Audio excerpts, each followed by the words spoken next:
Hello, everyone, and welcome to live coverage of Averett baseball here on the Averett Sports Network. I'm Drew Wilson, bringing you live coverage of today's USA South Conference doubleheader between your Averett Cougars and the Methodist University Monarchs. These two teams scheduled to play Game 2 and Game 3 of their three-game series today here on a beautiful day in Danville, Virginia at Owen Fulton Field. These two teams met yesterday in Game 1 of the series, and we'll talk more about that as we go along, but the Monarchs able to inch out an 11-10 win in Game 1 after holding off the Cougars in the bottom of the ninth inning. Monarchs come into today's game with a 21-10 record. They are 11-2 in USA South Conference play. The Cougars 10-21 on the year, 4-9 in USA South Conference play. Talking about yesterday's game, Methodist able to take the early lead there. They actually led 7-1 at one point. Cougars inched back into it, got within 7-4. And then Methodist put up 4 runs, including 3 on a 3-run home run by Spencer Nelson. And it looked like Methodist was going to run away with it, but the Cougars fought back in that one, able to come back, chip away, got within 4.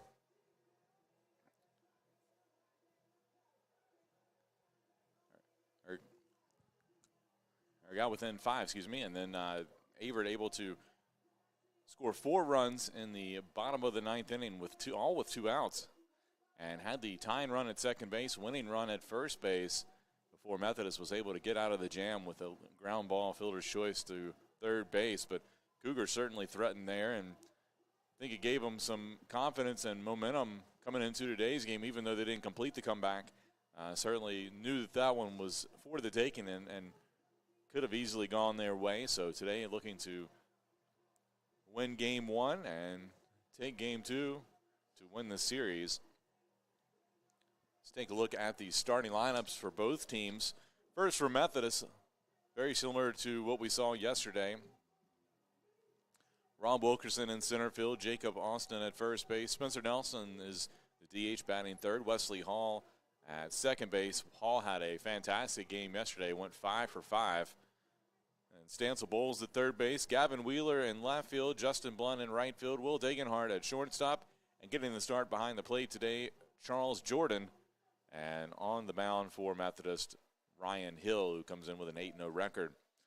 For the Cougars, similar lineup as well as yesterday with a few minor changes. Nolan McCabe will lead off and play center field. Brandon Hatcher at first base. Preston Robbins in right field. Avery Spicer will start on the mound. He will also serve as the DH today. Brand Brophy at shortstop. Mason Williams getting the start in left field. He will bat 6th. Cole McLean at third base. Kyle Wilson behind the plate, and Nate Tuck at second base for the Cougars here for Game 2 of this series. Game 1 of today here. So we will take a quick break. We'll come back. We'll have more on today's game between the Monarchs and the Cougars.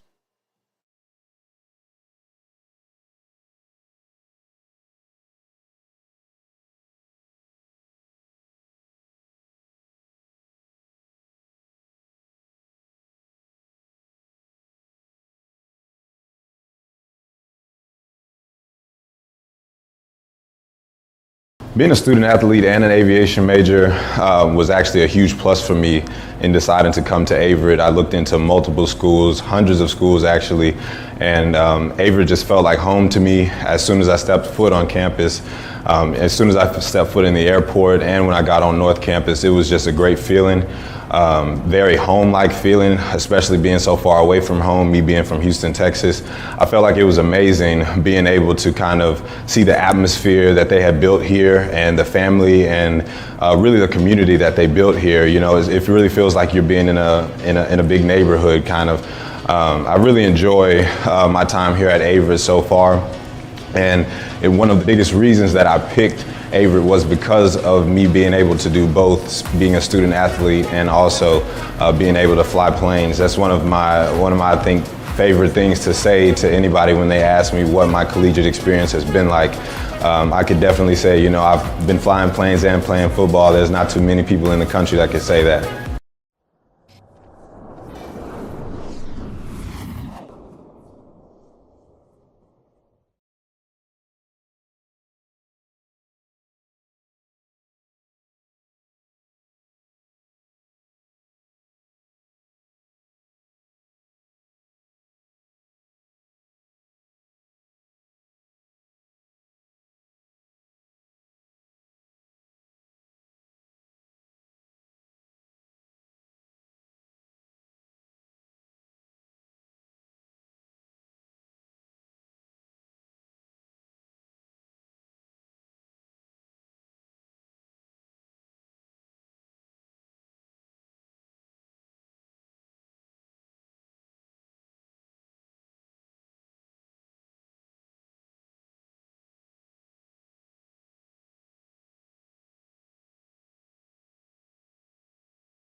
And welcome back to live coverage of Averett baseball here on the Averett Sports Network.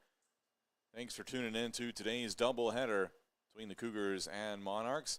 I'm Drew Wilson bringing you live coverage of today's doubleheader between Averett and Methodist, as the coaches just met with the umpires, and we are ready to roll here after the national anthem. So we will take another quick break and bring you first pitch here in Game 2 of our series, Game 1 of our doubleheader.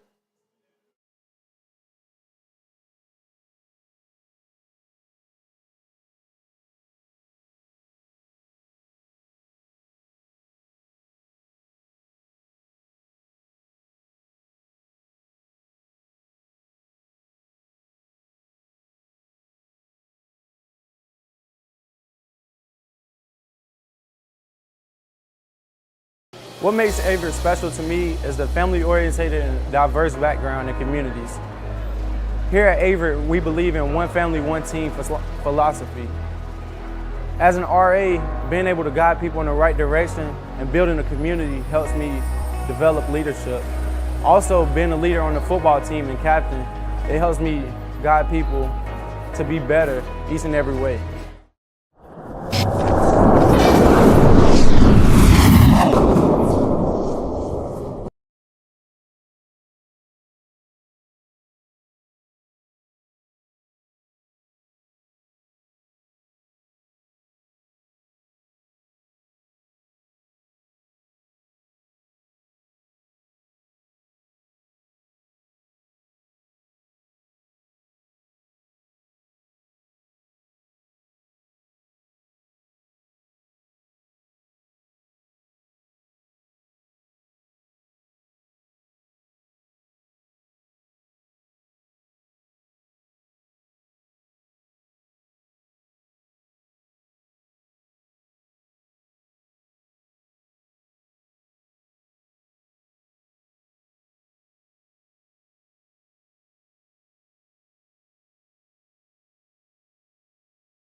Hello, everybody, and welcome back to live coverage of Averett baseball on the Averett Sports Network. We are moments away from first pitch. Let's take a look. We already went over our starting lineups, but let's take a look at the fielding alignment for the Cougars here in Game 1 of our doubleheader.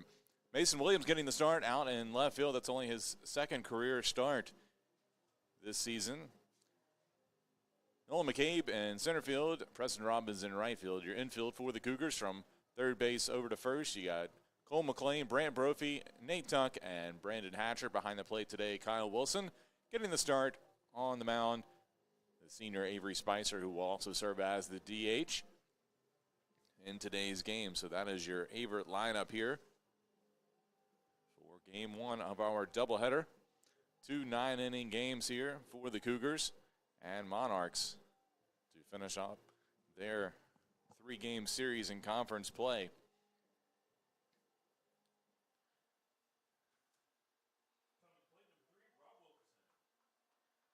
So we are ready to roll here at Owen Fulton Field in Danville, Virginia. Beautiful day for baseball. Sunny, 70 degrees.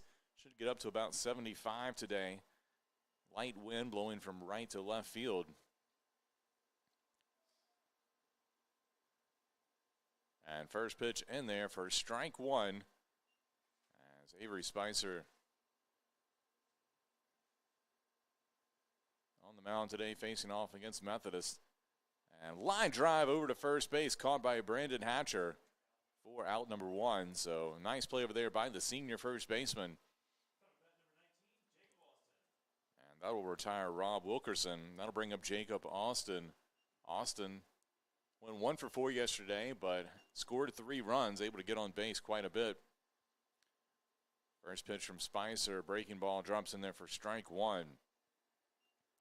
Austin batting .405 on the year.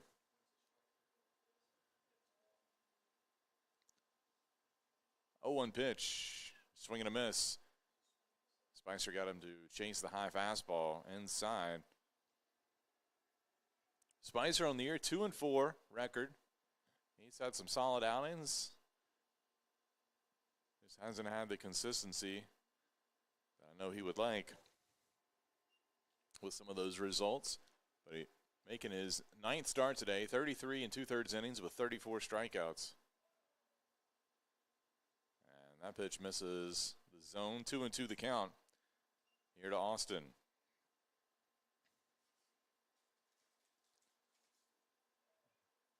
And Spicer thought he had that one across the plate in the zone, but home plate umpire said it was a little low. 3 balls, 2 strikes.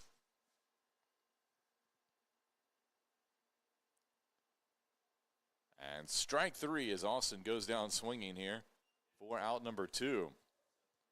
So good start here by Spicer. Able to get the strikeout for the second out.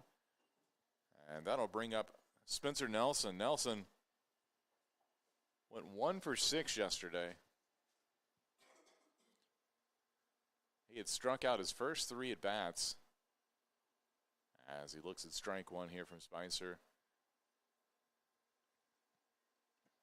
So struck out his first 3 times, had a fly out to left, or excuse me, to right field, and then comes up and hit a 3-run home run that pretty much proved to be the difference.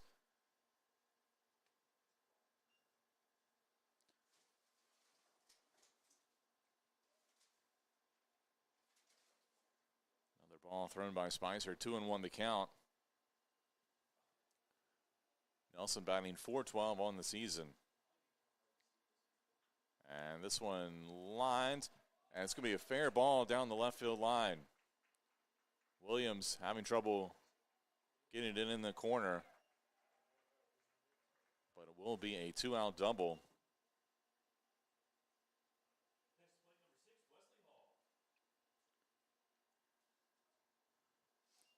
So Nelson aboard here for Wesley Hall, and Hall had talk about having a day yesterday. He went 5 for 5 with 2 RBIs and 3 runs scored. Also had a walk. So reached base 6 times. All 6 times he came to the plate. Spicer's first pitch a little low for ball 1. Hall batting .383 on the year.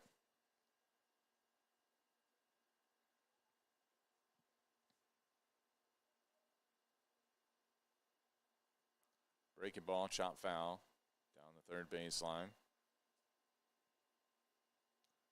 1-1 the count. Cougars wearing their gold uniforms and gold hats today. And the navy and gold stripe stirrups. And swing and a miss there by Hall. Methodist in their white pants and camouflage uniform tops with the gold lettering.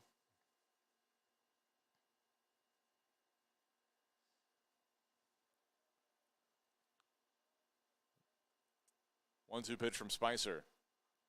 Ball popped up over towards shortstop and caught by Brophy for the 3rd out. So Spicer works around the 2-out double, and that'll be it for the Monarchs here and their half of the first. Still scoreless here from Owen Fulton Field in Game 1.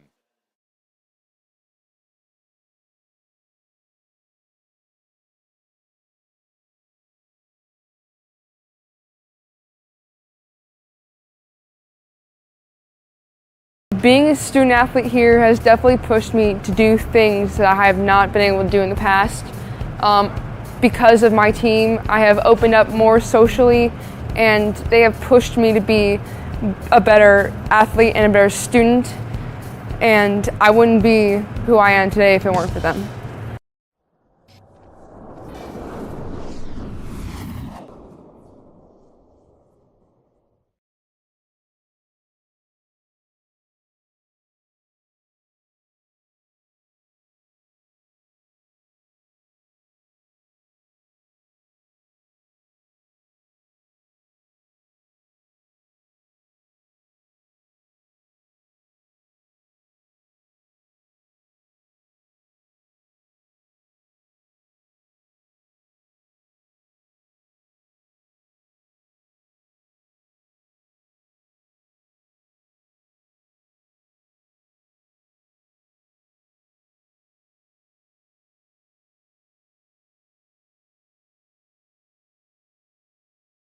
Welcome back. We go to the bottom of the first inning, and you take a look at the Averett batting lineup here for the Cougars.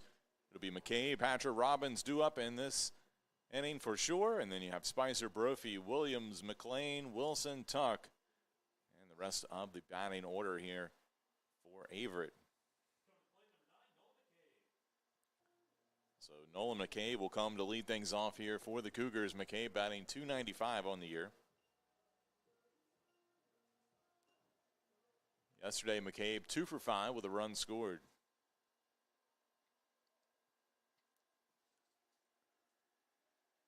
Junior out of Midlothian, Virginia.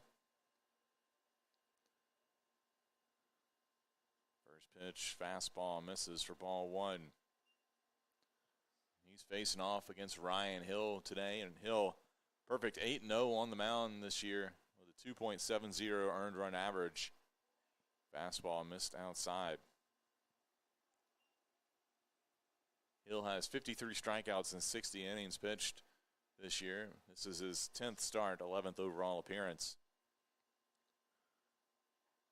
And that one across for strike 1. 2-1 the count.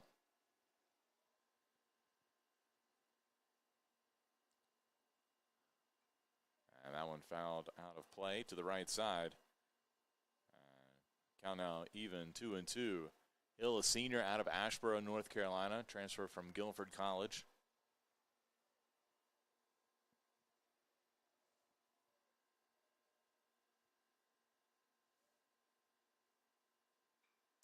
This one hit out to center field and caught over there by Wilkerson for out number 1.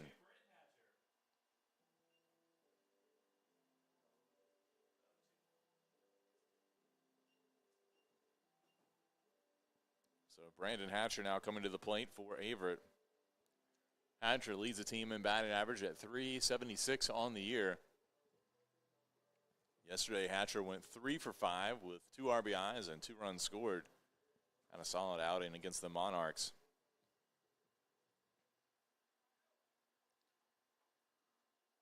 And that one got away from Hill. 1-0 the count.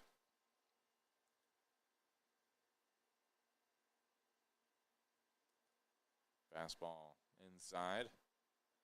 Make it 2-0. Here to Hatcher. Senior out of Prince George, Virginia. He'll take strike 1 there from Hill.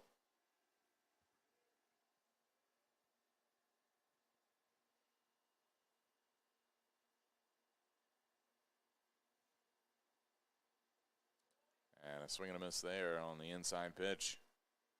2-2 the count to Hatcher.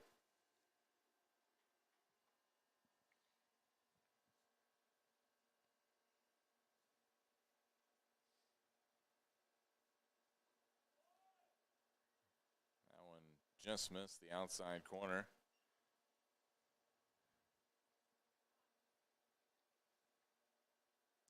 Full count. Payoff pitch. Breaking ball fouled back to the backstop as Hatcher stays alive.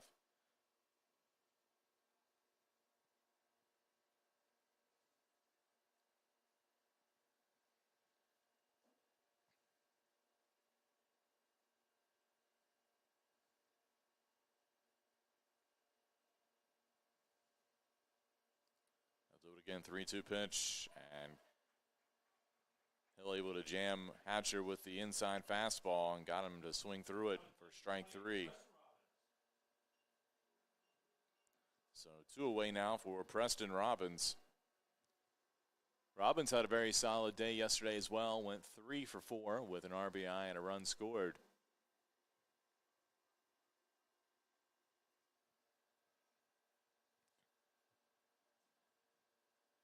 First pitch to the freshman, in there for strike 1.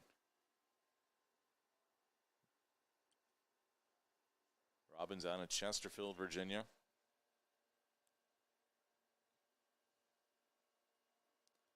Fastball outside, 1-1 the count. Robbins has found a second home in the outfield this year. He's also a catcher. He'll catch usually when Kyle Wilson's not in the lineup. And Robbins swings through that one, so 1-2 the count. But his bat's been too valuable not to have him in the lineup, so he's been playing the corner outfield positions.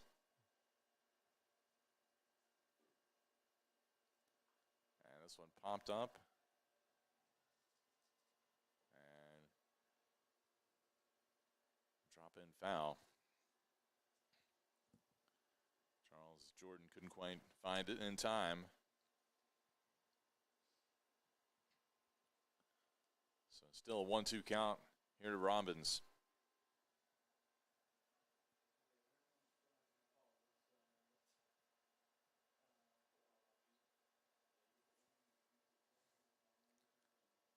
And Robbins just got a piece of that one to stay alive.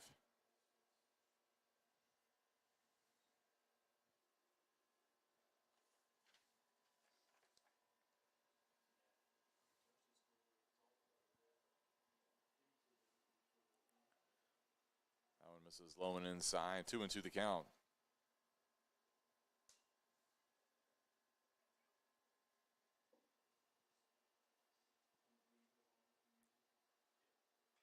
This one shot back up the middle. Robbins trying to beat it out, but unable to on the play by Hall at second base for the 4-3 putout. So that'll be it. The Cougars go 1-2-3 here in the bottom of the first inning. Still scoreless here in game one.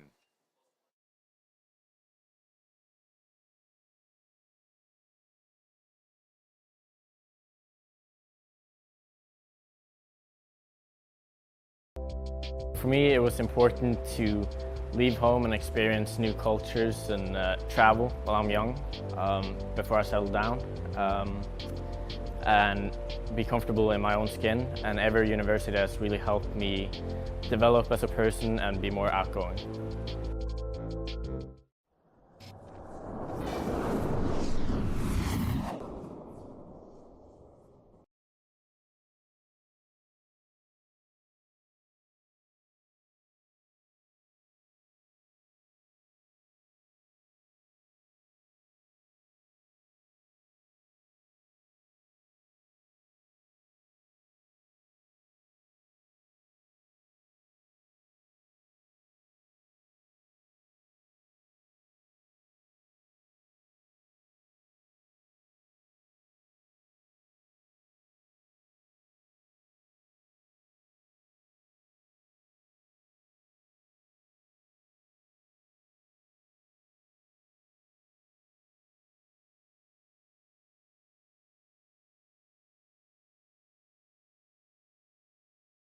Welcome back. We go to the top of the second inning, still scoreless here in game one.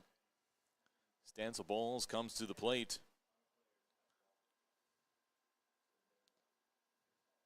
First pitch fastball in the inside corner for strike one from Avery Spicer.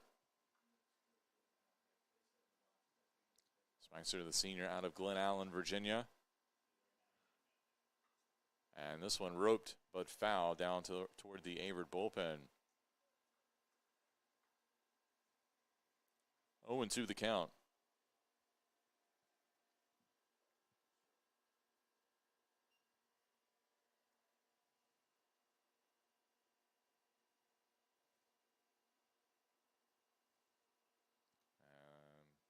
And that one fouled off over toward the Methodist dugout. Bowles just got a piece of it.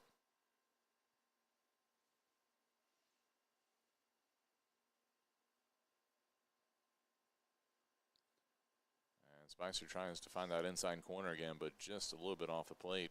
1-2 the count.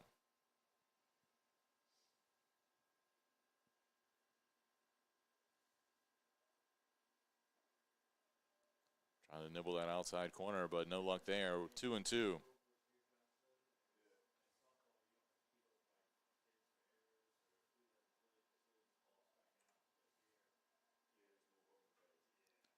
This one popped up out towards center field. McCabe coming in and makes the catch on the run for the out.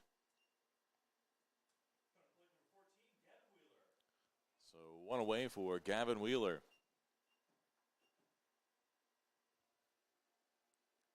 Wheeler went 2 for 4 yesterday with an RBI and a run scored.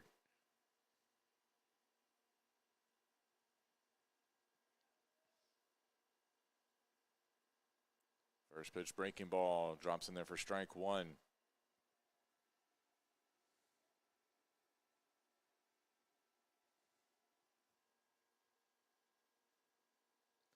Make it strike 2 as Spicer finds that inside corner once again on an off-speed pitch.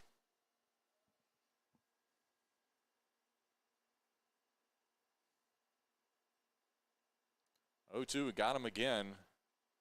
Swung through it for strike 3, so another strikeout on the board for Avery Spicer. Now to bring up Justin Blunt.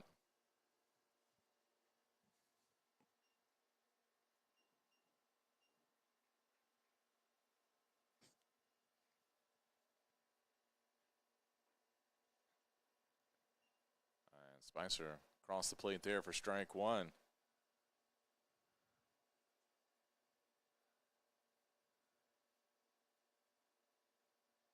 And a nice breaking ball. Looked like a curveball dropped in on the inside corner there. Make it 0-2.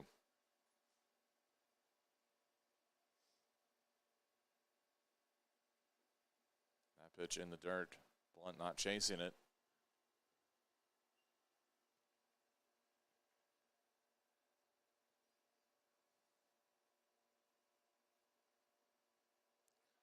That pitch a little low and away, so 2-2 the count.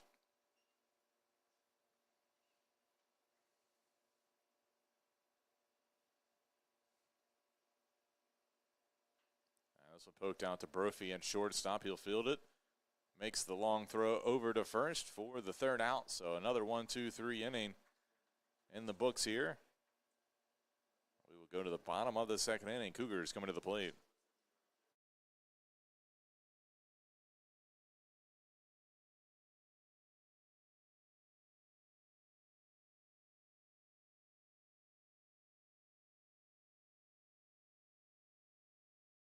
I think Averett's a special place because of the camaraderie amongst everybody.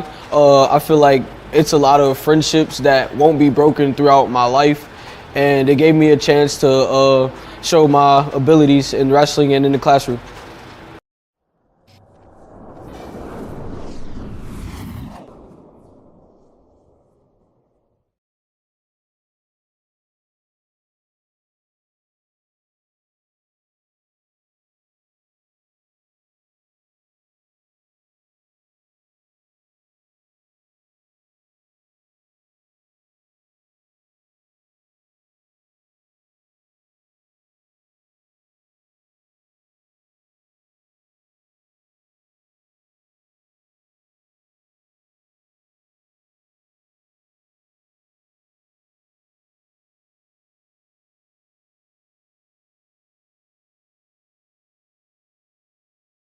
Welcome back. We go to the bottom of the second inning. Still scoreless here in game 1 of our doubleheader. Avery Spicer will lead off for the Cougars.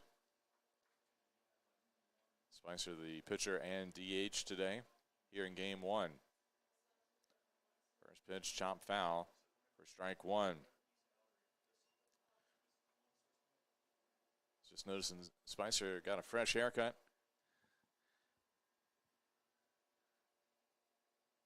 That was for today's game, but swing and a miss there for strike 2.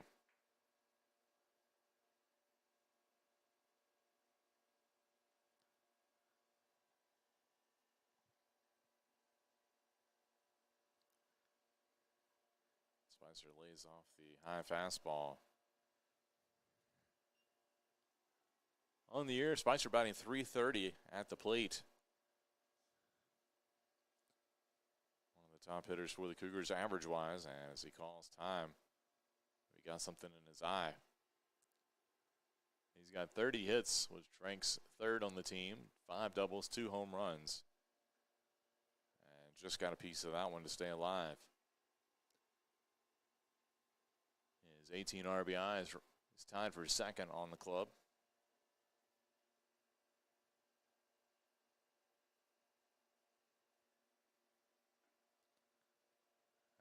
Hill can't find that outside corner. 2-2 the count.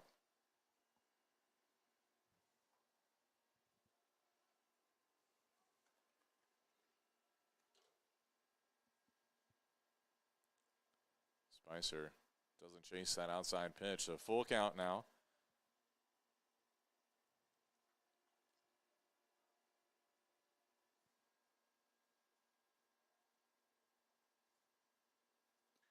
And this one crushed out to left field, but right at the left fielder, Wheeler, who makes the play for out number one.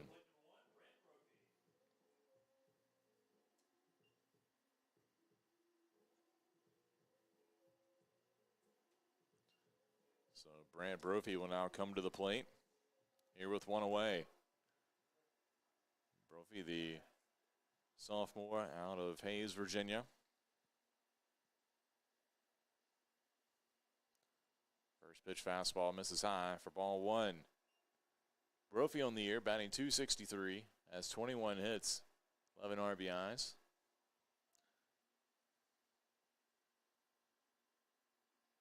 And the breaking ball drops in there for strike one. Wouldn't characterize Brophy as a power hitter, but he does have 2 home runs on the year, which might surprise some people.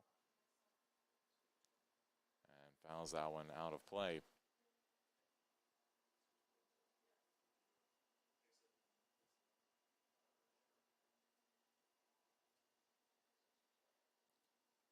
Pitch from Hill.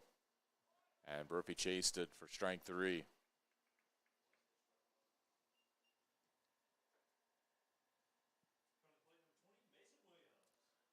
So that'll bring up Mason Williams, the freshman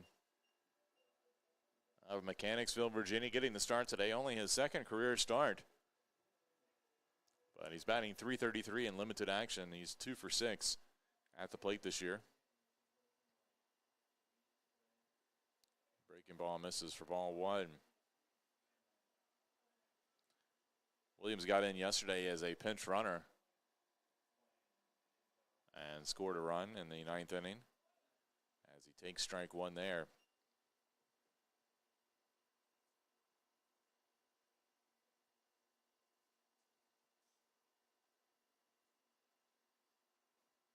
Fastball misses outside.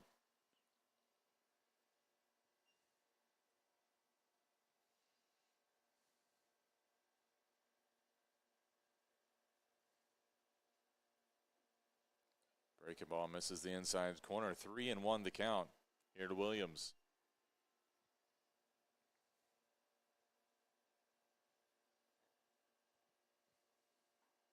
And swings through that fastball, so full count now. Hill trying to battle back here after getting behind in the count.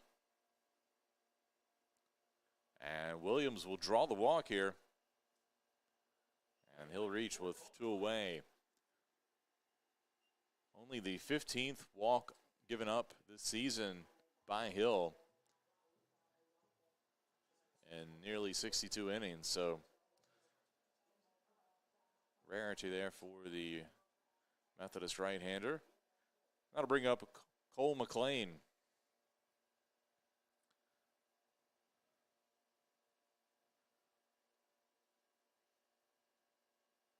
That one in the dirt for ball one. McLean on the year, batting .212, but seemed to kind of break out of that slump a little bit yesterday. He went 2 for 5 with 3 RBIs. Had a couple of key hits for the Cougars when they needed them, as that one in there for strike one.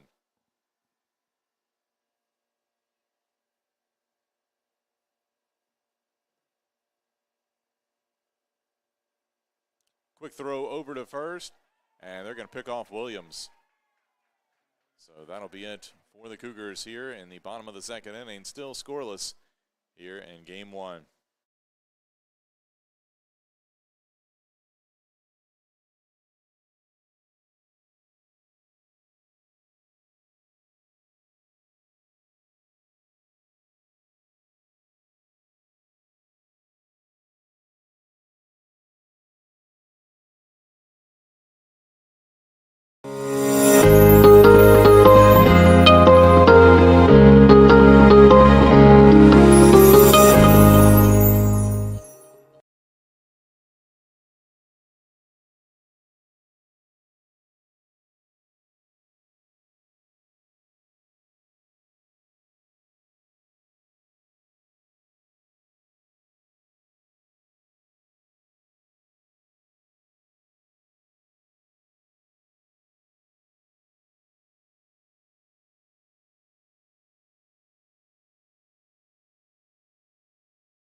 Welcome back. We go to the top of the third inning. Shortstop Will Dagenhart will lead it off here for the Monarchs. First pitch from Spicer misses outside for ball one. It'll be Dagenhart. Jordan then back to the top of the lineup with Wilkerson. 1-0 pitch. Just missed the inside corner. 2-0 the count.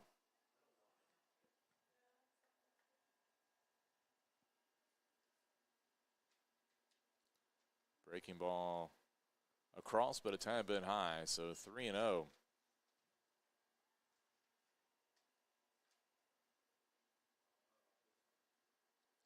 And a 4-pitch walk here as Dagenhart will reach.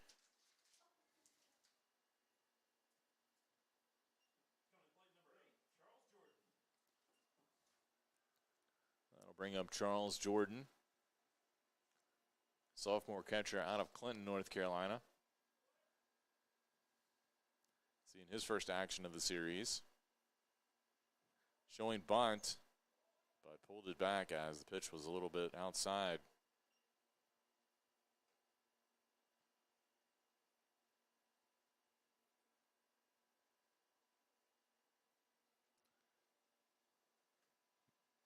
Throw over to first base, but Dagenhart back.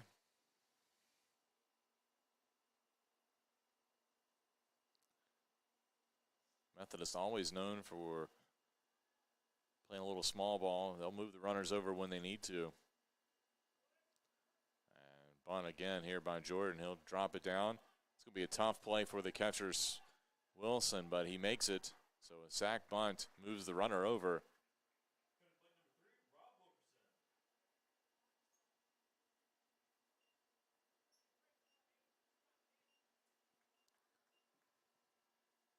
That'll bring up Rob Wilkerson here, the top of the lineup, back up.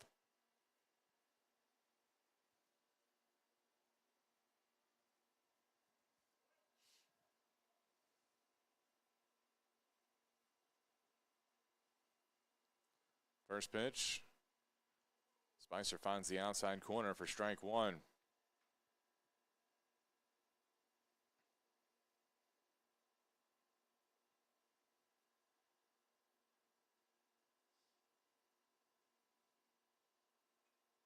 This one popped up and will get out of play. Foul toward the left side. So 0-2 count here to Wilkerson. Wilkerson went 2 for 5 yesterday. 0 for 1 today, though.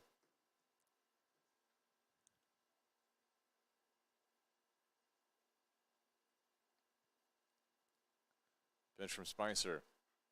This one popped up out into right field.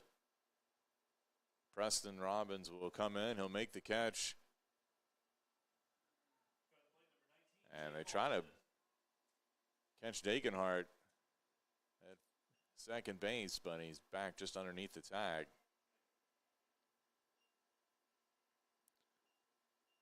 Dagenhart had tagged and faked like he was going to try to go to third, but Cougars threw behind him. Nearly got him at second base. So 2 away with a runner on second for Austin, who looks at strike one.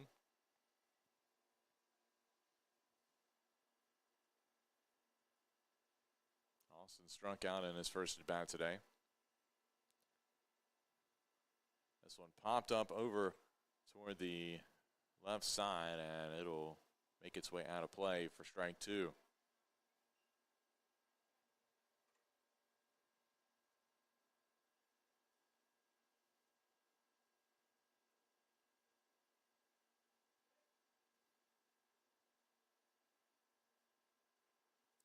Runner on the move, and Spicer thought he had strike three there, but pitch was a little bit off the plate, apparently. So 1-2 the count, and a stolen base puts the runner 90 feet away here with 2 away.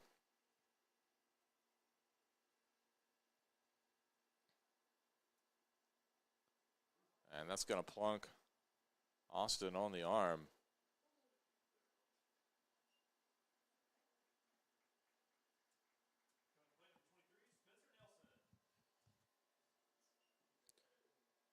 bring up Spencer Nelson.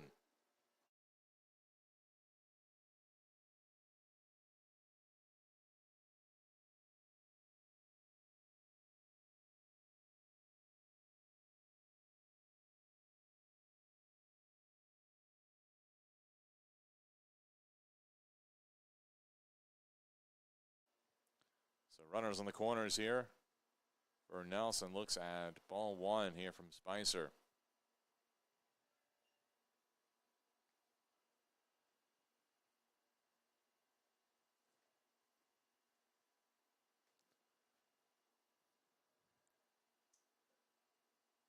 Runner takes off. And will be stolen base. Kind of a delayed throw there by Wilson. And Tuck came up and cut it off. So 2-0 count.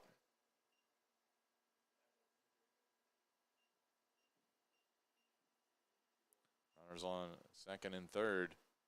And that one misses outside.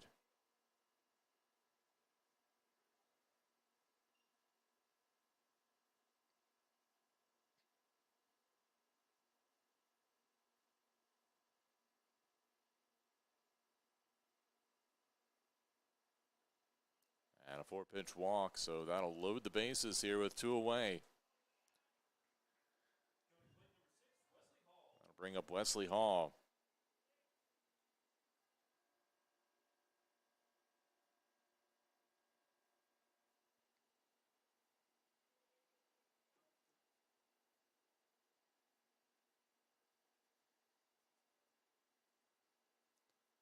First pitch in there for strike one.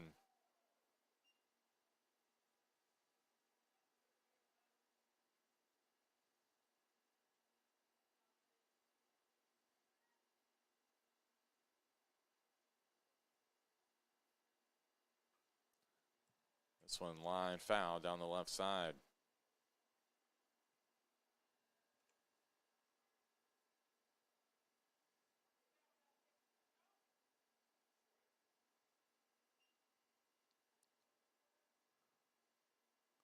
Oh, 2 count. Pitch from Spicer, and they get Hall to swing. So he'll go down with on strikes here with the bases loaded, and a good job by the Cougars to work out of trouble there here in the top of the third inning. We'll go to the bottom of the third when we return, still scoreless.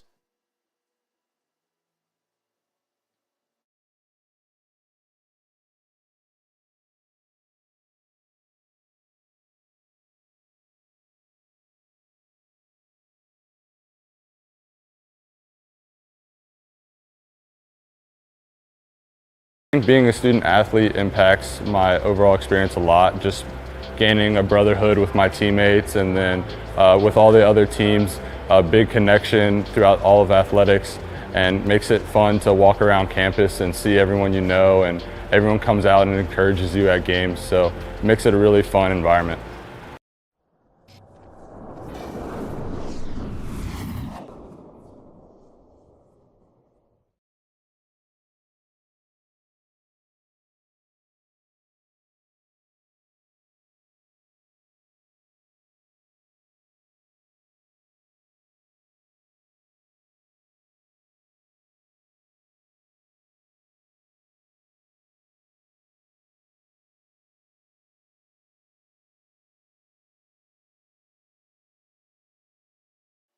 And welcome back. Cole McLean will be back at the plate. He was up when Methodist got a pickoff to end the last inning. So gets a fresh count here. First pitch from Hill. Fastball in there for strike one.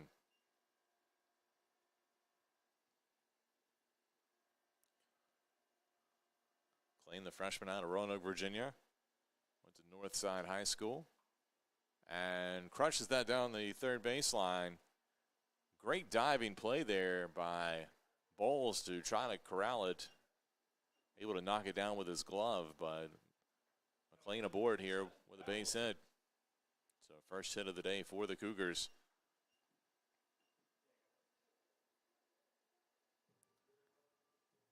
And that'll bring up Kyle Wilson.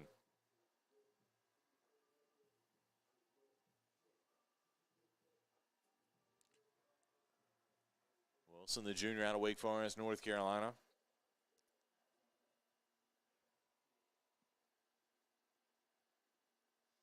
There's a runner aboard here, nobody away. And he's going to bunt. Ball popped up and off the net. Could have been dangerous there for the Cougars.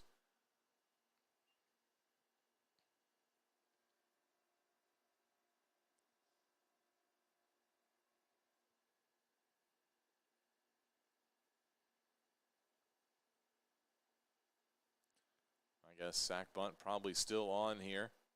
Move the runner over. And a throw over, and they get McLean.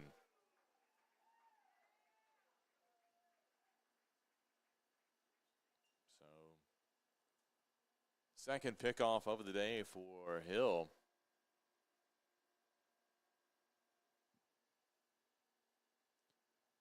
Oh, 1 the count.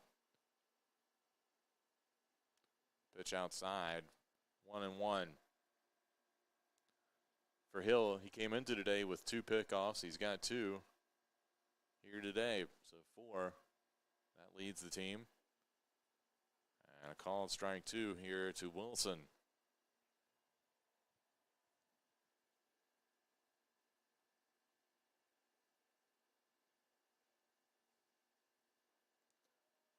And strike 3 called on the outside corner for out number 2.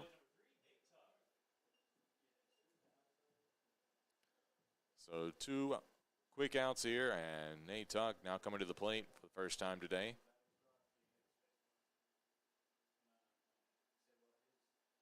So Tuck steps in. Senior batting .250 on the season. That one in there for strike 1. Yesterday, Tuck went 1 for 3 with 2 runs scored.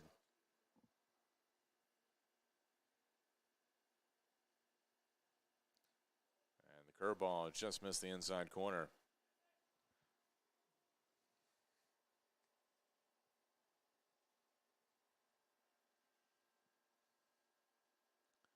One pitch, missed inside. Make it 2-1 here to Tuck.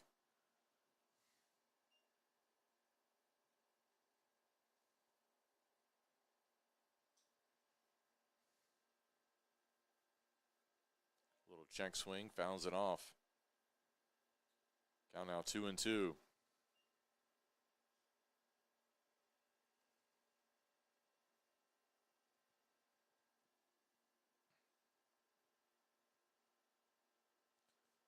That one nearly took out Tuck's knees, but able to somehow get out of the way.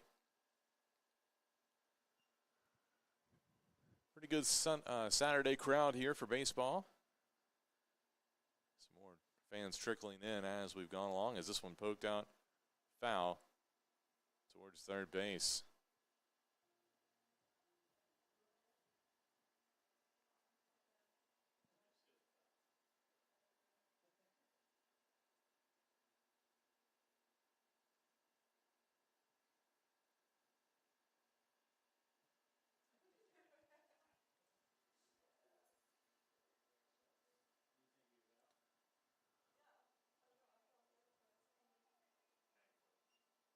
And Tuck draws the walk there.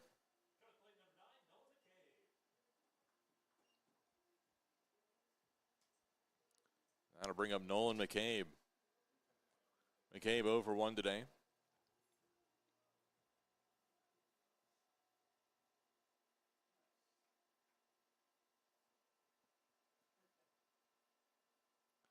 Tuck with some speed at first base, but with the way Hill's been picking people off, may want to stay a little closer. That pitch in the dirt. Good block back there by Jordan.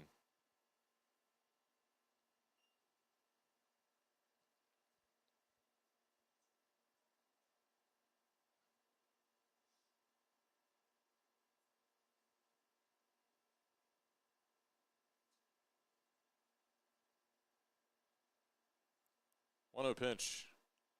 That one across for strike 1 here to McCabe.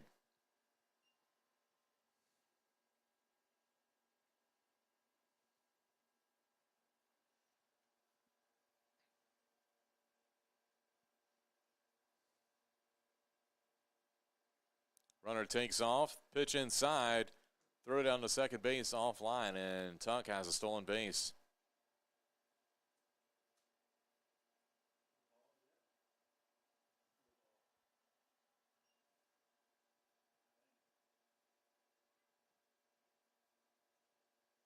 So 2-1 the count now, and runner in scoring position for McCabe if he can come through here with 2 away.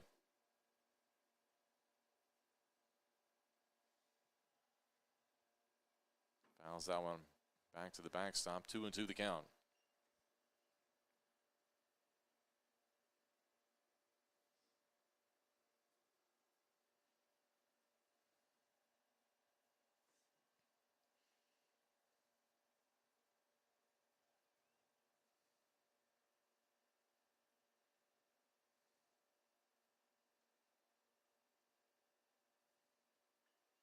Ball popped up into center field.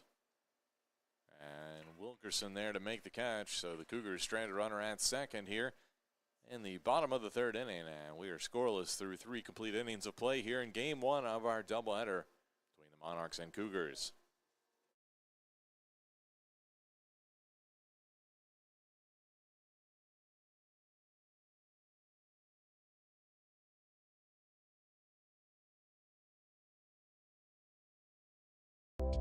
For me, it was important to leave home and experience new cultures and travel while I'm young before I settle down and be comfortable in my own skin. And Averett University has really helped me develop as a person and be more outgoing.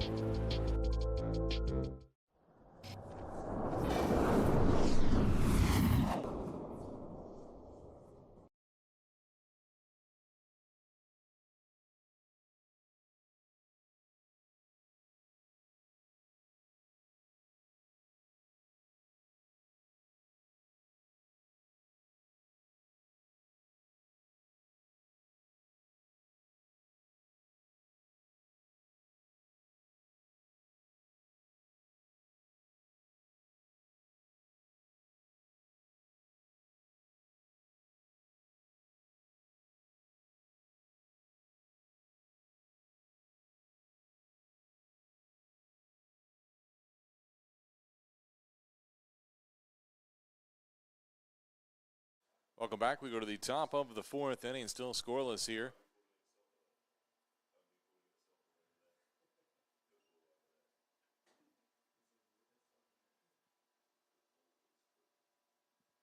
Bowles at the plate.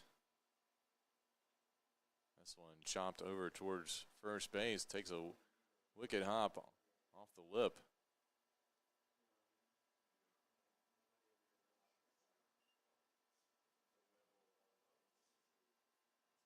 So 1-1 the count. Here's Dancel Bowles.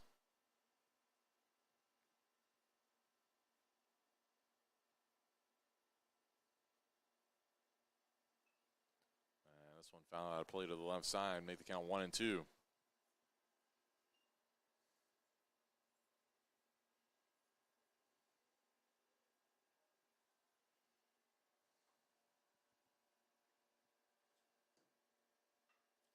And this one roped out to right field. That'll drop in for at least 1. He's going to try to turn it into 2. And it will be a leadoff double here.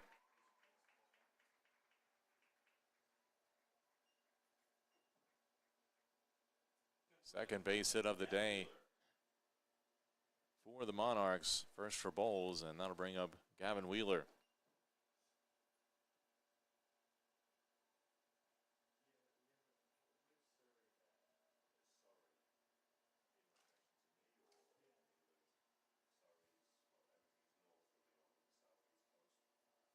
And sack bunt, but foul.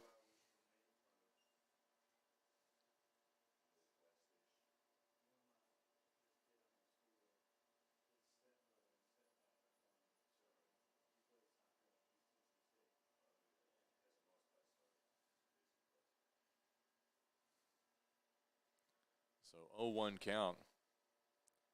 Spicer looks in, checks the runner at second. Bunt still on. This time it gets down, but foul once again. So 2 strikes. Here's Wheeler unable to get the sac bunt down.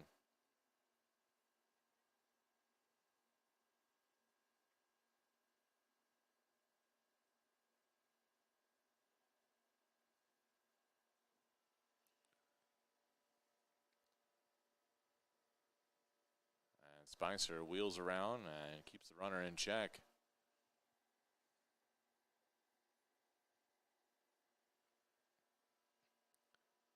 And that pitch just missed the outside corner, 1-2.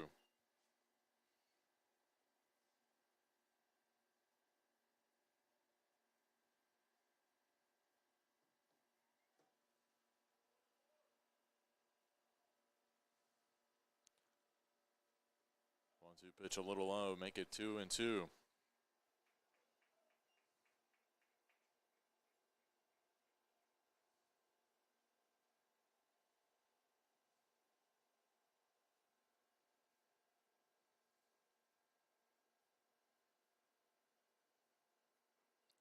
And swing and a miss for strike 3. So Cougars get a needed strikeout here by Spicer for the first out. That'll bring up Blunt.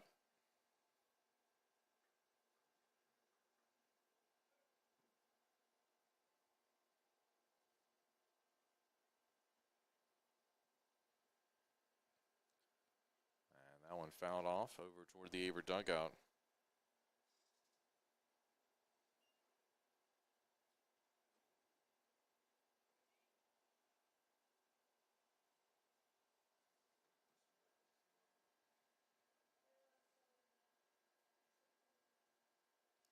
Pitch, ball popped up, and that'll get out of play over to the left side.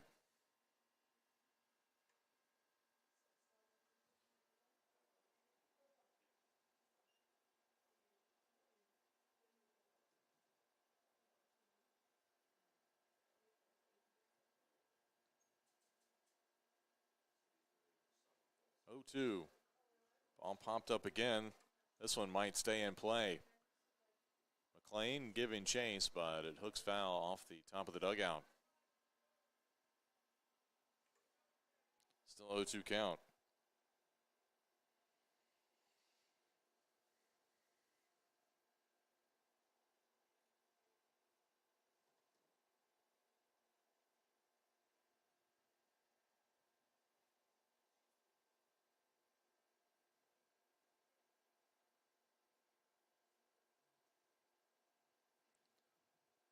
The delivery, hit over to McLean. He bobbles it.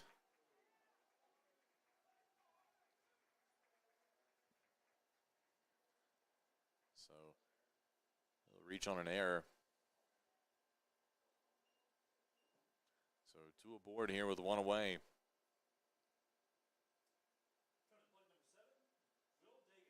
That'll bring up Dagenhart, who walked in his first at bat. Also stole a base.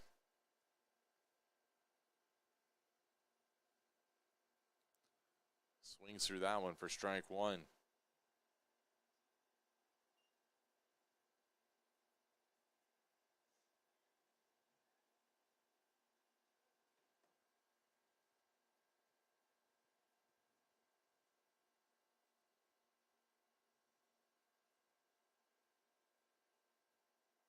That one fouled off. 0-2 the count.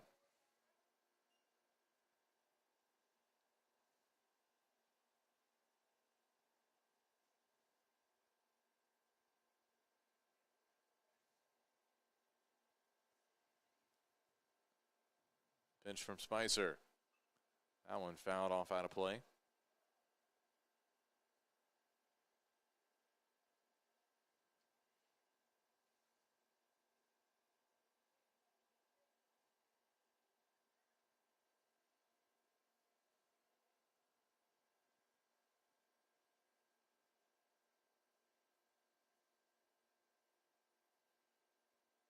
Wilson sets up outside. The pitch a little more across the plate and fouled off again by Dagenhart.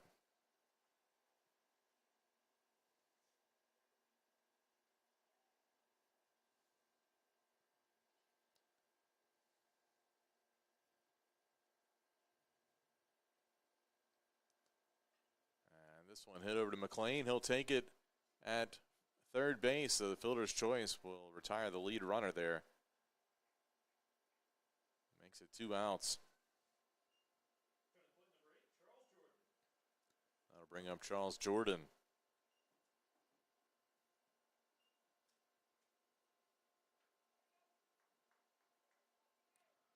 Jordan had a sac bunt in his first at bat.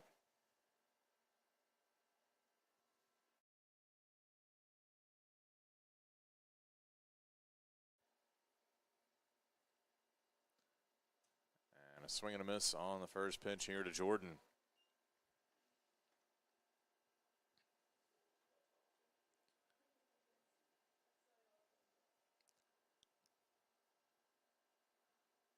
Spicer wheels around, throws to second base, but the runner back in time.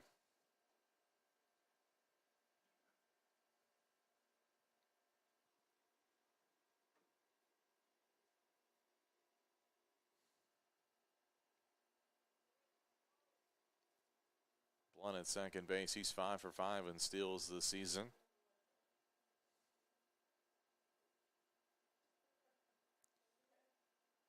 They're going to try to back pick over at first base.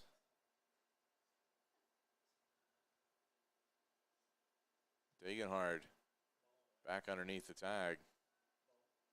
High throw by Wilson. Otherwise, that might have been a little bit closer. 0-2 the count.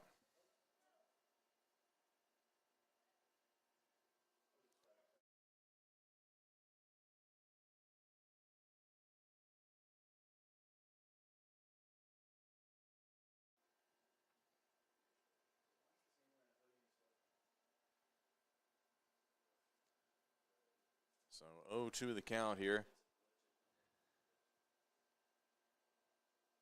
As Jordan waits the pitch. And Spicer unhappy that he didn't get the call there. Rightfully so. I thought that one was a nice pitch. Maybe a tad bit low. But it was right there in the zone.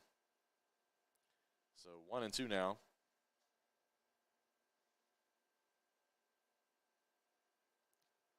That one fouled out of play.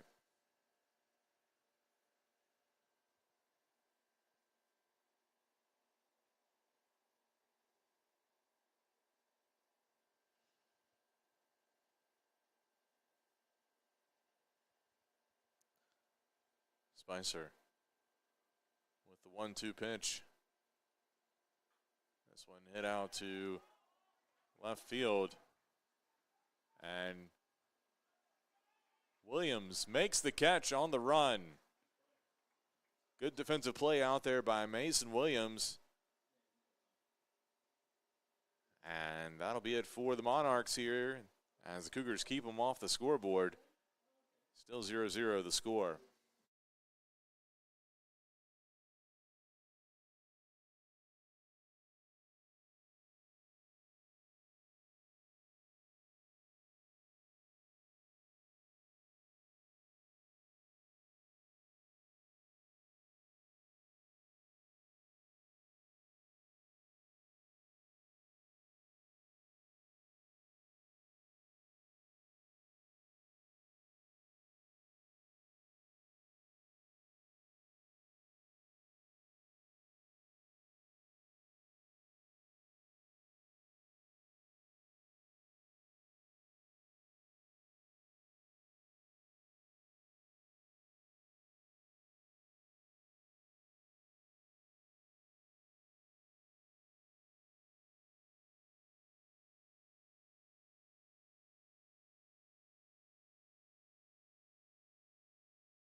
Welcome back. We go to the bottom of the fourth inning, still scoreless here in game one of our doubleheader, and Brandon Hatcher will lead it off here for the Cougars. Hatcher 0 for 1 today, but looking to change that and help get the Cougars going here in the bottom of the fourth. First pitch, fastball misses for ball one. Hits have been at a premium so far today. Methodist with 2, Averett with 1. And a swing and a miss there by Hatcher. Methodist has been able to get some people on base. In fact, they've left 6 on base today.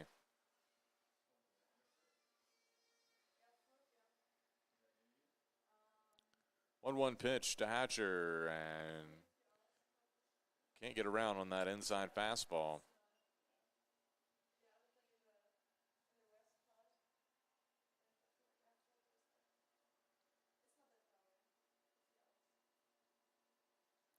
One-two count. This one chopped down the third baseline. That will get in, and Hatcher trying to turn it into a double, and he will. Brandon Hatcher with a double down the line.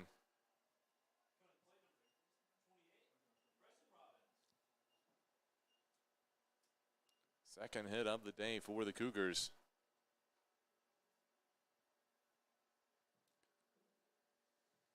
That'll bring up Preston Robbins. Robbins 0 for 1. But leads the team in RBIs this season, so another opportunity for him here with Hatcher.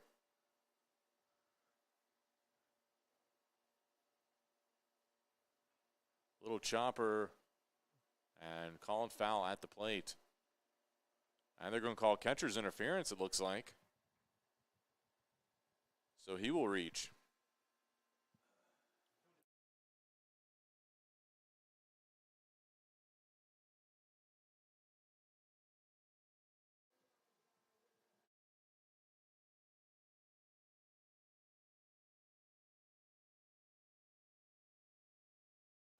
So Avery Spicer now at the plate with 2 on, nobody away.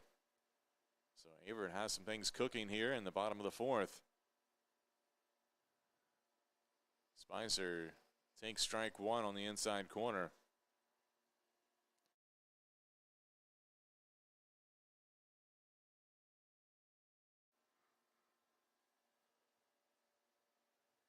Oh, and 1 the count to Spicer.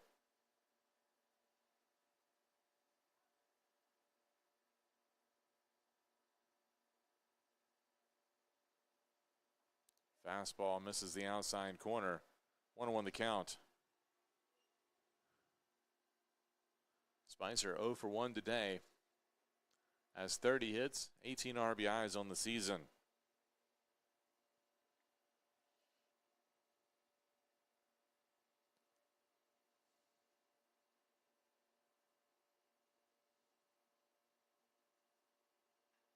This one hit up the middle, could be 2.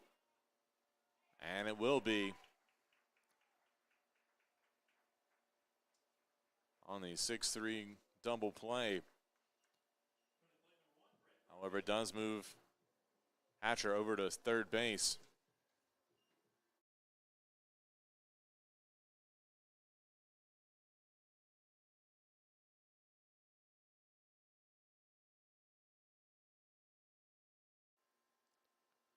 Two away for Brant Brophy here, runner at third base.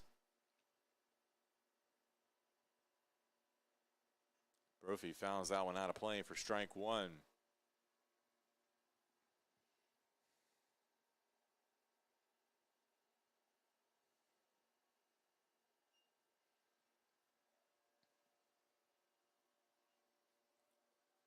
Brophy 0 for 1 today. Hits this one down the right field line, and that'll drop foul over by the warning track.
We had some technical difficulties there, but Brant Brophy just stroked an RBI single to left field.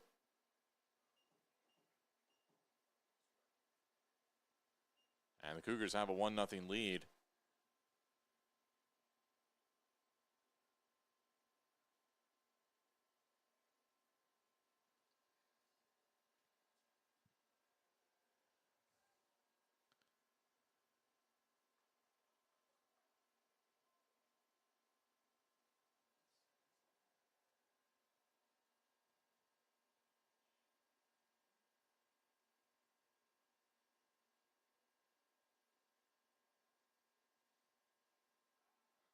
Runner on the move. This one popped up into shallow right field, caught by the second baseman, Hall. And that'll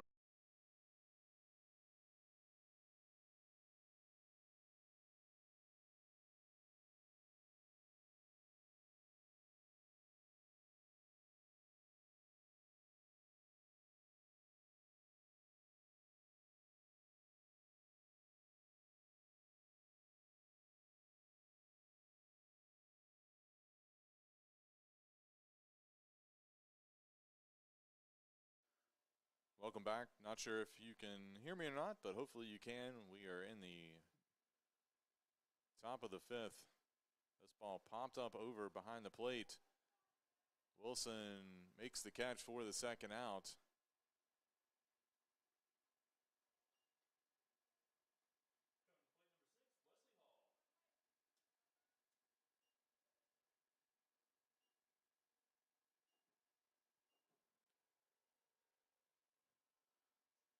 So 2 away for Wesley Hall.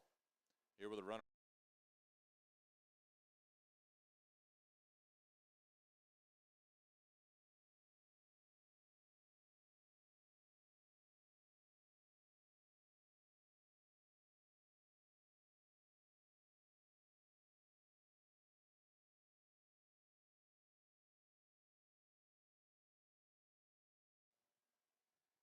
And welcome back to live coverage of Averett baseball here on the Averett Sports Network. We apologize for the technical difficulties, but I think we've got things squared away here, hopefully.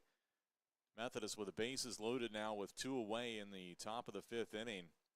Averett head coach Kenny Fleming out to talk to Spicer. Here as Gavin Wheeler due up. Wheeler 0 for 2 today with a pair of strikeouts.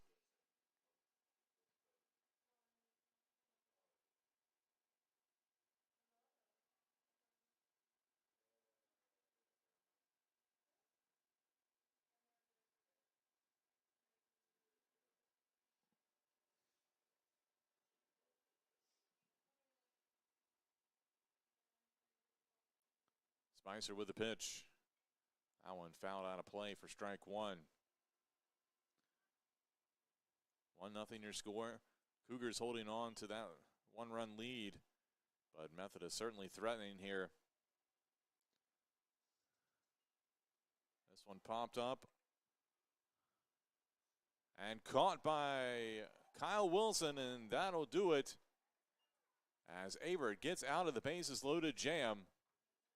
Here in the top of the 5th inning, Averett coming to the plate when we return.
Welcome back. We go to the bottom of the 5th inning here in Game 1. Averett with a 1-0 lead, and Cole McLean will lead it off here for the Cougars as they look to try to add to that 1-0 score here and give themselves a little bit more cushion. Fastball misses wide for ball 1 here from Hill.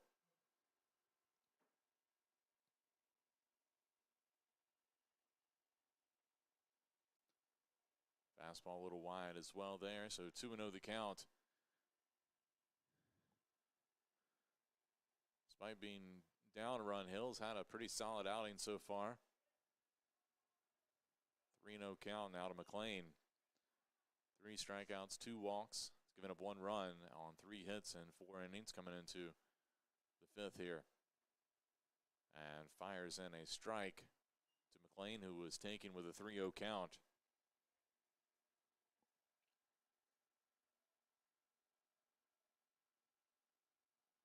And that one fouled back to the backstop, so that'll run the count full here as Hill trying to battle back. It'll be McLean, Wilson, and Tuck due up in this inning for the Cougars. And strike 3 looking. So Hill comes back from a 3-0 count to get the strikeout for out number 1. And that'll bring up Kyle Wilson. Wilson 0 for 1 today.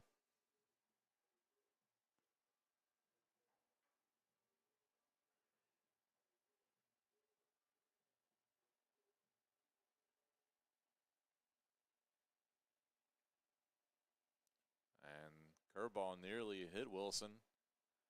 Had to duck out of the way. 1-0 count.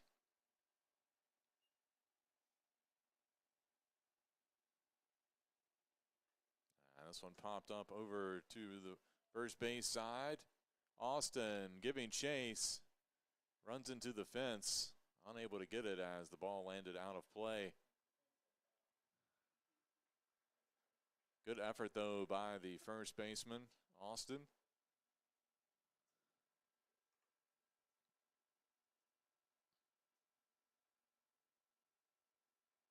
One and one the count here to Wilson.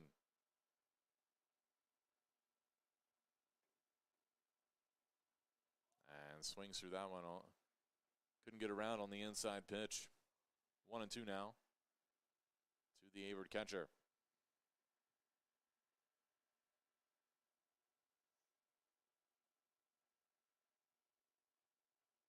And that one fouled off.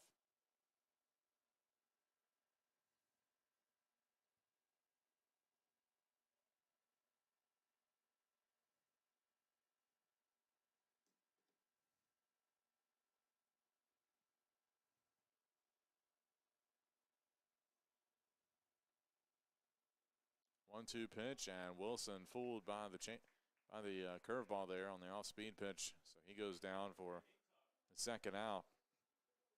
That'll bring up Nate Tuck.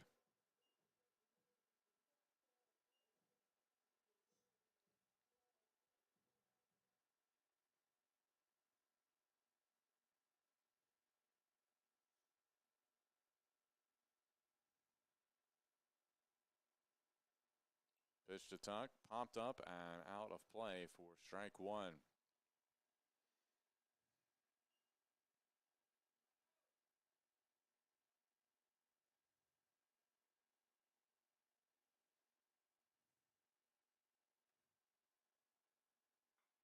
And this one hit out to left field. That'll drop in for a base hit. So Tuck aboard. That's his first hit after walking in his first at bat today.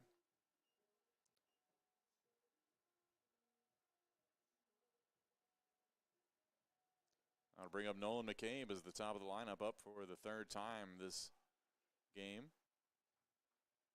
McCabe 0 for 2.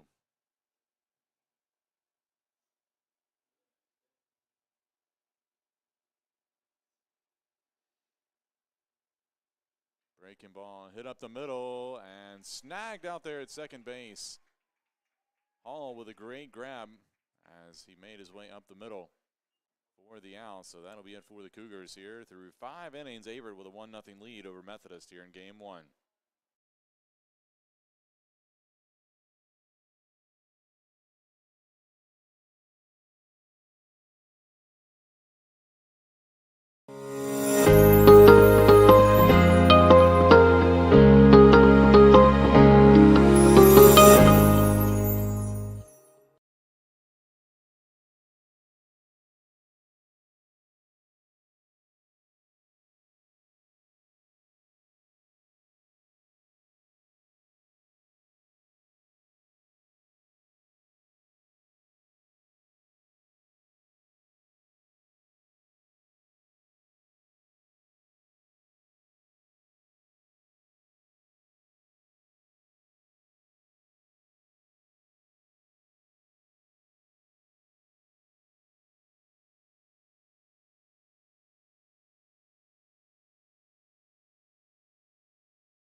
And welcome back.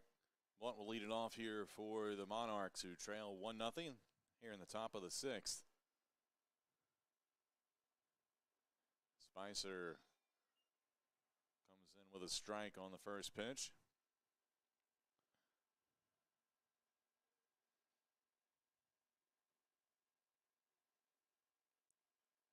And that one fouled out of play for strike 2.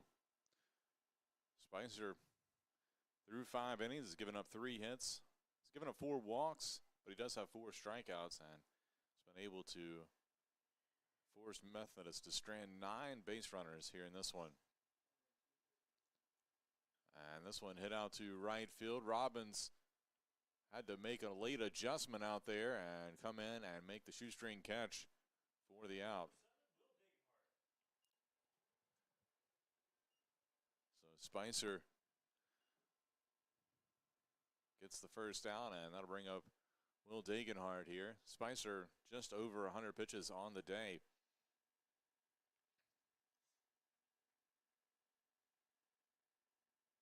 And nice breaking ball there for strike 1. Cougars do have some action in the bullpen, so this could be Spicer's last inning, depending on his efficiency. And this one poked out into right field. Robbins will catch it on the hop. So a 1-out base hit. 4th hit of the day for the Monarchs. And that'll bring up Charles Jordan.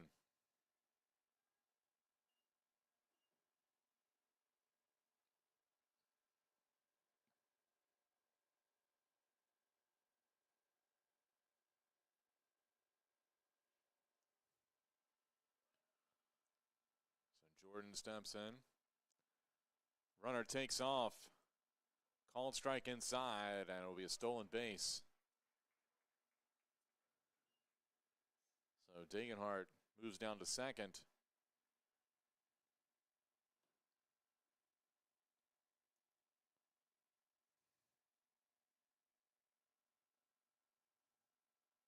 I have to wonder if maybe they try to throw the bunt down here and move the runner to third.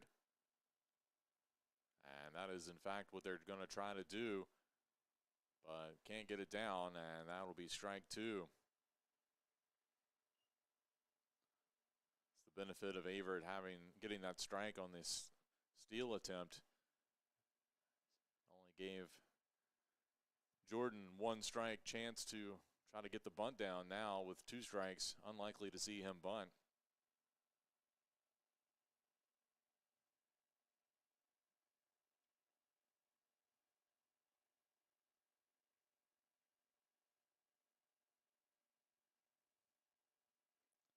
And Spicer can't find that outside corner. 1-2 the count here to Jordan.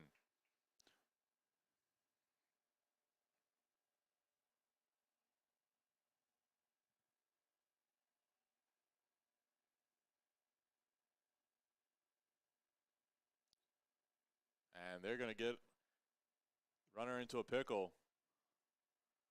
So it'll be a 1-4 caught stealing pickoff for Spicer for the out.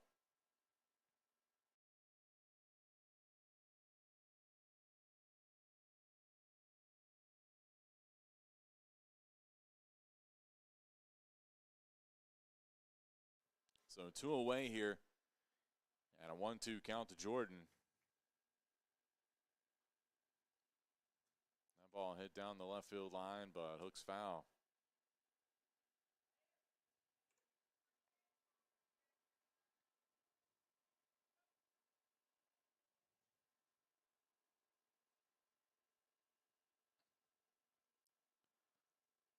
One-two pitch inside at the knees for ball 2.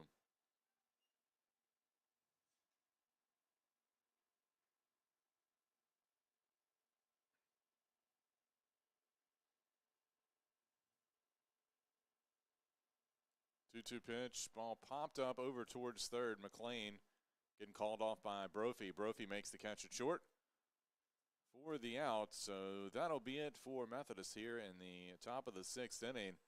And if that's the end of the day for Spicer on the mound, he's done a good one. 6 innings, 4 hits, and no runs scored. We'll see. We'll go to the bottom of the 6th when we return. Averett holding on to a 1-0 lead here in game 1.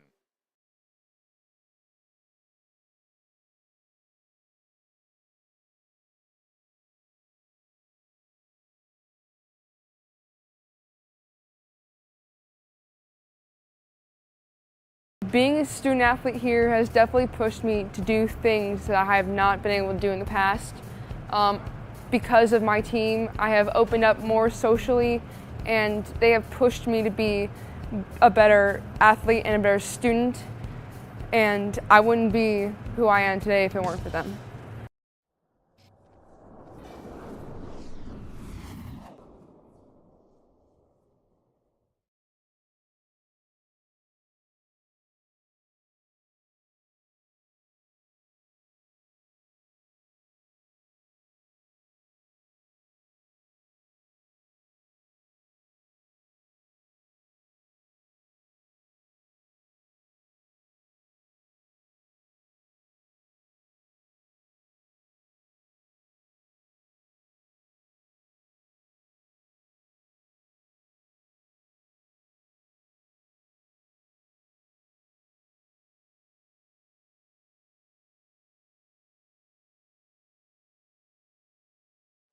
And welcome back. We go to the bottom of the 6th inning.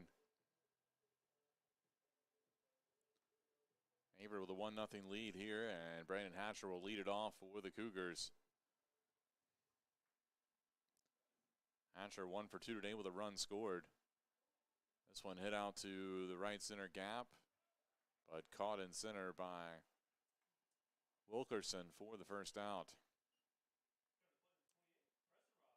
That'll bring up Preston Robbins here with 1 away.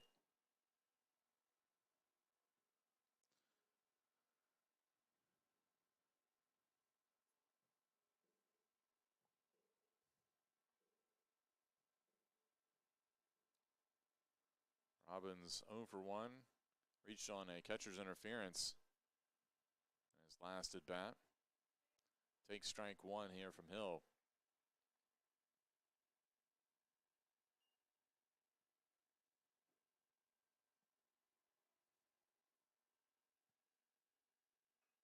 This one hit over to third base, and Bowles makes the throw over to first for the second out.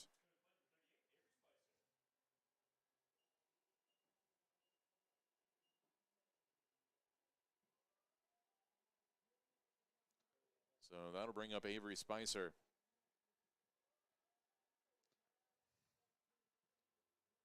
See if he can help his own cause here.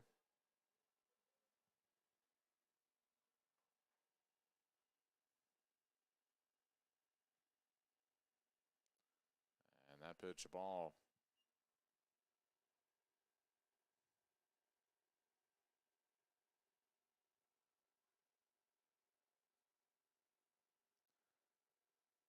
Make it 2-0 as the fastball misses outside.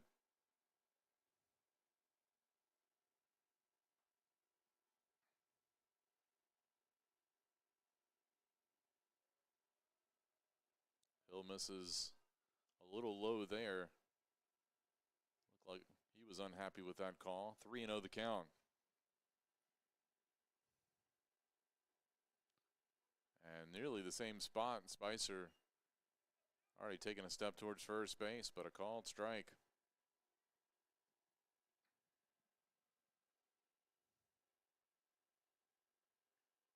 And Spicer fights that one off. Lands over by the bullpen. So from 3-0, now a full count.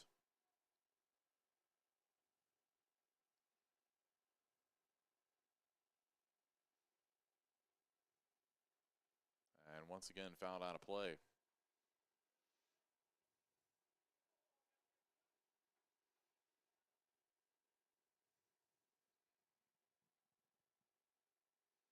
Payoff pitch coming to Spicer. Pops this one up, and that'll get out of play.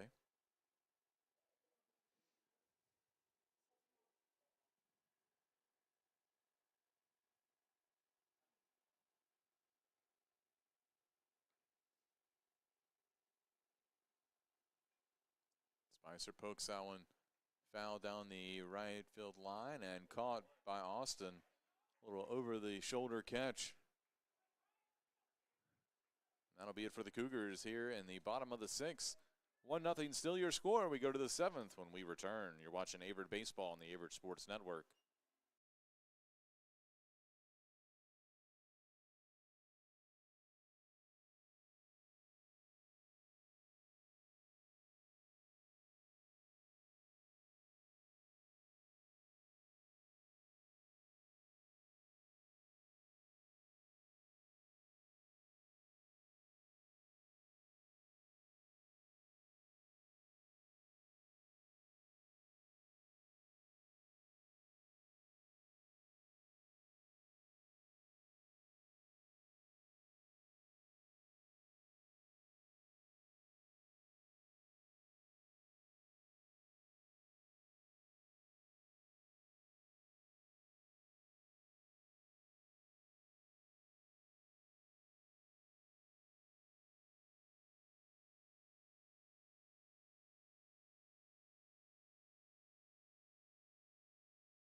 Welcome back. We go to the top of the seventh inning.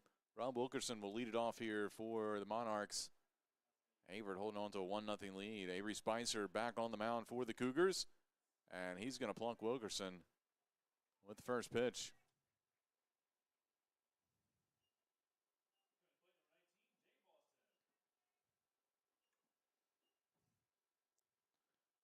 And now Averett head coach Kenny Fleming will make his way out for the pitching change. We'll let you know who it is when we return.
So a new pitcher on the mound for the Cougars. It's Shane Mickle.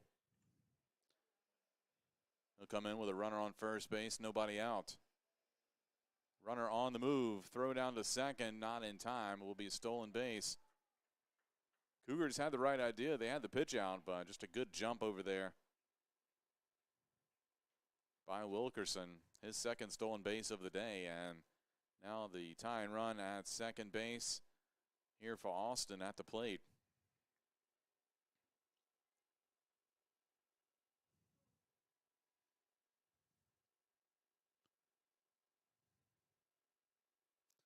Wind starting to gust pretty heavily from right to left field as that pitch misses high for ball 2.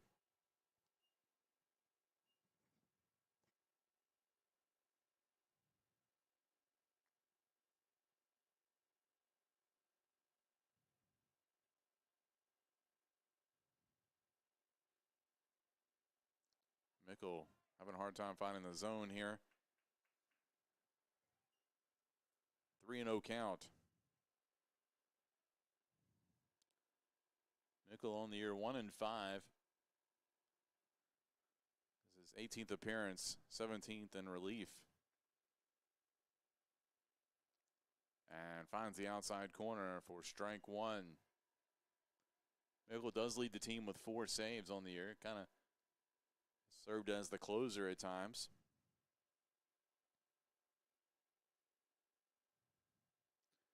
3-1 pitch on the way. And that one fouled out of play to the right side, so Mickle working his way back to a full count.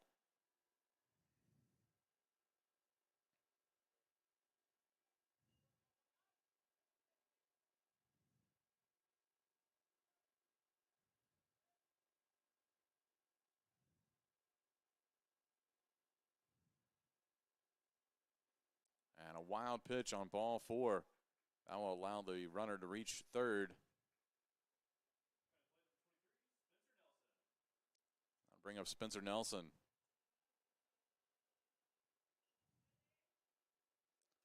So nobody out, runners on the corners here for Methodist. Monarchs have had opportunities, but have left 9 on base here so far through this game.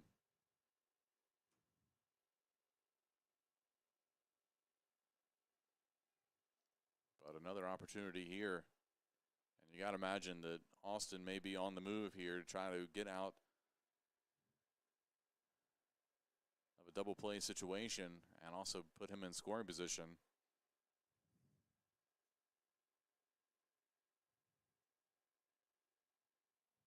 He does take off, and this ball hit over to first base.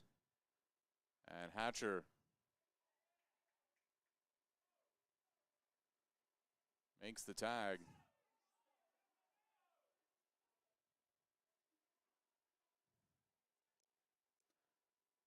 So time called. It's kind of a weird situation there. They send the base runner. Nelson was out of the baseline. I don't know that Hatcher got to apply the tag, but they called him out before he could throw to first. Methodist head coach Tom Austin in his 43rd year out to say a few words to the home plate umpire. Did not agree with that call.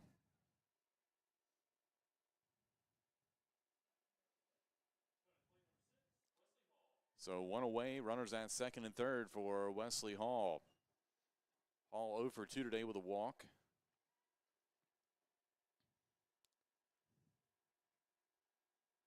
But the go-ahead run at second base, tying run at the plate. And a wild pitch will tie this one up.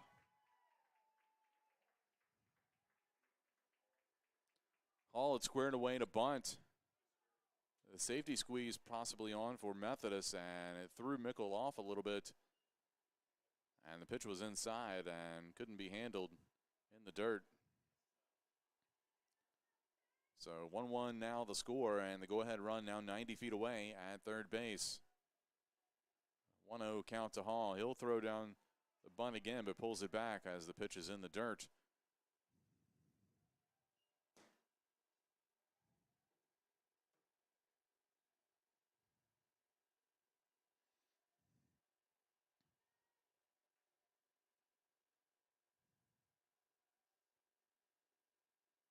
Bunt not on. Ball hit out to second base, and a good job by Tuck to look the runner back, and Austin had to stay at third.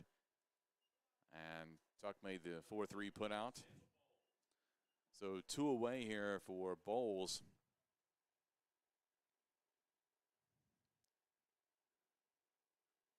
If the Cougars could get out of this without giving up the go-ahead run, that'd be a huge win for them, even though the Methodist did come back and tie the score. Pitch from Mickle, swing, and strike 1.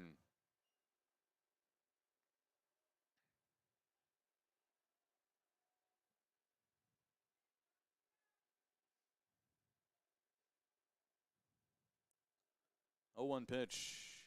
This one hit out to left field, but Williams there to make the catch. And Averett gets out of further trouble, but not before Methodist ties this one up. 1-1 your score. We go to the 7th inning stretch here in game 1 of our doubleheader.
Welcome back. We go to the bottom of the 7th inning. Brand Brophy will lead it off here for the Cougars as Averett gave up 1 run in the top half of this inning, and it's a tie ball game here in game 1.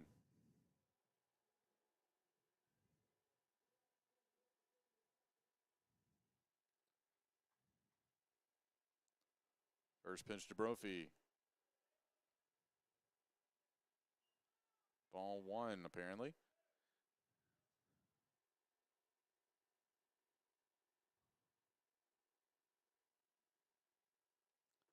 So 1-0 count. And that one across for strike 1.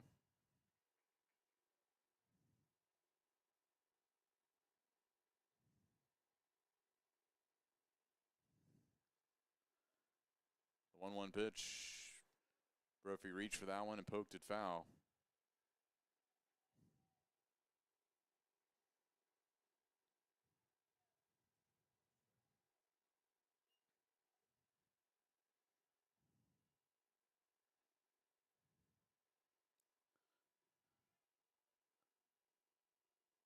One-two pitch from Hill, and time called, and that one sent all the way to the backstop. So no pitch there as time was called before the delivery.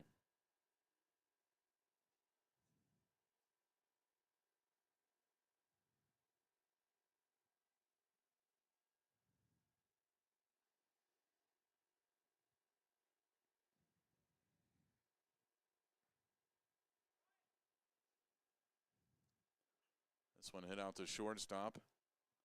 Throw over to first in time as Dagenhart gets the 6-3 put out.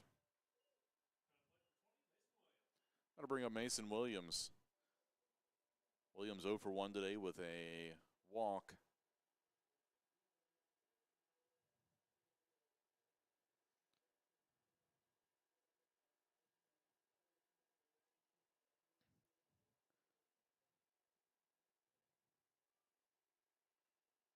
popped up in the infield and caught by Degenhardt over at shortstop right behind the mound for the second out. So 2 quick outs. That'll bring up Cole McLean.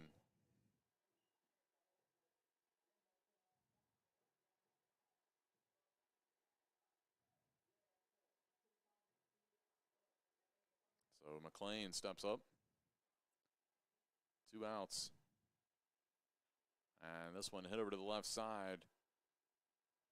And the 5-3 put out. So a very efficient inning by Hill on maybe 4 pitches. And that'll be it for the Cougars here in the bottom of the 7th inning. We'll go to the 8th. Still tied 1-1.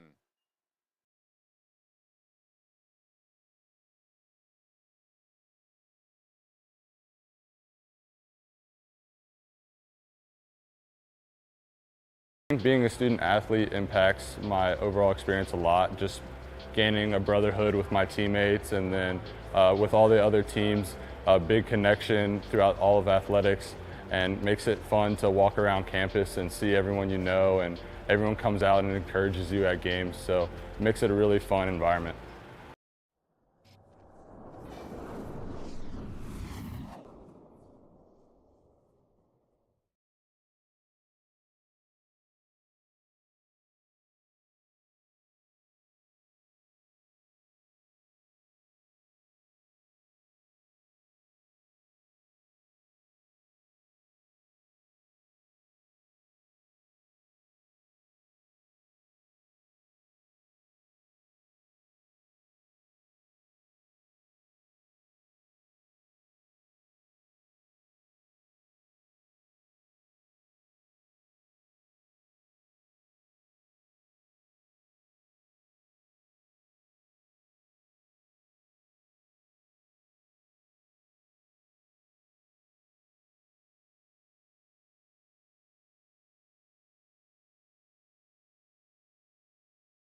And we go to the top of the 8th inning, tied 1-1 here in Game 1. Gavin Wheeler will lead it off here for Methodist, who came back to tie the game in the top of the 7th. First pitch from Mickle in there for strike 1. Wheeler 0 for 3 today with a pair of strikeouts.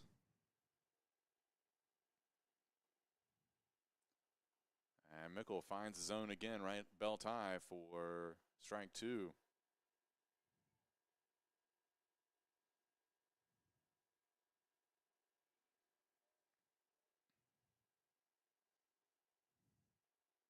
And a little nubber out to shortstop.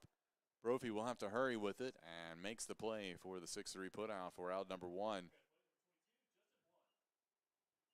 So Justin Blunt will now come to the plate, 0 for 3 today.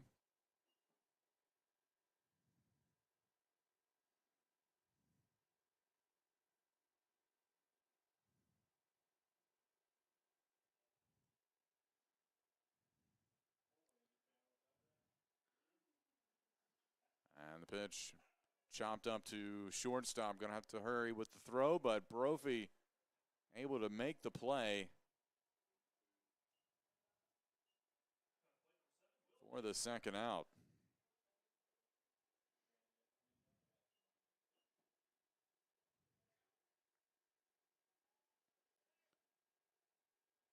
So Degenhardt come to the plate now with 2 away. Curveball on the inside corner from Mickle for strike 1. When Mickle gets dialed in, he's been a dominant pitcher this season for the Cougars. And finds the outside corner there, 0-2.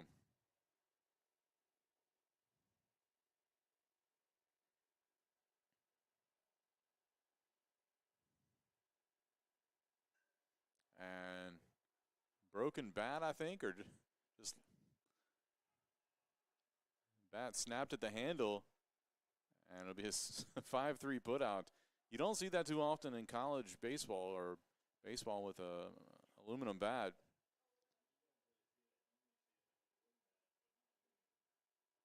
So that'll be it for Methodist here in the top of the 8th inning.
And welcome back. We go to the bottom of the 8th inning.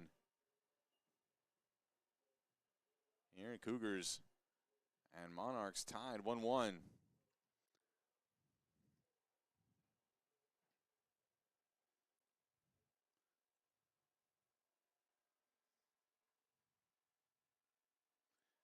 And Kyle Wilson at the plate, swings at strike one.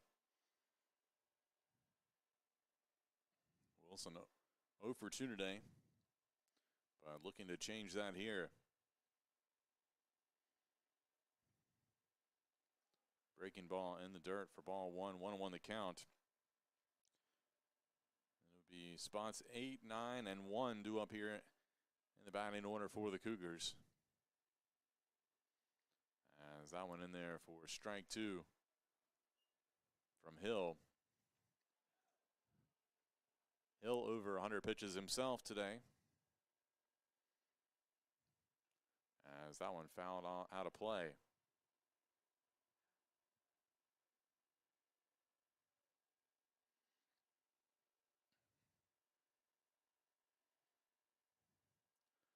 One-two pitch, curveball hit out to left field down the line. Could be trouble. And that drops in on the warning track. And a leadoff double for Kyle Wilson. So 5th hit of the day for the Cougars. And Nate Tuck at the plate. Have to imagine that with the double there, and we're going to have a pinch runner as Jason Maggs will take over at second base to run for Wilson. Give Averett a little bit more speed on the base paths.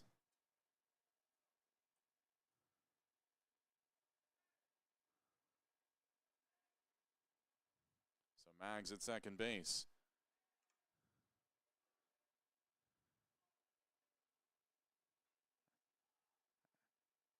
And a pop-up out to shallow center field.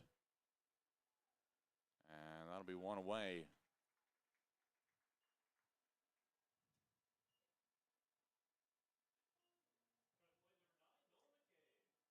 So Nolan McCabe will come to the plate.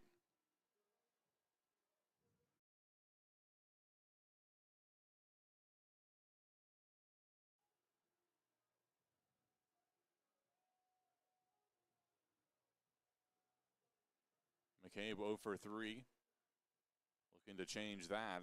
If he can hit one through the infield, it would likely score a run with Maggs.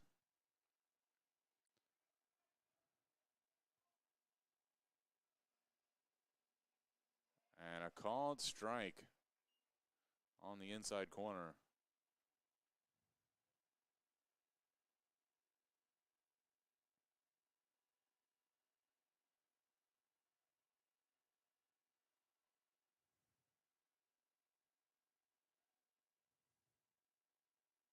Oh, 1.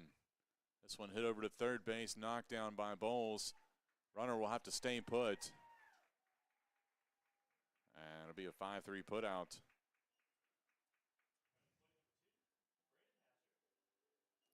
That'll bring up Brandon Hatcher.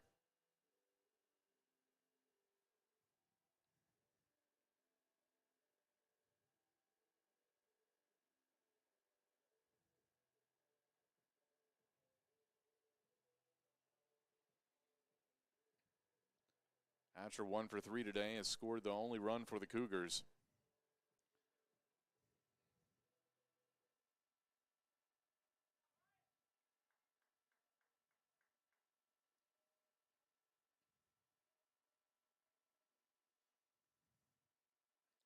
First pitch, ball popped up in shallow center field.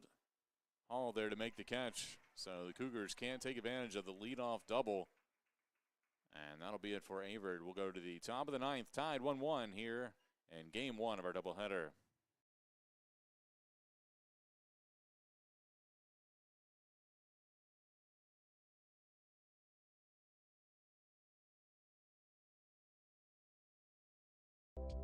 For me, it was important to leave home and experience new cultures and travel while I'm young, before I settle down.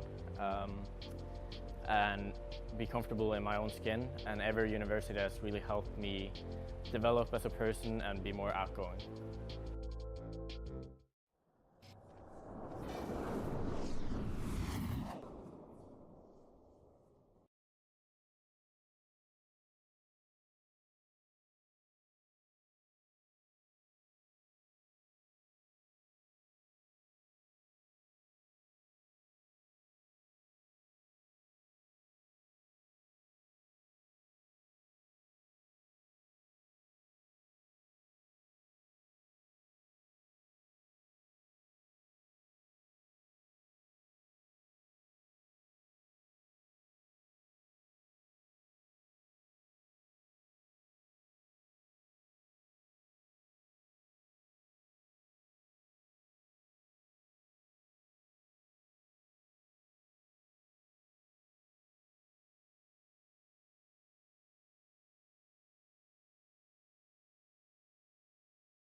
Welcome back. We go to the top of the ninth inning, tied 1-1 here.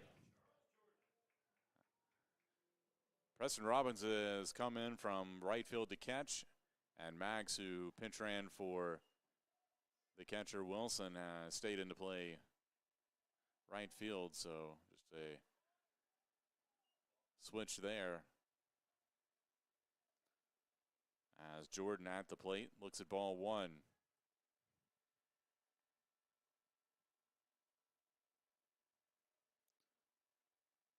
This one hit out to left field. Williams comes in and reads it perfectly and catches it for the out.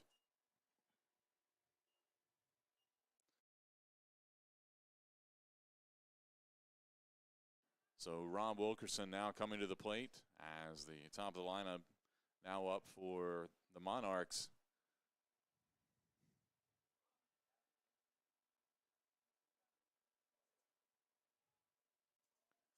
Mickle with the pitch in the dirt for ball one.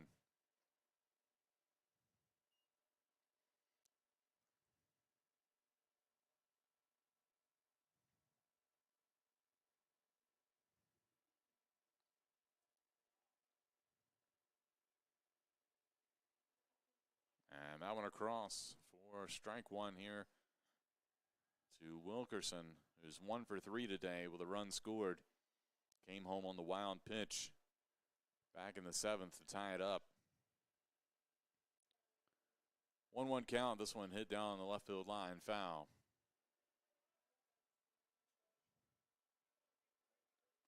One and two now.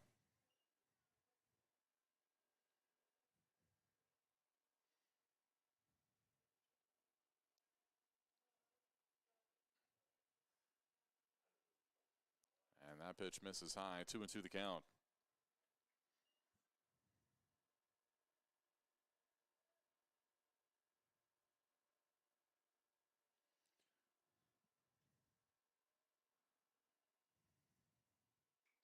This one hit out to second base. Tuck fields it. And the throw over in time for the second out.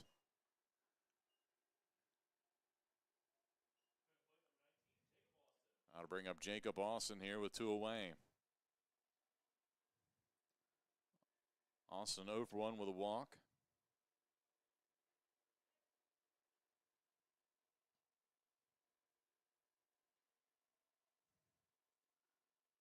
And the pitch from Mickle just missed. 1-0 the count.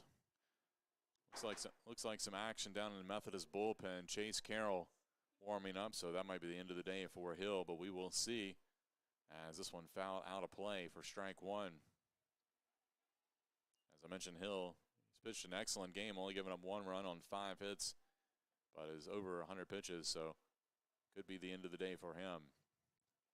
Mickle, meanwhile, 1-1 pitch, missed for ball 2.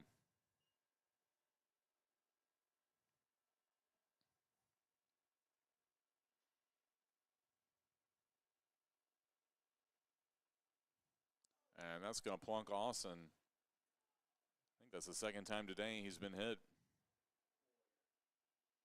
So he's aboard here with 2 away. That'll bring up Nelson. Spencer Nelson 1 for 3 today with a walk.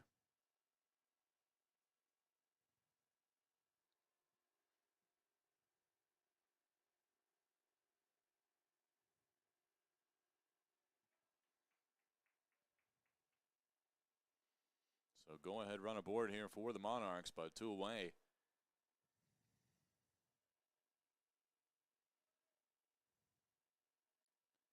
Solid lead over at first base by Austin. Mickle gives him a long look. And that ball gets away from the catcher, Robbins. It'll be a pass ball.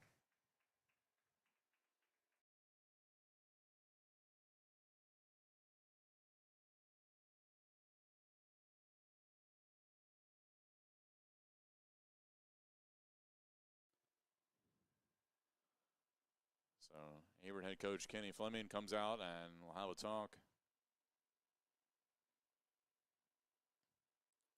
with his pitcher and catcher. The go-ahead run now at second base here with 2 away.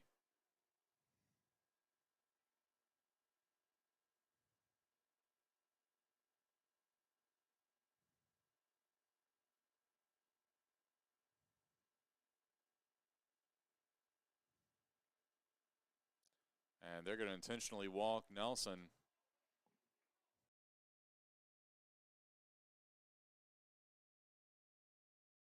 So now 2 aboard, and they'll take their chances with Hall.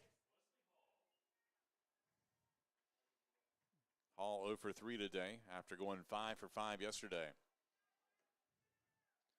So that gives a chance for the Cougars to get it out at any bag in the infield. And that one a called strike 1.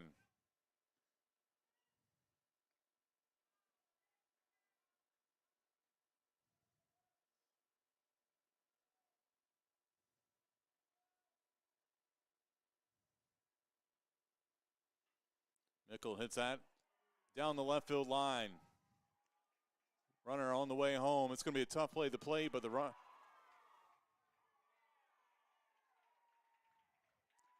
And Methodist will go ahead on the RBI.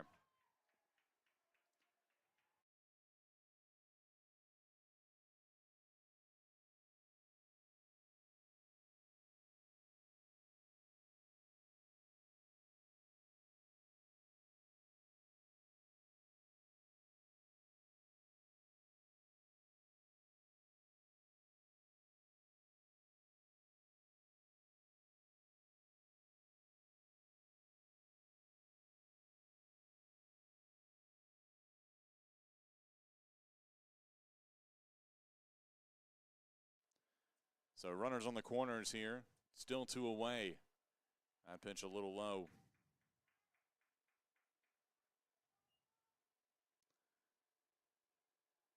As Bowles at the plate. Methodist with a 2-1 lead here. Threatening to add another one with a runner on third. Runner takes off for second base. That one's going to drop in right field. So another run comes home. And runner is still on the corners here with 2 away.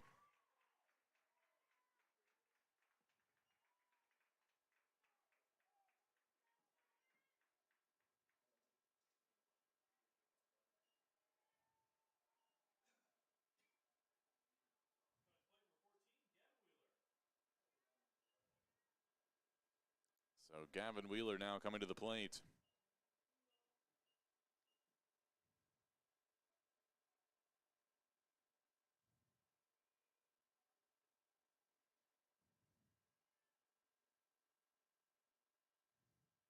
Runner takes off, ball popped up over towards third base.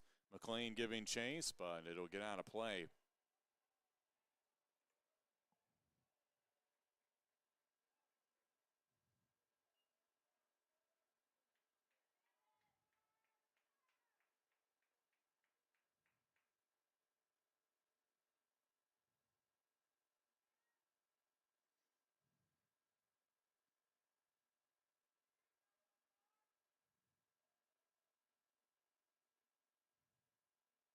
Runner takes off again. They'll get down to second base. 1-1 the count.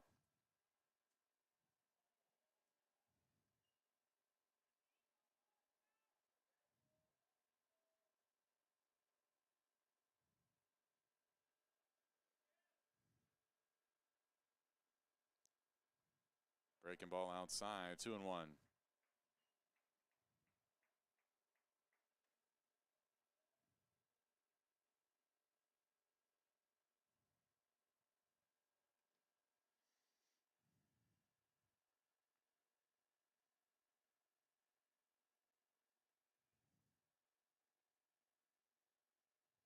That one in the dirt as well, 3-1.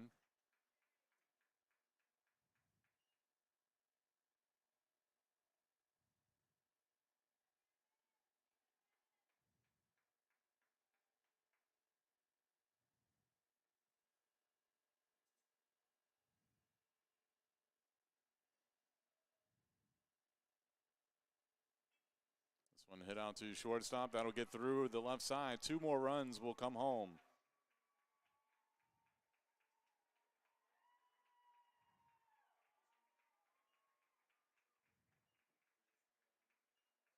And Methodist has exploded for 4 runs here in the top of the 9th inning.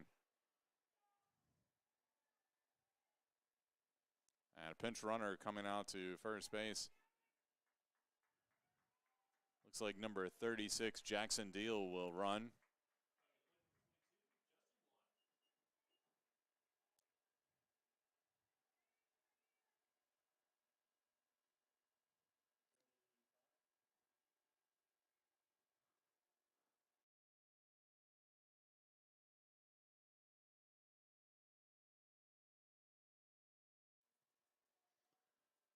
So Blunt at the plate here.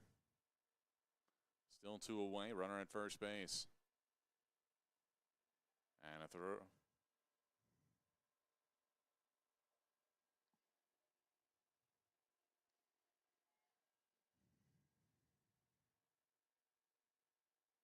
That pitch in the dirt, good block back there by Robbins. 1-0 the count.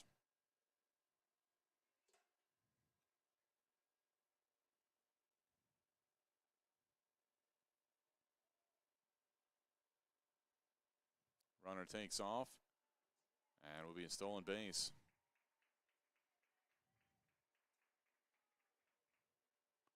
Robbins bobbled the transfer there. 2-0 the count.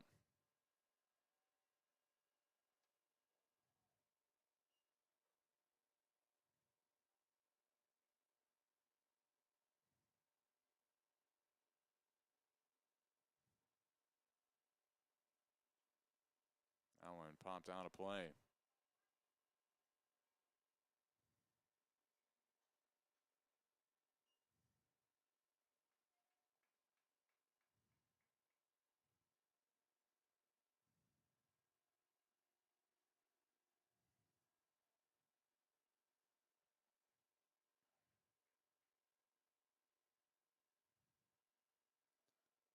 Two-one pitch coming from Mickle.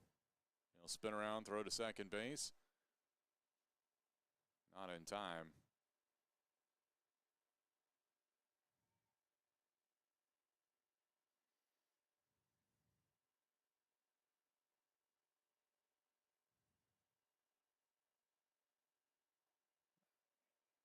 Swing and miss for strike 2.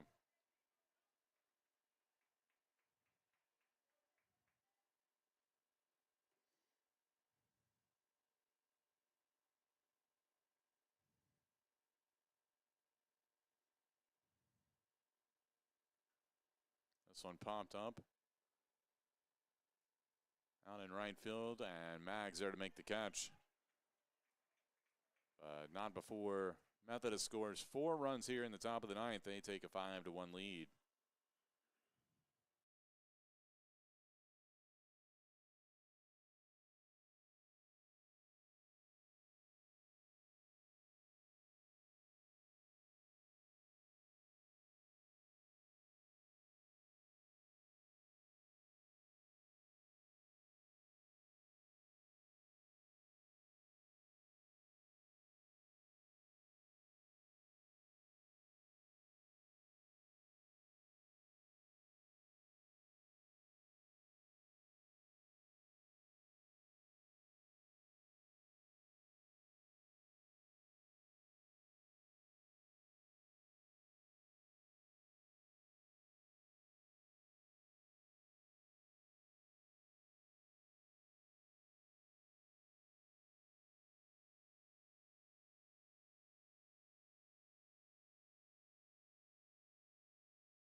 Welcome back. We go to the bottom of the ninth inning. Cougars trail 5-1. It's their last opportunity here to try to get back in this one. And we saw yesterday they didn't give up, came back, got within 1 run after scoring 4 runs in the ninth yesterday. If they can score 4 runs in the ninth today, they'll be in good shape. First pitch, a strike here to Robbins. 0 for 2 today. It'll be Robbins, Spicer, Brophy due up in this one. 0-2 the count as that one across for strike 2.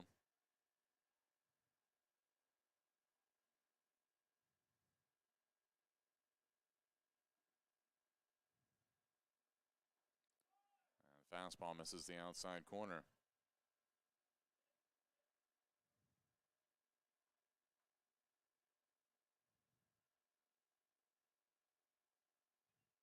That one chopped foul.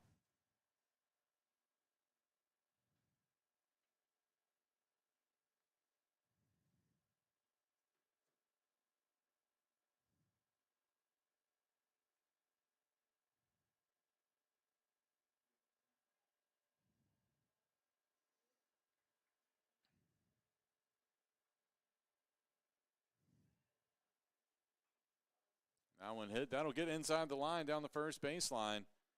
Robbins will make his way to second with a stand-up double. 6th hit of the day for Averett. And don't count him out just yet. Avery Spicer now coming to the plate. And we got a pinched runner, it looks like.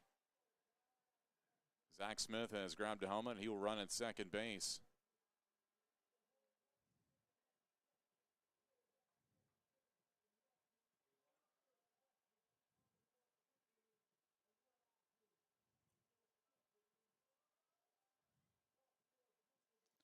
So Smith giving the Cougars some extra speed on the base paths here. For Spicer.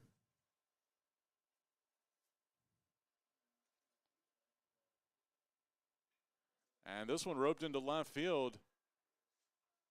Smith will stay put at third, and Spicer at first. Back-to-back hits for the Cougars here to start the top of the ninth. Or excuse me, bottom of the ninth.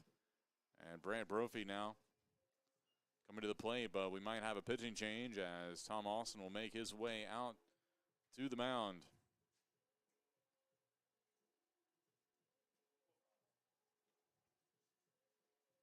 No signal yet to the bullpen.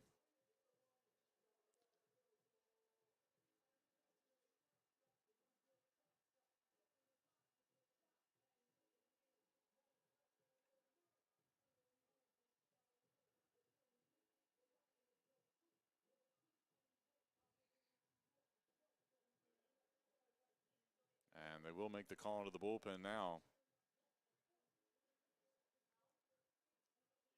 Take a quick break. We'll let you know who it is when we come back.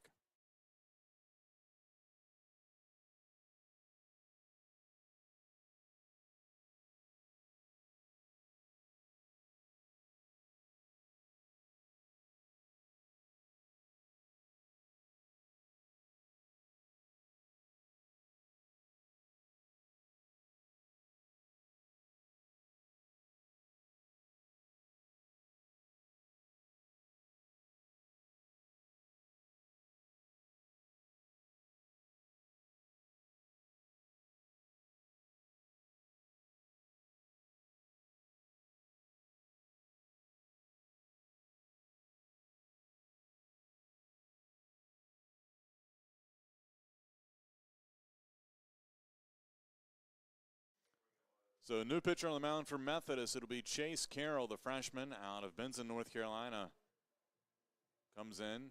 This is his 13th appearance of the season, 12th in relief. He's pitching 19 2/3 innings, 21 strikeouts, but does have a 4.58 earned run average with a 1-0 record and 1 save on the year.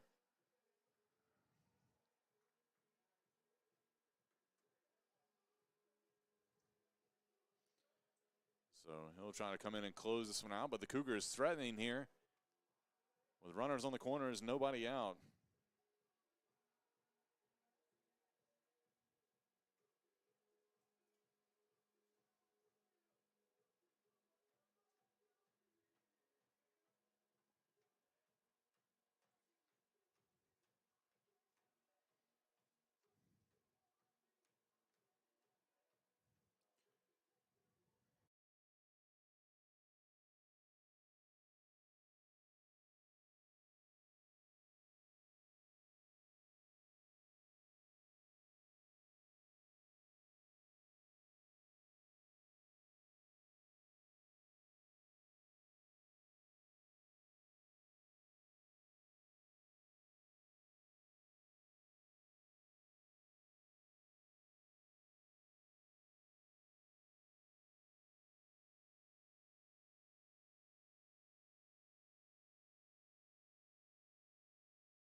welcome back. Here's Brant Brophy at the plate. Fouls that first pitch off from Carroll, and his first pitch of the game after coming in relief. This would be a save situation for Carroll. Even though it's a 5-1 lead, the tying run is on deck. And Brophy gets a piece of that one, fouls it off. Ricocheted either off the catcher or the umpire and hit the top of the press box. So 0-2 count to Brophy. Brophy 1 for 3 today with an RBI. Drove in the only run with a hit to left field for the Cougars back in the fourth. That pitch outside. Brophy not chasing it. 1-2 the count. Hudson Rowe has grabbed a bat and is on deck. He would pinch hit for Mason Williams, should that change be made. 1-2 pitch, Brophy. And it goes down swinging for the first down.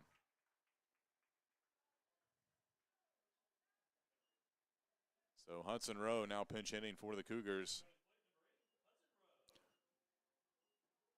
Rowe batting .270 on the year with 20 hits, 5 doubles, 2 home runs, 8 RBIs.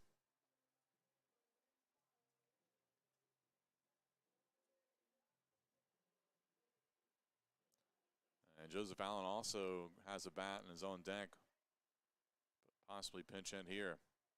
Should they get to him? 1 out here for Rowe. Runners on the corners. And a called strike 1.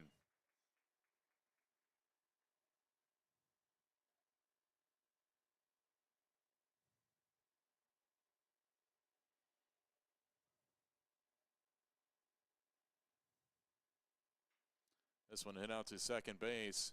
Bobbled. Probably kept him from a double play, but a run will score for the Cougars. But now they're down to their last out on the fielder's choice. And so Allen will come in and pinch hit here for Cole McLean.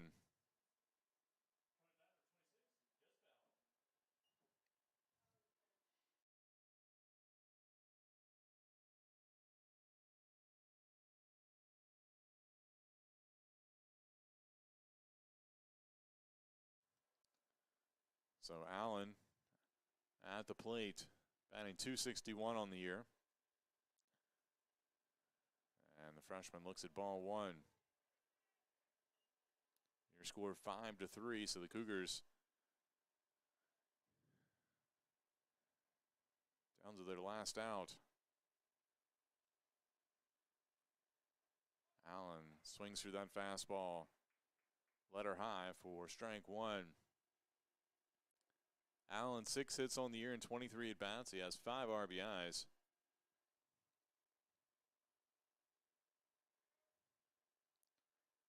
One pitch. A little low for ball 2. Will continue for the Cougars if this game continues. Kevin Ziske now with a bat on deck for Averett.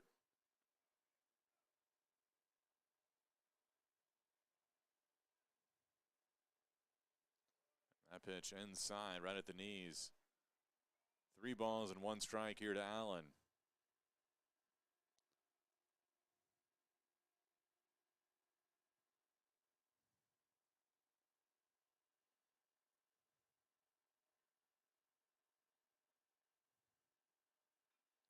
This one hit into shallow right field, but Blunt there to make the catch, and that'll do it as Methodist holds off Averett once again in the 9th inning for the victory.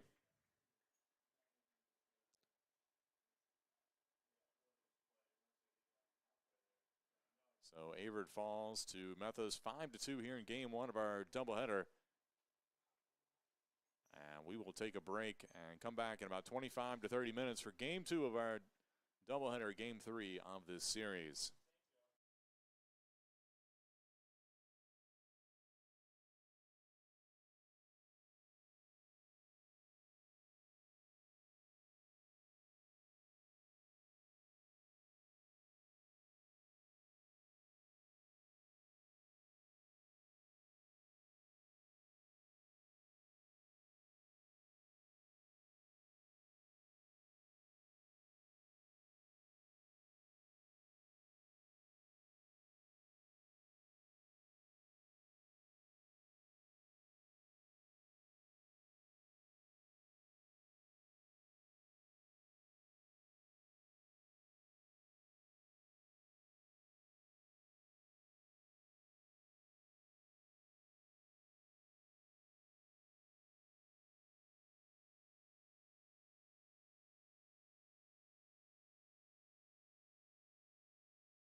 Being a student athlete and an aviation major was actually a huge plus for me in deciding to come to Averett. I looked into multiple schools, hundreds of schools actually, and Averett just felt like home to me as soon as I stepped foot on campus.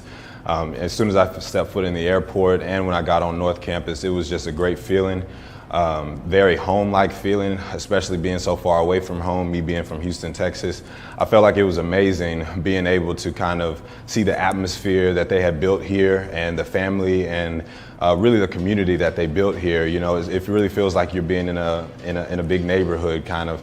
I really enjoy my time here at Averett so far, and one of the biggest reasons that I picked Averett was because of me being able to do both, being a student athlete and also being able to fly planes. That's one of my I think favorite things to say to anybody when they ask me what my collegiate experience has been like.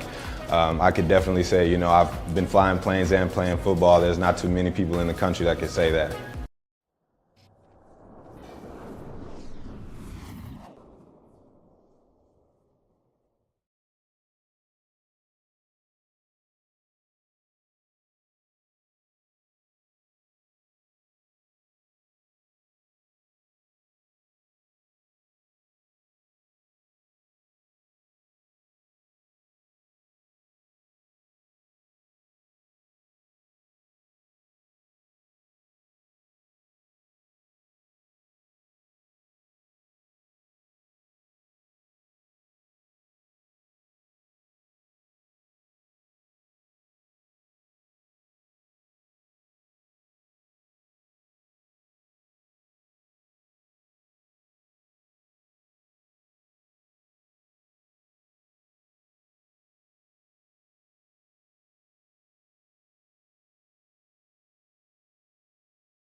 Welcome back. We are ready for game 2 of our doubleheader today between Methodist and Averett. Cougars trying to sneak one out here and take one of these 3 games after Methodist came back and won game 1 today, 5-2.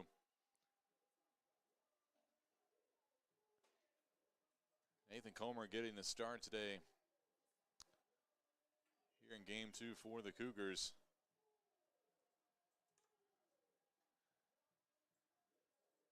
Freshman out of South Boston.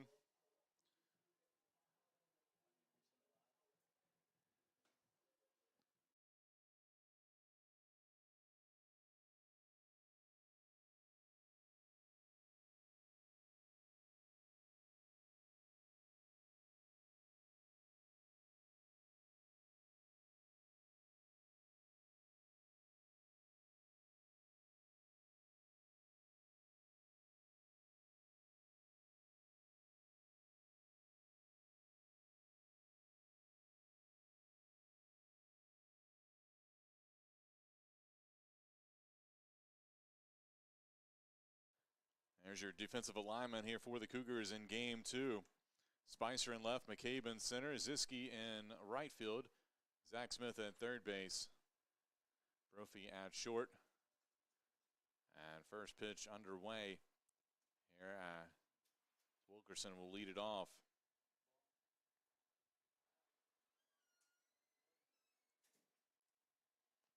So 1 ball, no strikes.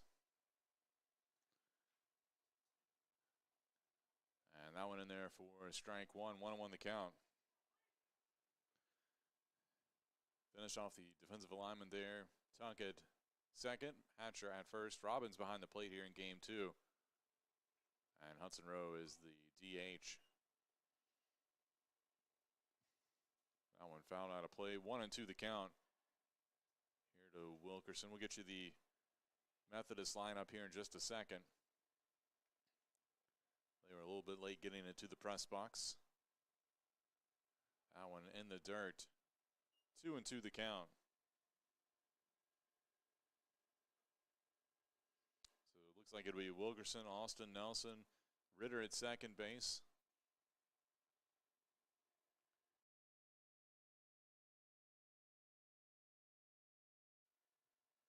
This ball hit out to right field. Ziske out there. He'll make the catch.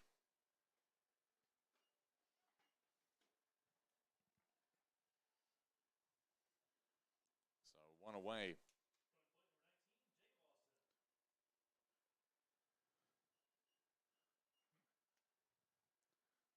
I'll bring up Jacob Austin.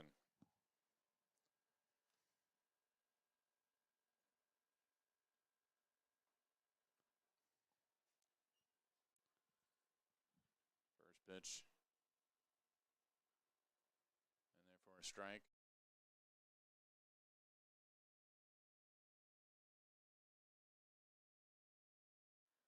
Swing and a miss there for strike 2.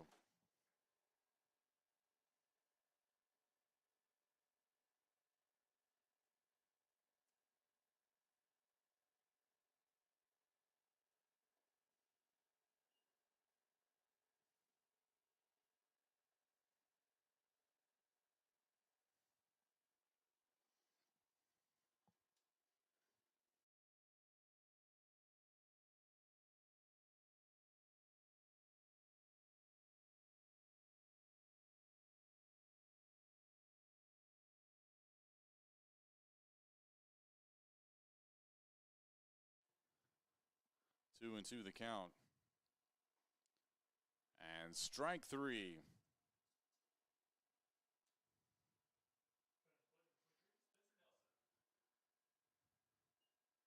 So Spencer Nelson now coming to the plate.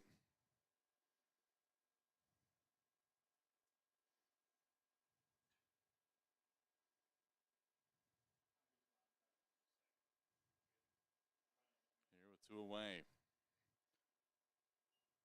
First pitch, a ball.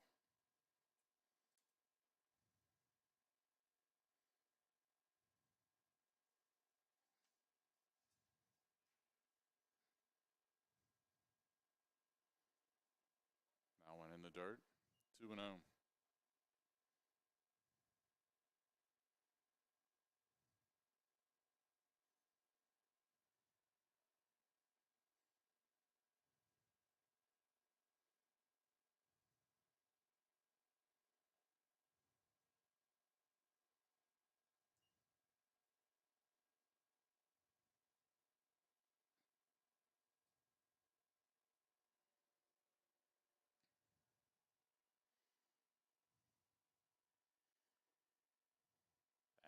4-pitch walk. So walk here with 2 away.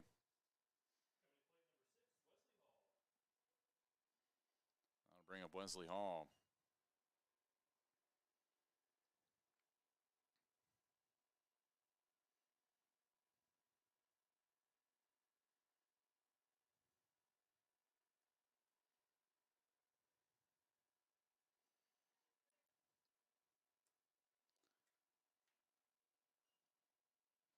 Pitch a ball. When I was looking at the lineup earlier, we had been given, we put it into the stat program, it's by number, and they had the wrong jersey number on Hall, so I thought Ritter was in the game, but it is Hall.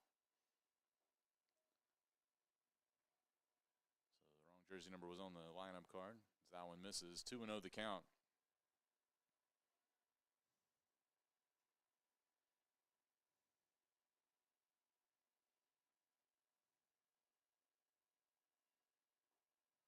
Pitch across for strike 1.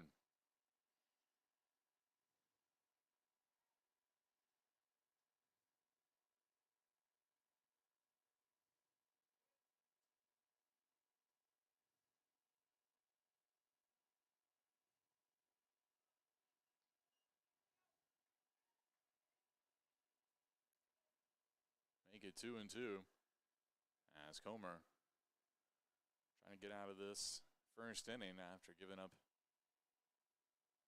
the walk. Strike 3. Comer, solid first inning, 2 strikeouts. And that'll be it all for the Monarchs here in the top of the first. We'll have the starting lineups for you in just a moment when we come back.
And we go to the bottom of the first inning. You can check out the Averett lineup here for game 2.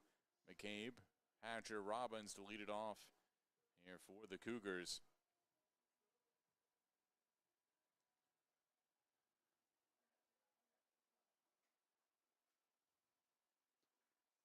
McCabe went 0 for 4 here in game 1 earlier this afternoon. First pitch hit out to center field and caught out there by Wilkerson for the out. That'll bring up Brandon Hatcher. Hatcher's went 1 for 4 with a run scored in game 1.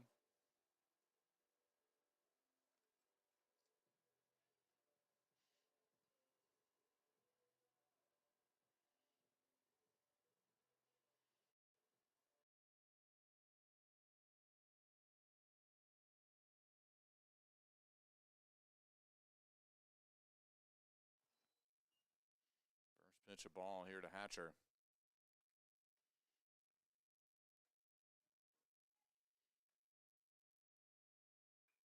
And this one hit out over to second base. Hall ranges over, and he'll make the play for the 4-3 putout for out number 2. And that'll bring up Preston Robbins.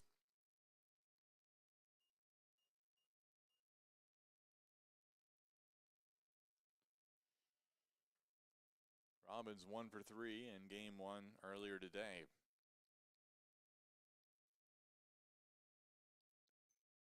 He's 4 for 7 for the series. And looks at strike 1 here. Starter on the mound today, Austin Skipper, here in game 2 for the Monarchs. That pitch in the dirt. Skipper 3-1 on the year. This is his 10th start, 11th overall appearance. Has 42 strikeouts and 52 2/3 innings this season. With a 4.12 ERA. Gets Robbins to swing after that one, so 1-2 the count.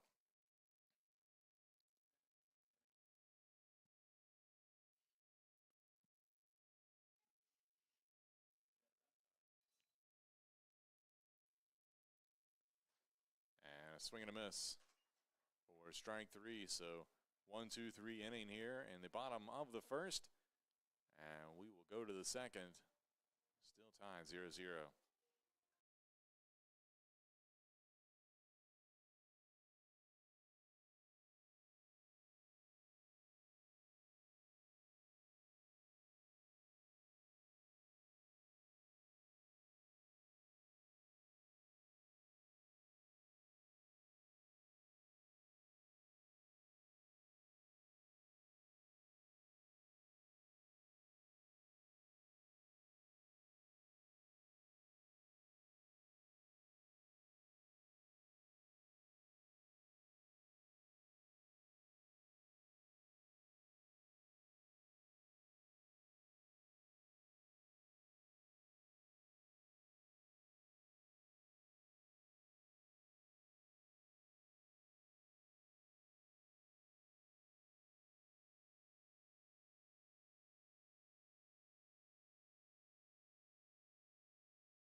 Welcome back. We go to the top of the second inning.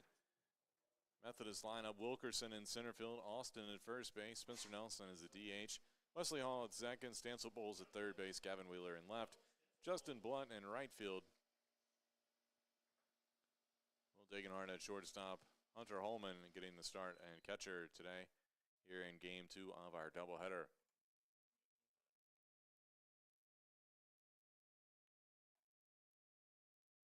First pitch of ball here from Comer.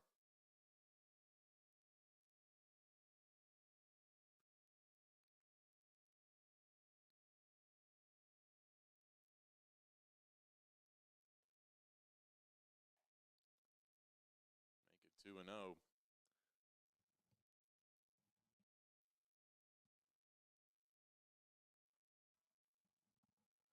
Comer 0-2 on the year. As that one fouled back to the backstop. The freshman making his 6th career start today. 14th overall appearance. He has 15 strikeouts and 23 innings pitched.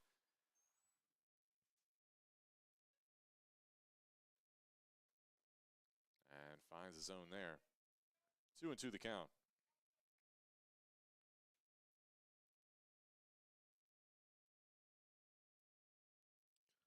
Comer, one of 2 Halifax County High School guys that are freshmen this year. This one hit out to Brophy at short.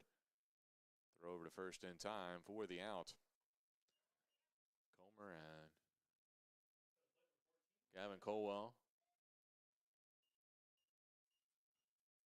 both from Halifax County High School.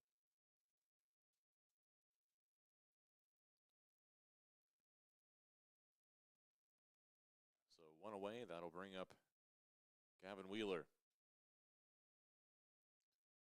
First pitch, a strike on the outside corner.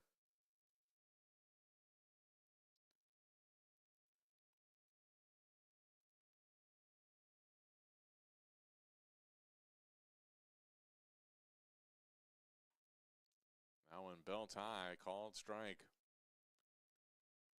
Wheeler thought it was a little high.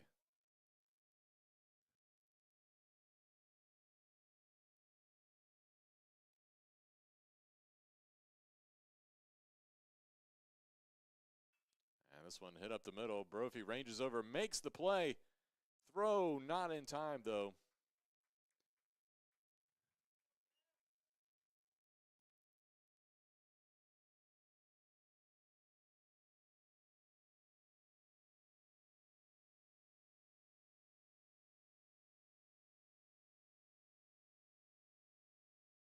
So will be ruled a hit, as Brophy had to make a outstanding play to even get to that ball.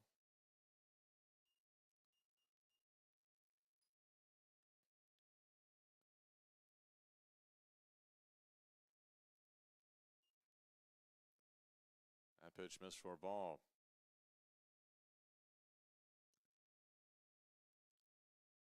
Blunt went 0 for 5 in game 1 earlier today. Looking to change that here. That pitch in the dirt.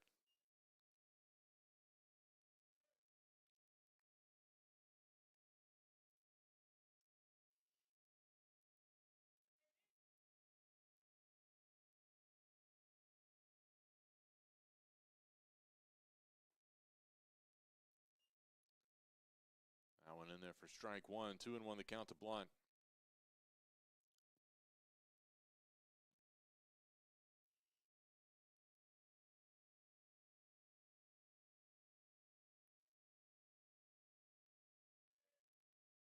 That pitch a little low. 3-1 the count.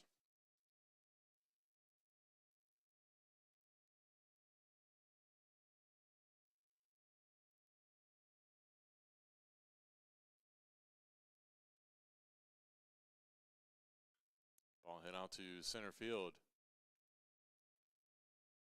And caught for out number 2 by McCabe. That'll bring up Dangenhart. He went 1 for 3 with a walk in game 1.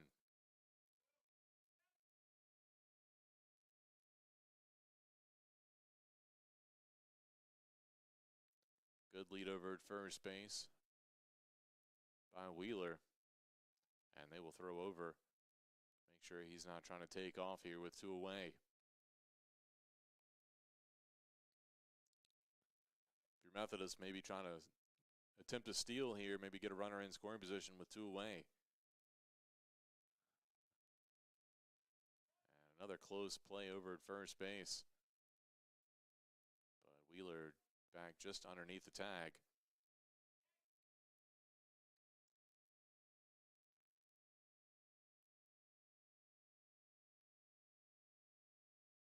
Another throw.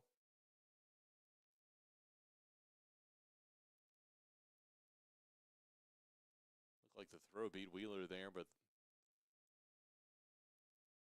tag was a little late. And now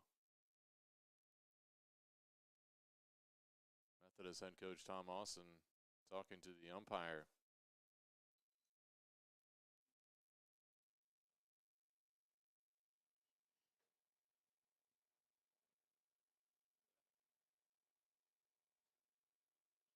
Not sure what the conversation is about.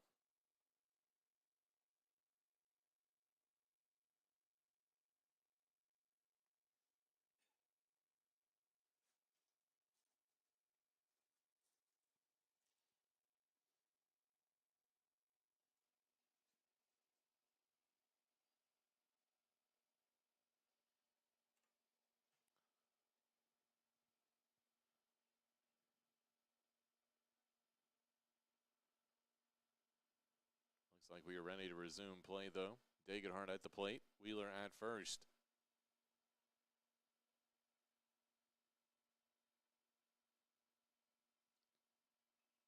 And that one fouled out of play to the right side.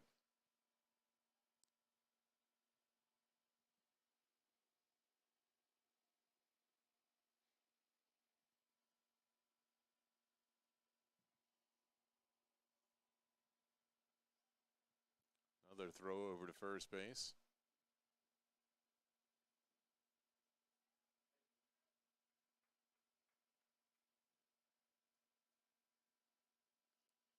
Comer looks in.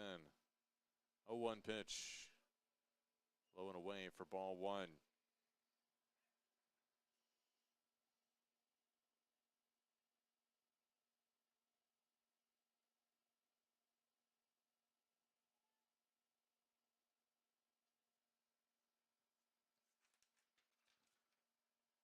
This ball hit out into center field. McCabe there to make the catch for the third out. So that'll be it for Methodist here in the top of the second inning.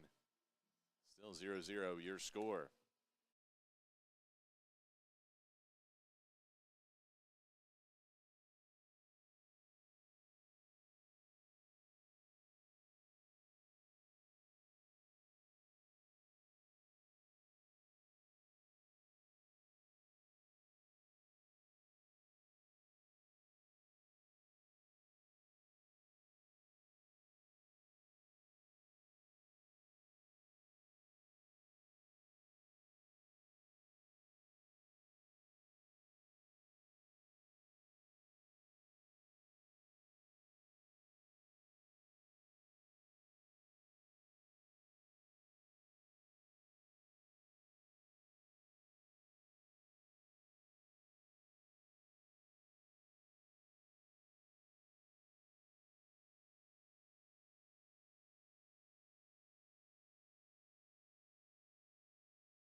Welcome back. Avery Spicer will lead things off here for the Cougars in the bottom of the second inning.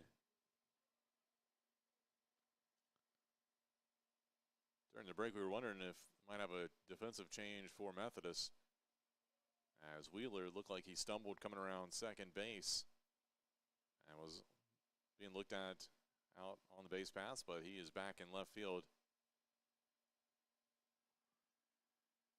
And now home plate umpire and Tom Austin getting into something. And I think he just got warned.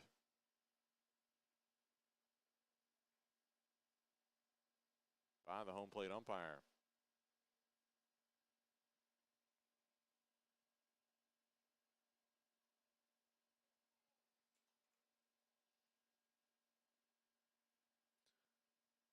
Want to know the count.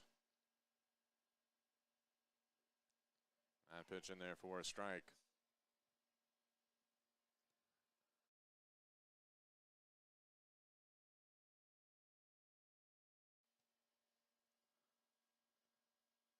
And the breaking ball just missed here to Spicer. 2-1 the count.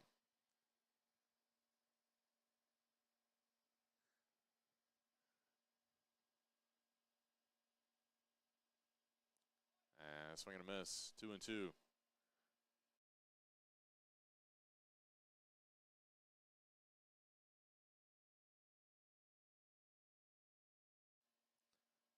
So 2-2 pitch.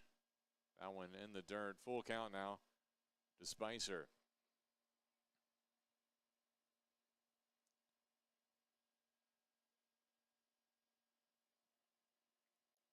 Spicer went 1 for 4 in game one earlier today. Pitch from Skipper. In the dirt for ball 4. So it will be a walk. And that's one aboard here for Brant Brophy. Brophy 1 for 4 with an RBI in game one.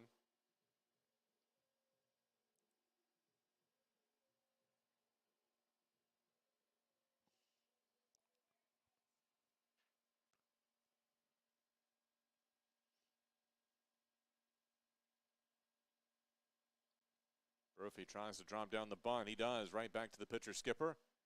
And the sac bunt will move Spicer over to second base.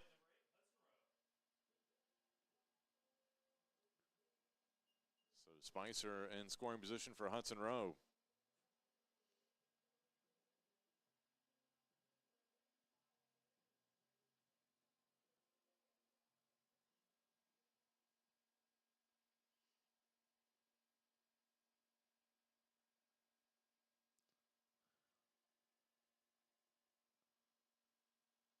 Hudson Rowe, the sophomore. Big swing and a miss there.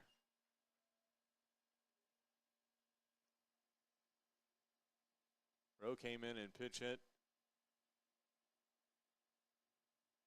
Got an RBI fielder's choice in game one. Scored the run for the Cougars in the ninth inning. This one hit out to left field. Blunt makes the catch, and Spicer has got to stay put at second. So 2 away. Now to bring up Zach Smith. Smith came in and scored a run after pinch running in the bottom of the ninth of game one. But this is his first at bat of the series. He also pinch ran and scored a run in game one of the series yesterday. But getting the start at third base here in game 3 of the series. Breaking ball drops in there for strike 1.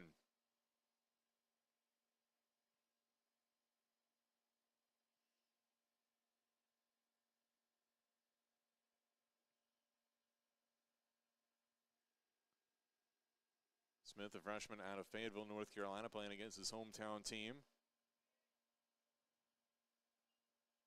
That pitch a little wide, 1-1 the count. Smith went to Cape Fear High School.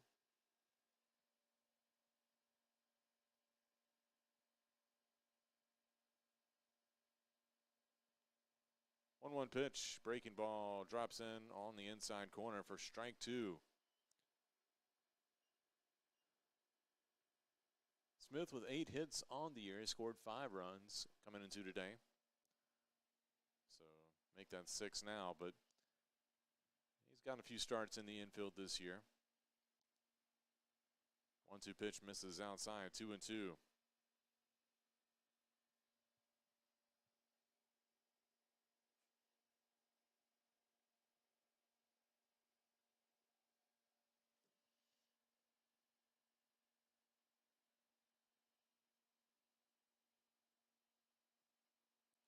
That pitch in the dirt, good block behind the plate there by Hunter Holman.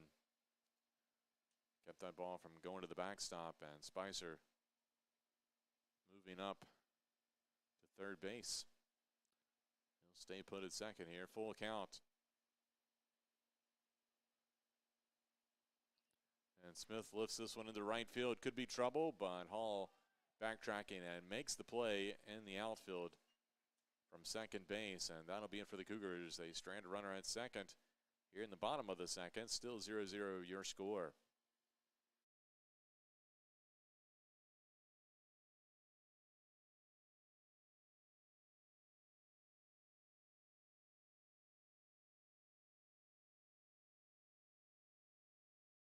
I think being a student athlete impacts my overall experience a lot. Just gaining a brotherhood with my teammates, and then with all the other teams, a big connection throughout all of athletics, and makes it fun to walk around campus and see everyone you know, and everyone comes out and encourages you at games, so it makes it a really fun environment.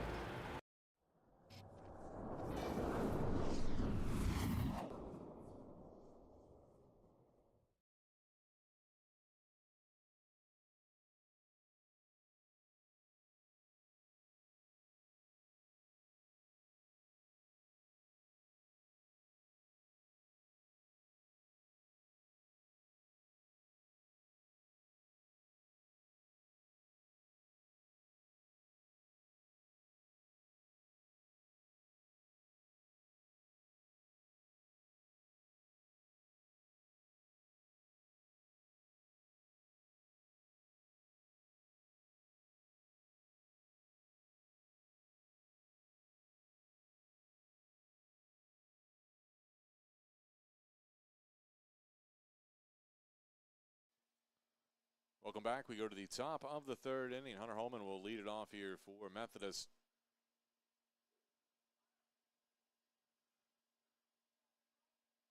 Holman getting the start here in game 2 of our doubleheader. Looks at ball 1. Holman came in as a replacement yesterday in the first game of the series and played a couple innings.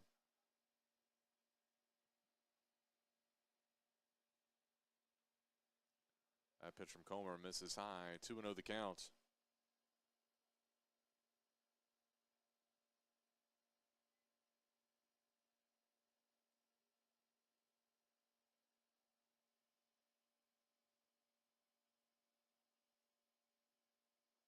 Make it 3-0.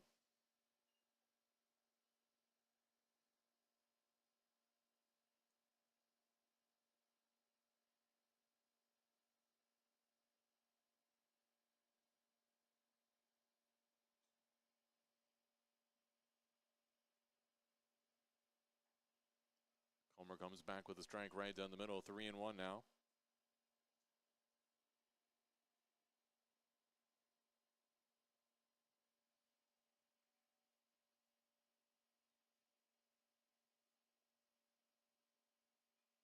That ball popped up out of play to the left side, so that'll run the count full here.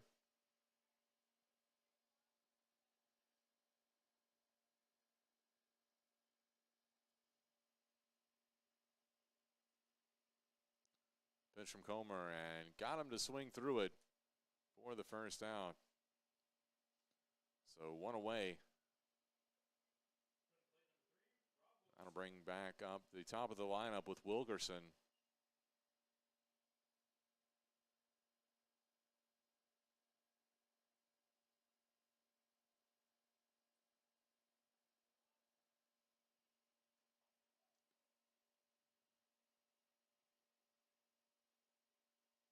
First pitch ball.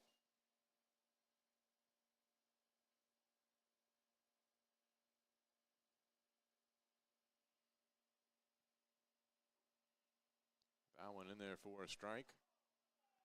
Looked a little low. Wilkerson did not like the call.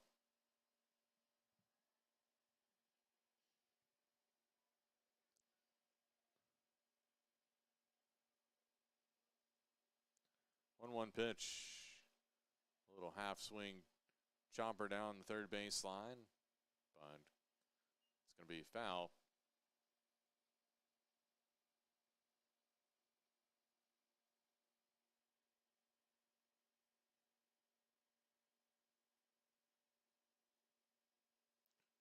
So 1-2 the count here to Wilkerson.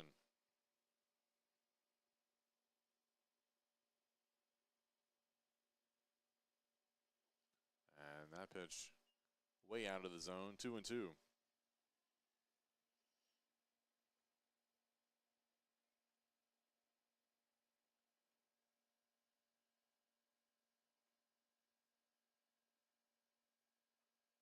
That ball chopped out on the right side now.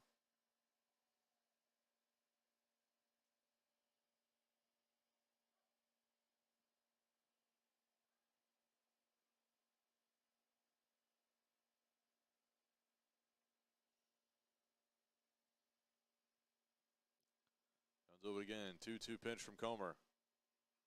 That ball popped up over to the right side. Hatcher comes in, makes the catch from first base in foul territory.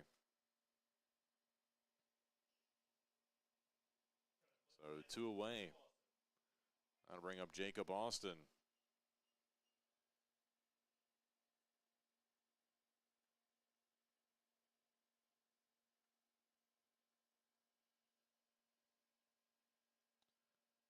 Pitch to Austin. A ball just outside. Austin showing bunt there, but really close pitch.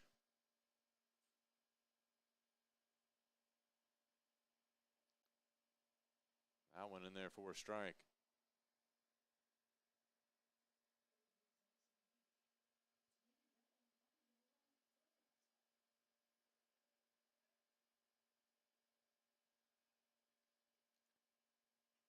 This one popped up into center field and caught out there by McCabe for the third out. So that'll be it here for Methodist in the top of the third. Still scoreless here in game 2.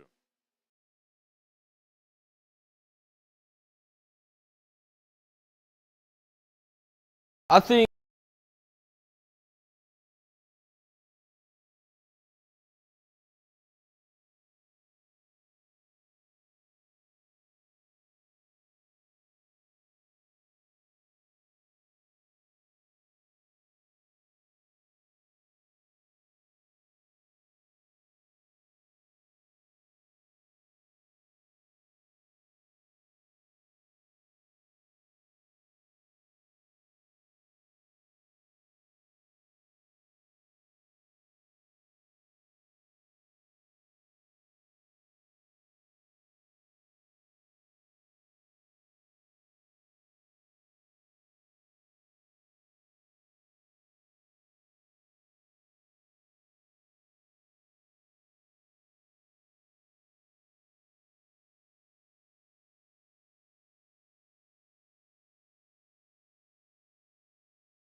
Welcome back.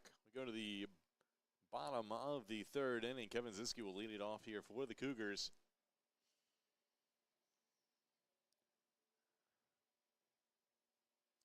Ziske batting .225 on the year, 16 hits.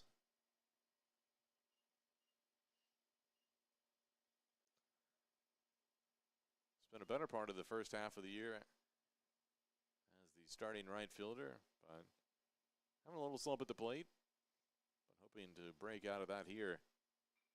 And he does poke one into center field for a base hit. So Ziske aboard with Averett's first hit here in the game. That'll bring up Nate Tuck.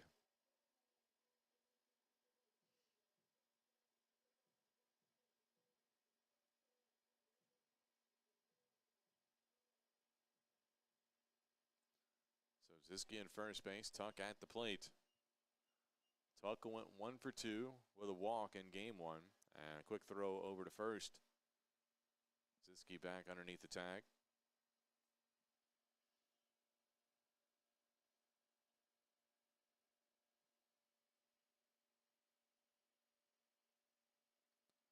That pitch a little high to Tuck for ball 1.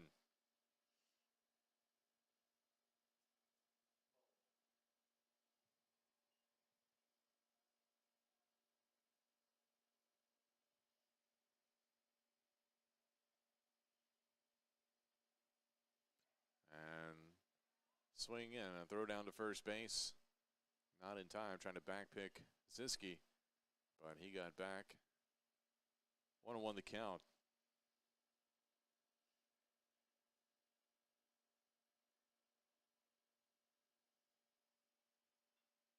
This one hit into shallow center field. Wilkerson has to take it on the hop, and Ziske has to hustle to get to second base. So back-to-back singles. That'll bring up Nolan McCabe. We'll see what the Cougars elect to do here. Last time they had an opportunity to move a runner over early in an inning, they elected to not sacrifice bunt, but it's a good opportunity here with 2 aboard, nobody out. McCabe, speedy guy, could possibly beat out a bunt as well. And he does drop the bunt down. And they're going to say, I think, foul ball.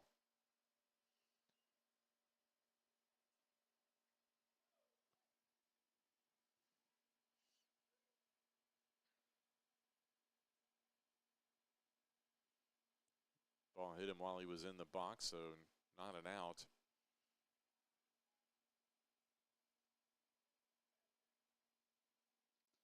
See if the bunt is still on. My guess is probably so.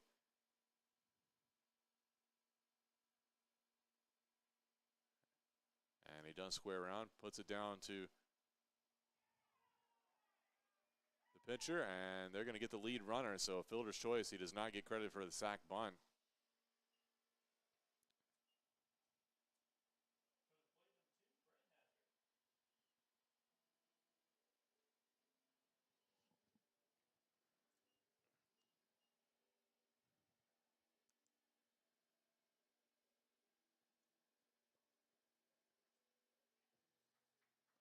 So Brandon Hatcher at the plate. Still same situation. Runners on first and second now. One out, though. Hatcher swinging away. Fouls that one out of play.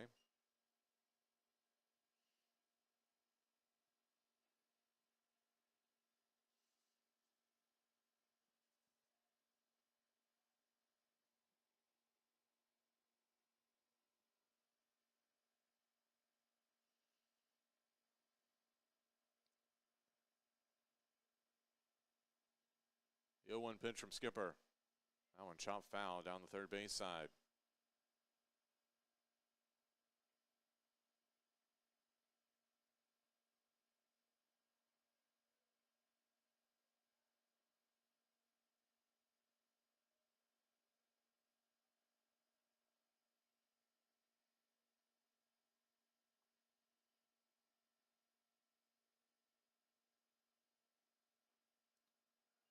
Pitch wide. Good waste pitch there by Skipper to see if he could get Hatcher to chase. But Hatcher, a wise veteran, knew that was probably coming.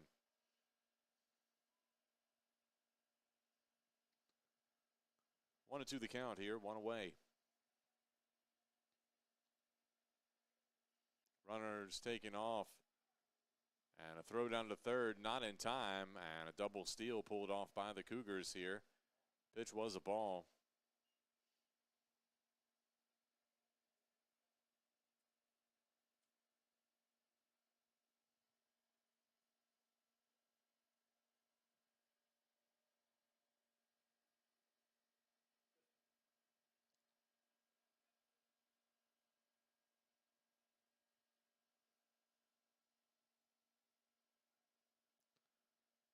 So 2-2 count here to Hatcher. Now 2 runners in scoring position for the Cougars. And Hatcher reaches out, chops that one out to second base. And that's exactly what you want from a veteran player. RBI ground out on the 4-3 putout.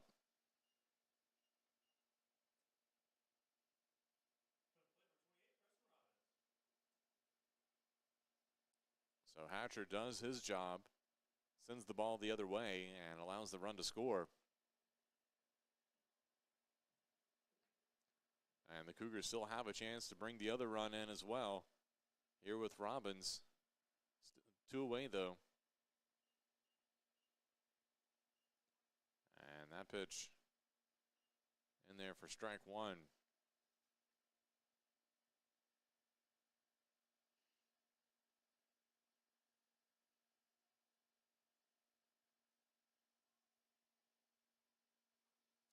And a fastball right on the outside corner. 0-2 now to Robbins.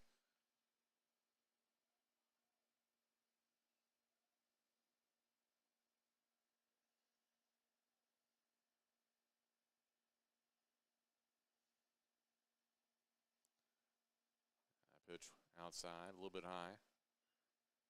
1-2 the count.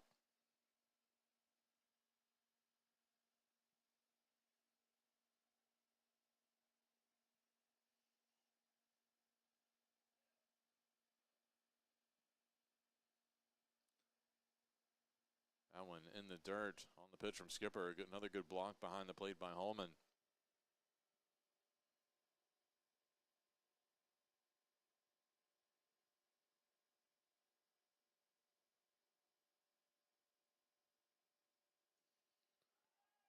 And the curveball just missed the inside corner. Skipper wanted that pitch.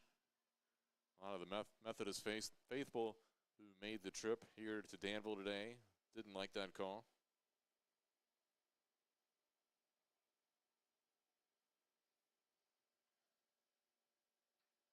Payoff pitch. And that one fouled out of play as Robin stays alive.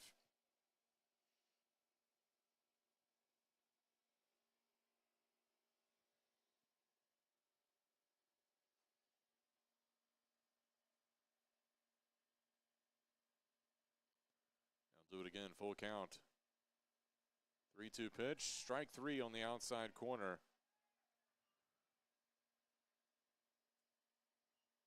And that'll be it for the Cougars, but they do score 1 run here. In the bottom of the third, they take a 1-0 lead.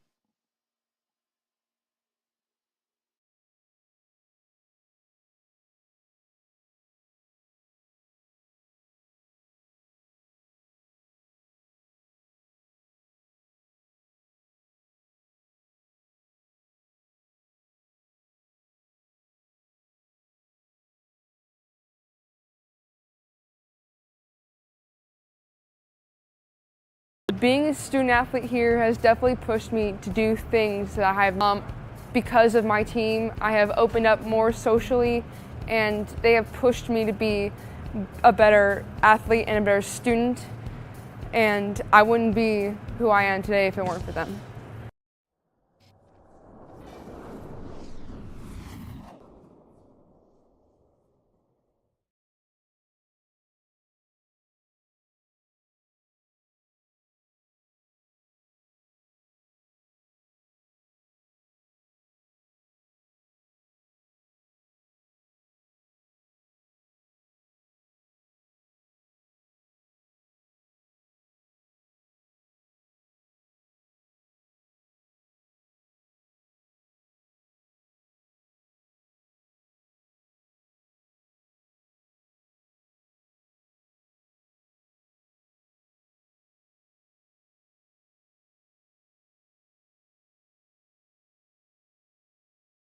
Welcome back. We go to the top of the 4th inning. Averett with a 1-0 lead here on Methodist.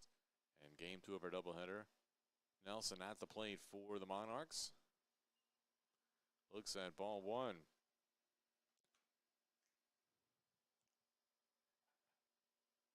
Spencer Nelson drew a walk in his first at bat of the day. This one hit out to shortstop. Tough bounce for Brophy. And a great play.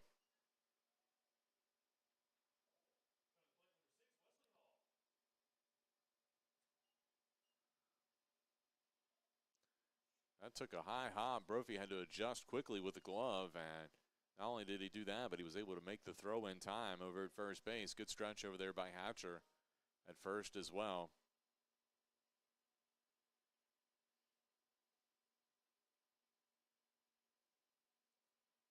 That pitch in the dirt.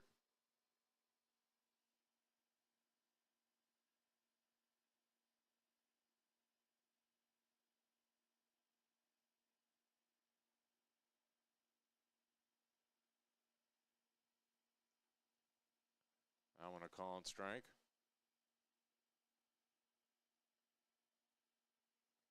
1-1 the count.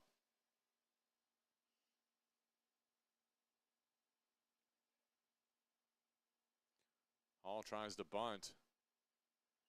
And he did go and offer at it, so 1-2 the count.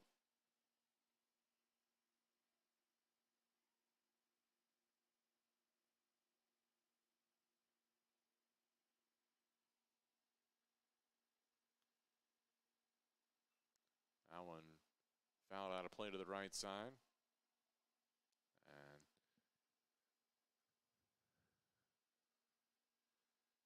count remains 1-2.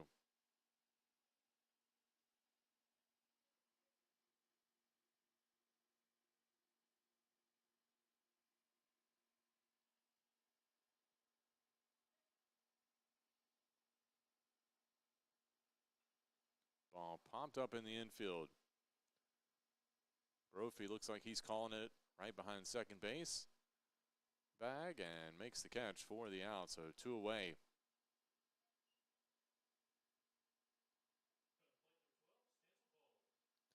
I'll bring up Stancil Bowles here. Bowles over 1.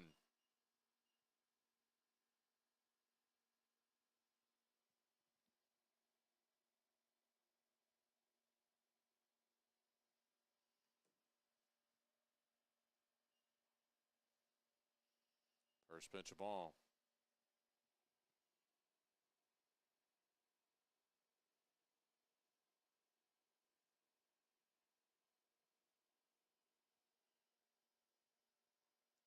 And a fastball, bell time, makes the count 1-1.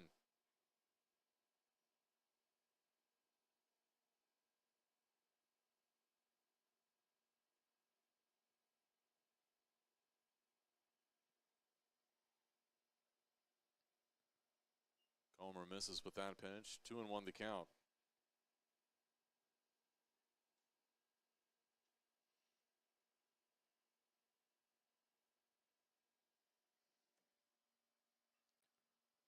Ball hit out to left field. Spicer backpedals a little bit, makes the catch. And that'll be the third out here. In the top of the fourth inning, your score, Averett 1, Methodist 0. Go to the bottom of the fourth. When we return, you're watching Averett Baseball on the Averett Sports Network.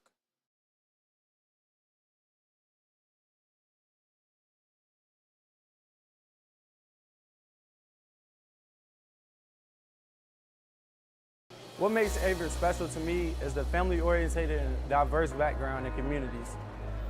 Here at Averett, we believe in one family, one team philosophy. As an RA, being able to guide people in the right direction and building a community helps me develop leadership. Also, being a leader on the football team and captain, it helps me guide people to be better each and every way.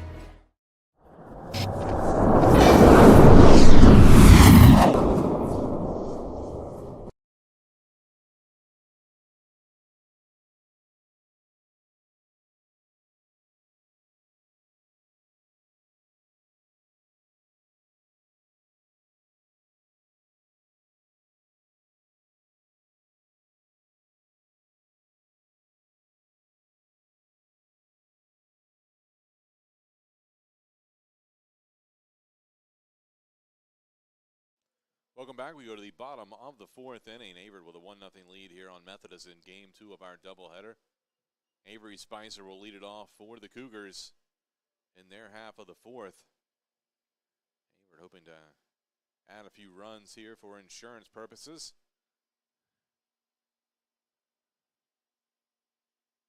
Skipper's pitch outside and in the dirt for ball 1.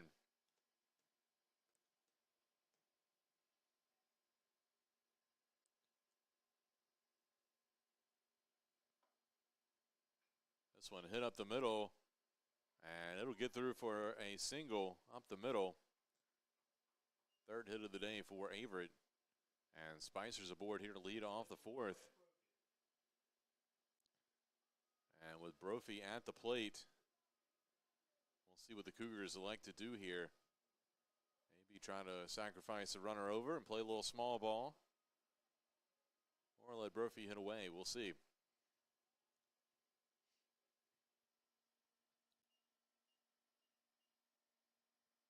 And Brophy with a late swing there on the breaking ball.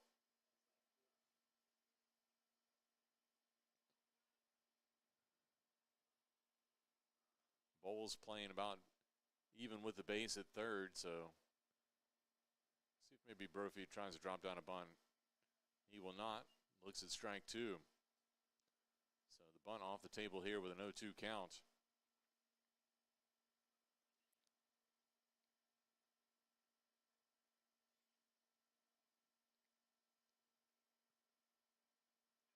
Ball popped up in the infield. Hall at second base. Underneath it, makes the catch for the out. So one away here for Hudson Rowe.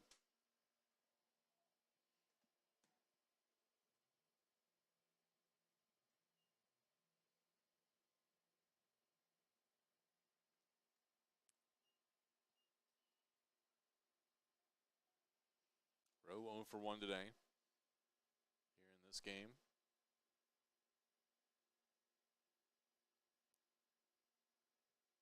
And got a piece of that one, fouled it off.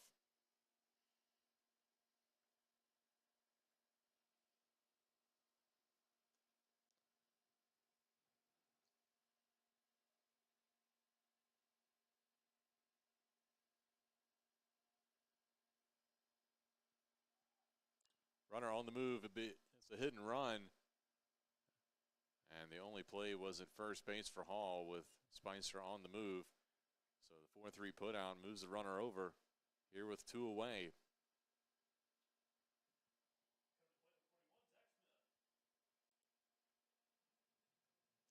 That'll bring up Zach Smith.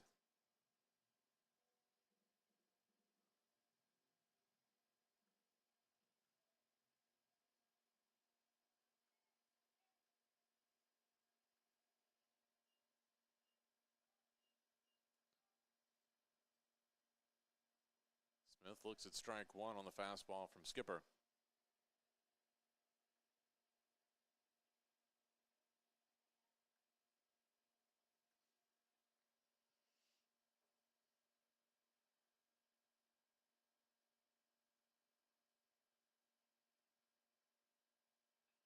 This ball hit out into the gap in left center.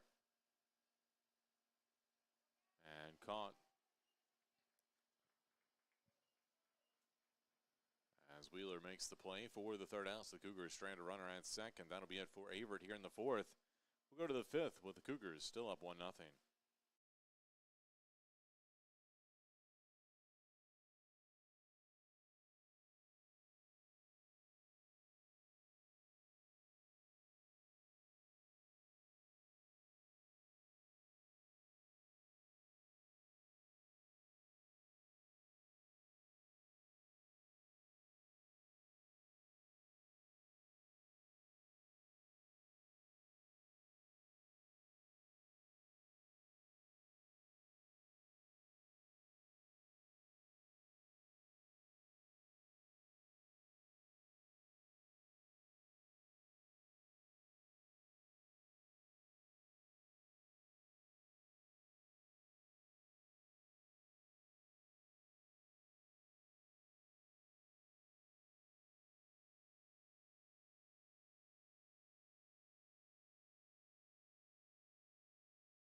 Welcome back. We go to the top of the 5th inning. Averett with a 1-0 lead here on Methodist. Wheeler at the plate to lead things off for the Monarchs. First pitch, missed high for ball 1.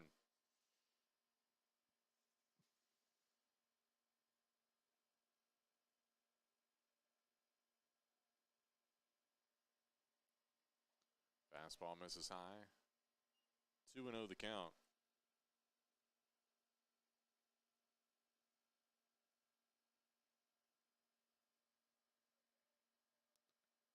Homer looks in. Ball hit out over in foul territory. Smith giving chase at the fence and runs out of room.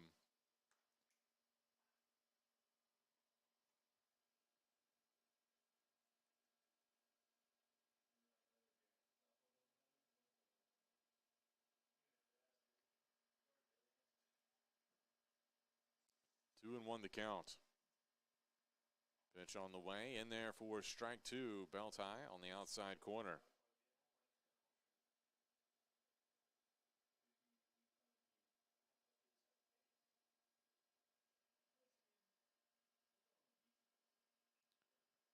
And this ball poked down the right field line. Could be trouble. Foul ball.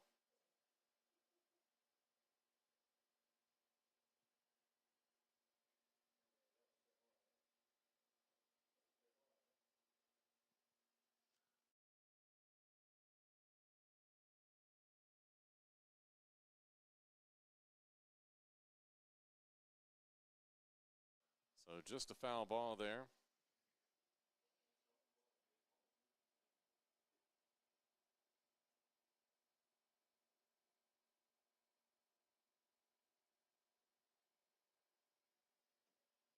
Pitch in the dirt.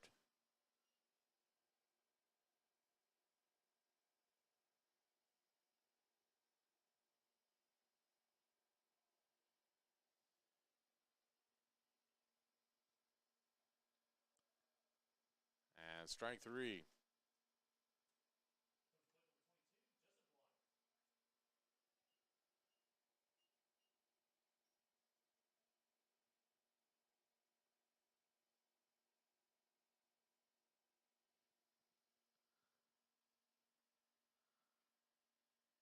So 1 away here.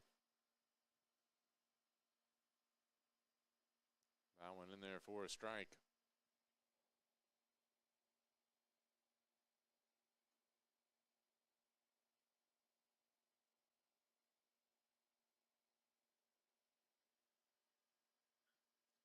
This ball hit out to left field. Spicer manages to find his footing and gets back to make the catch just shy of the warning track for the out.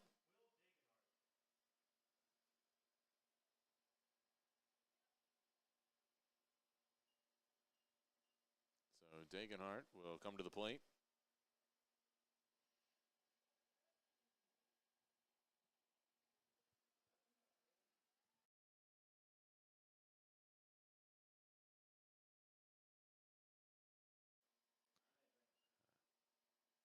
And Dagenhart starts off with a strike here.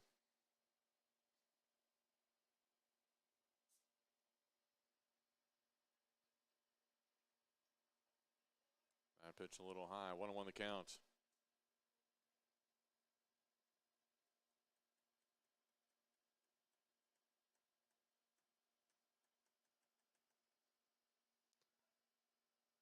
That one in the dirt. 2-1.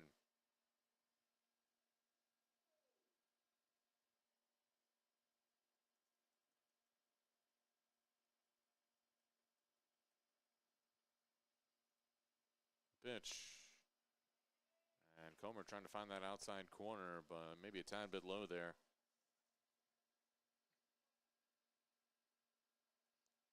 Count now 3-1.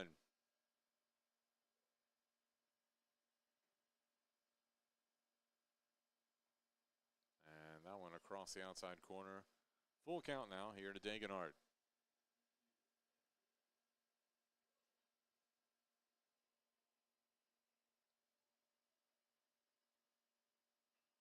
This one hit out to center field and caught in left center by McCabe for the out. So that'll do it for Methodist here in the top of the 5th inning. Averett still holding on to a 1-0 lead.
Welcome back. We go to the bottom of the 5th inning. Kevin Ziske will lead it off here for the Cougars as they hold on to a 1-0 lead here in Game 2.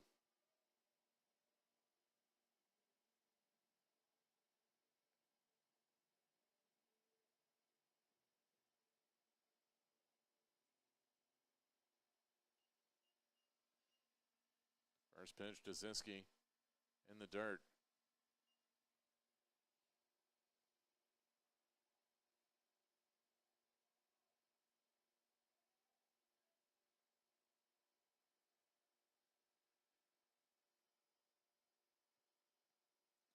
Breaking ball, finds the outside corner.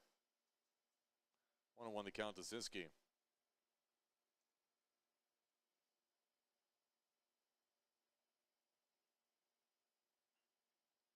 That ball hit hit down the left field, but out of play.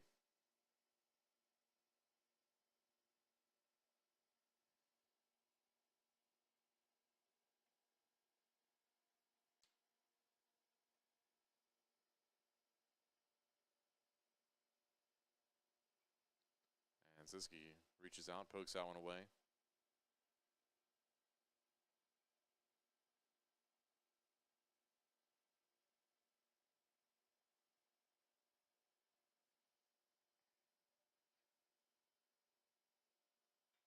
And this one hit over to the right side. Going to be a tough play, but made on the 3-1 putout.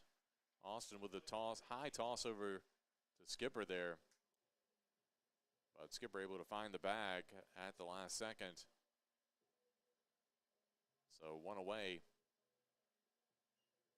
That'll bring up Nate Tuck.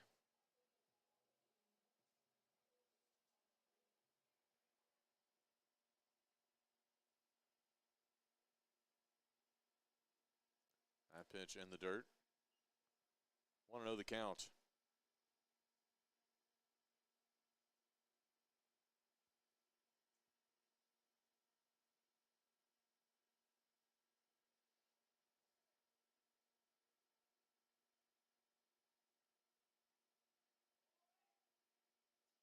That one in there for a strike on the breaking ball.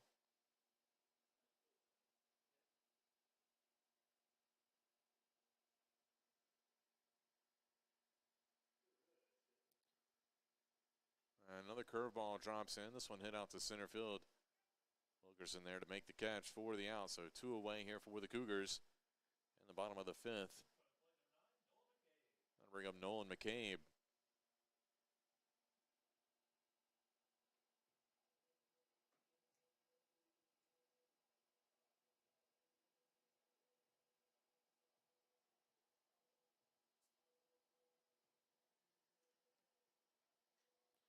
McCabe steps in. First pitch. Fastball in the outside corner for strike 1. McCabe 0 for 2 with a stolen base.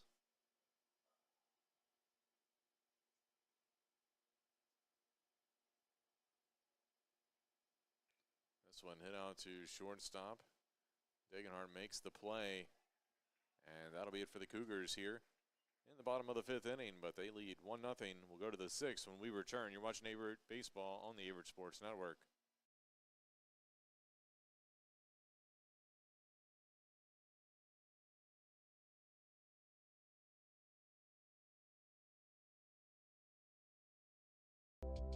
For me, it was important to leave home and experience new cultures and travel while I'm young, before I settle down. And be comfortable in my own skin, and Averett University has really helped me develop as a person and be more outgoing.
Welcome back. We go to the top of the 6th inning. Averett with a 1-0 lead on Methodist.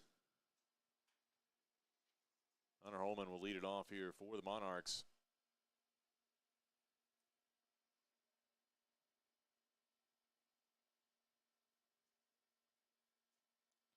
Holman shows bunt, pulls it back, pitch in the dirt. Here from Comer, who starts the 6th. Only allowed 1 hit through the first 5 innings.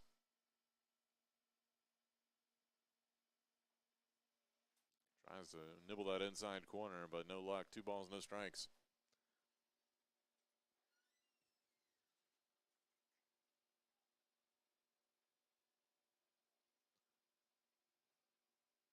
Two-0 pitch. And a called strike.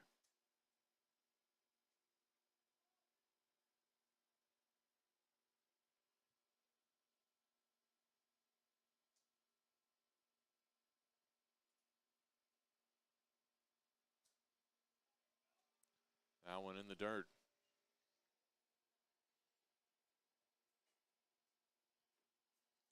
Three and one the count.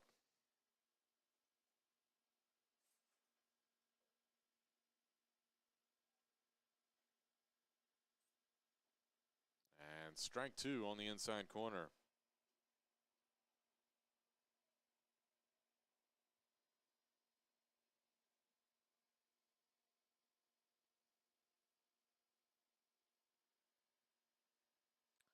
And that hits him. So leadoff runner aboard here. And top of the order coming up with Wilkerson.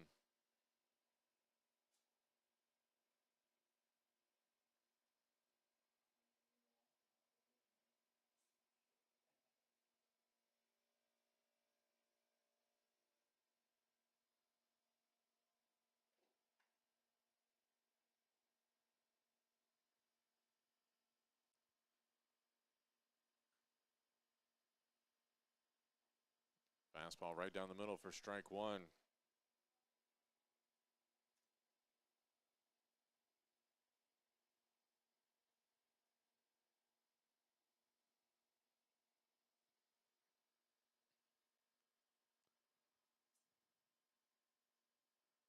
Comer takes a peek at first base. He'll fire home. Pitch outside for ball 1.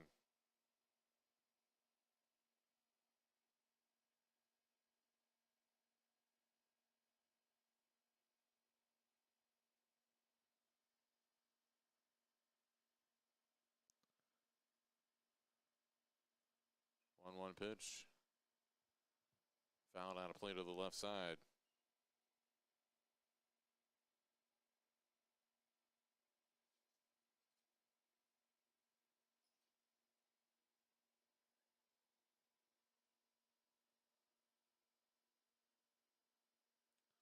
Want to do the count.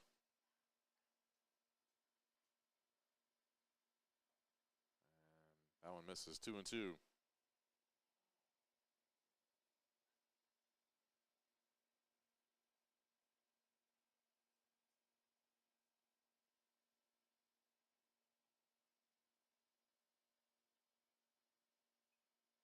Ball popped up, out of play.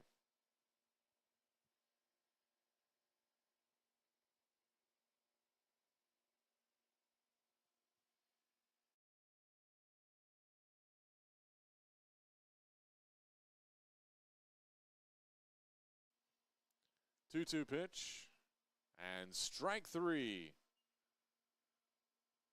Wilkerson did not like it, but called strike 3, and that'll be the first out.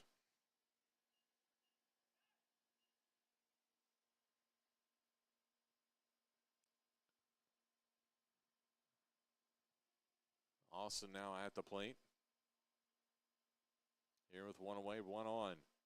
And a swing and a miss. Actually got a piece of it. Found it off at the plate.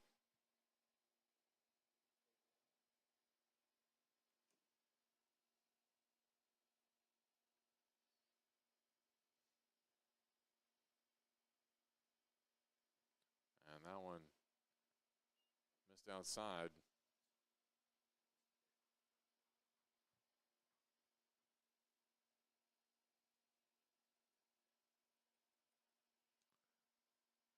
One count.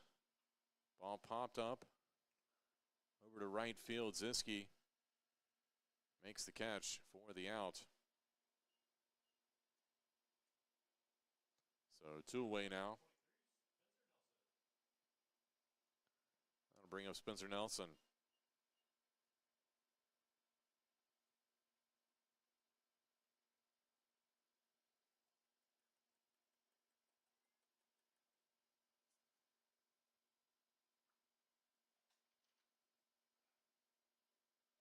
Runner takes off for second base. Good throw, but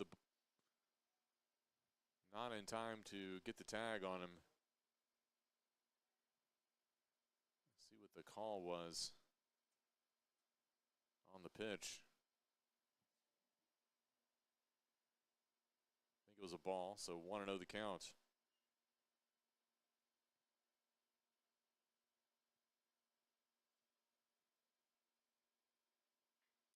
This ball hit out and past Tuck, and that'll score a run. And Methodist has tied this one up. Only their second hit of the day.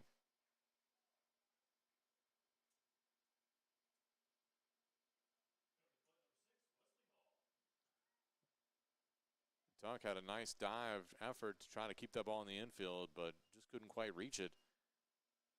And an RBI single there for Nelson. Has tied this ball game up in the top of the sixth, 1-1. Hall at the plate. First pitch, a ball outside.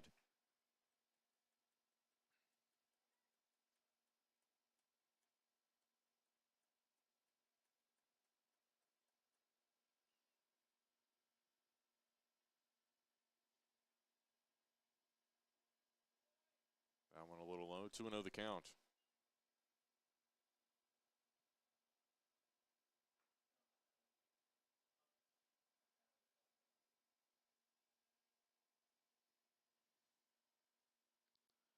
Comer with the delivery. That one in the dirt, 3-0 the count.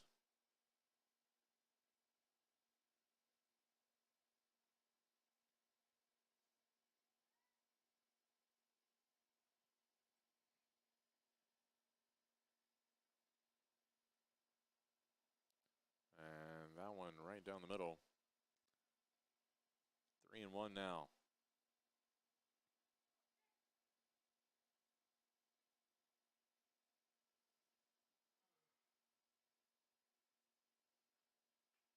This one off the glove of Comer, right to Tuck, so it'll the rare 1-4 put out on the fielder's choice at second base.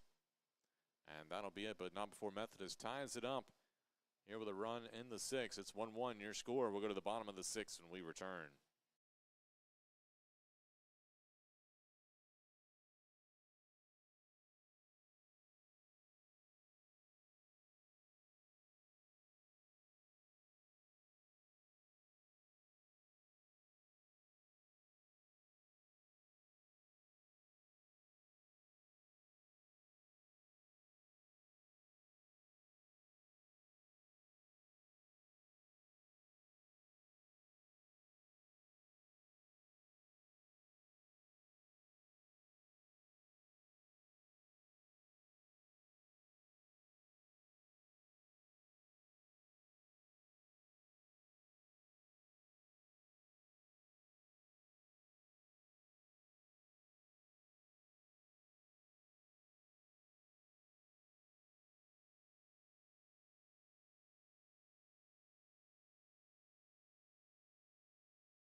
Welcome back. We go to the bottom of the sixth inning, tied 1-1, and Brandon Hatcher will lead it off here for the Cougars.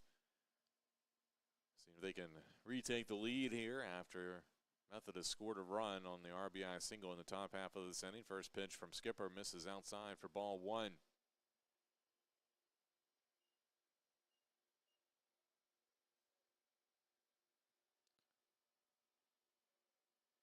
Pitch a little bit low and outside. 2-0 the count to Hatcher. It'll be the 2, 3, 4 batters due up for the Cougars here in this frame. And this one poked out into center field. That'll drop in for a base hit. And Hatcher's aboard here with a hit to lead off the sixth.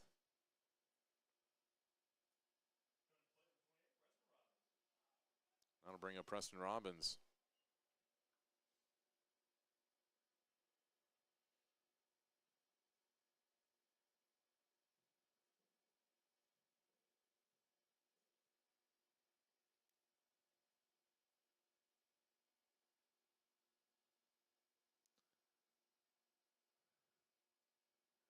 And a throw over to first base, Hatcher back. Robbins 0 for 2 today in this game.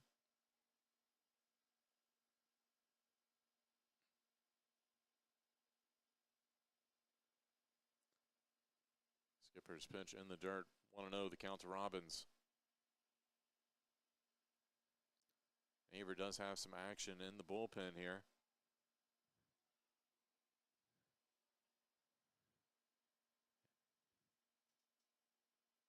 1-0 pitch. This one hit out to second or to shortstop. They'll turn double play and erase the runner.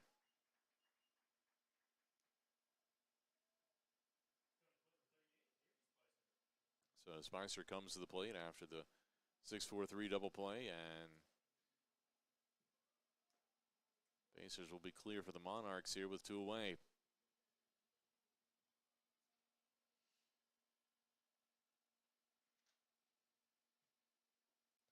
Spicer lays off that pitch in the dirt. 1-0 the count.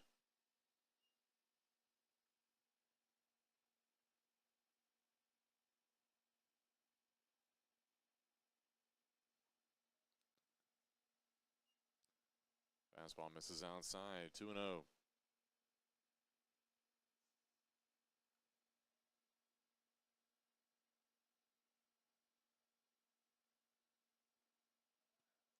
That one catches the outside corner. Now 2-1 to Spicer.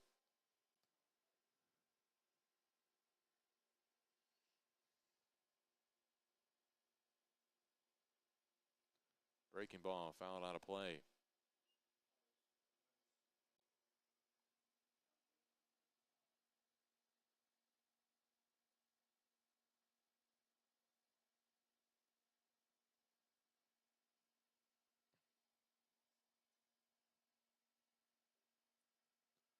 Full count now. Spicer lays off that pitch.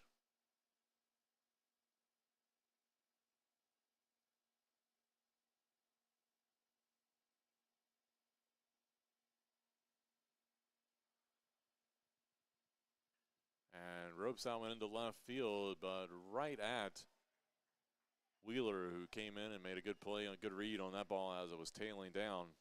So that'll be it for the Cougars here in the bottom of the 6th. Still a 1-1 your score. We'll go to the 7th when we return.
Welcome back. New pitcher on the mound for the Cougars. It's the freshman Gavin Caldwell coming in to pitch for Averett here to start the 7th inning. He'll face off against Stancil Bowles. Tie ball game.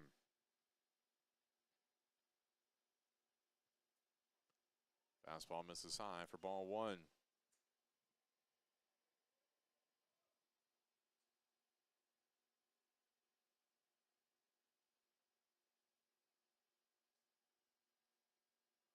One 0 pitch, hit out into right field. That'll drop in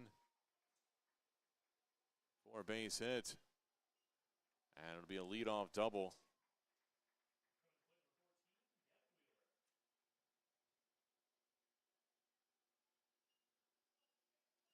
That'll bring up Gavin Wheeler.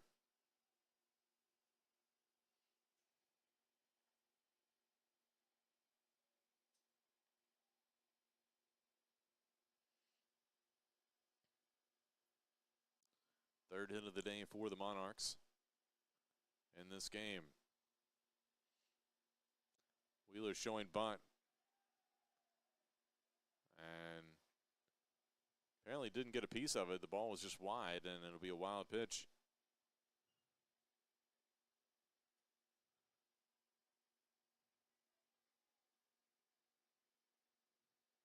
That'll move the runner over to third here.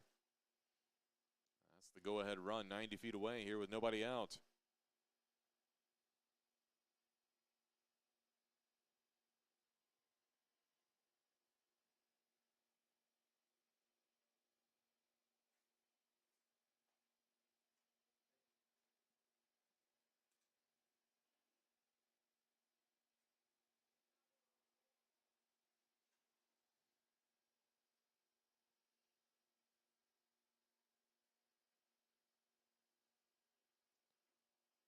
And that plunks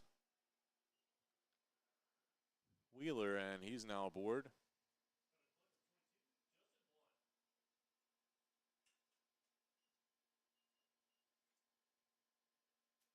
That'll bring up Justin Blunt here. Nobody away, runners on the corners.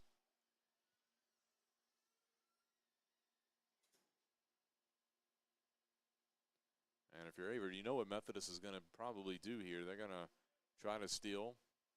You also got to be aware for a bunt on the safety squeeze.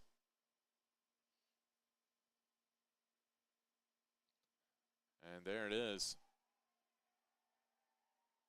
They do get the out at first base, but the go-ahead run comes home. So a sacrifice bunt from Blunt brings home the go-ahead run. And Methodist is up 2-1.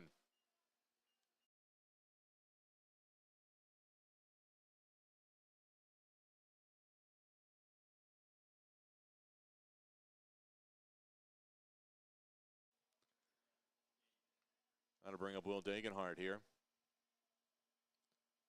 With one away. Still runner at second base. And Dagenhart will drop down the bunt. And throw gets away, so that'll allow the run to score and make it 3-1.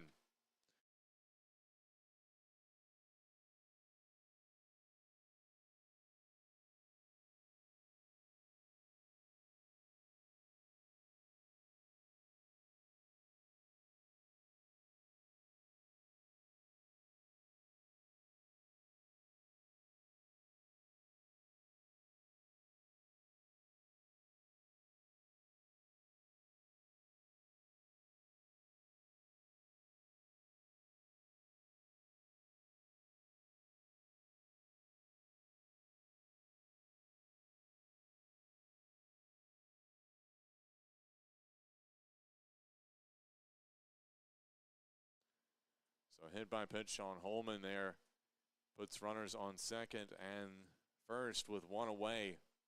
And top of the lineup with Wilkerson.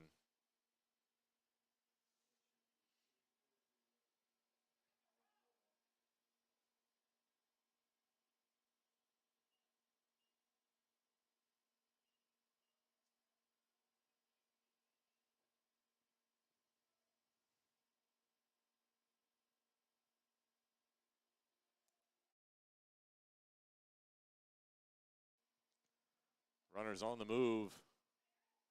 And the throw into the outfield. So a double steal.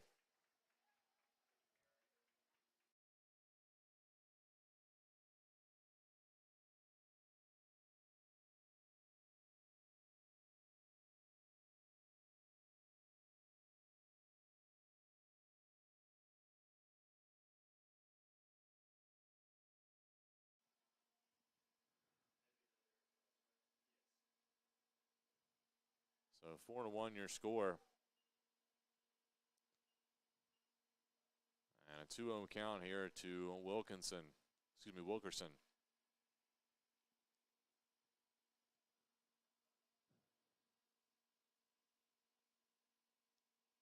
And that one found back to the backstop.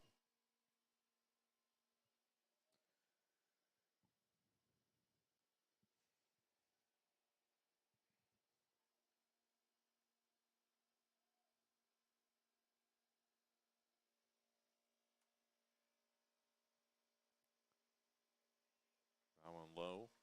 3 balls and 1 strike.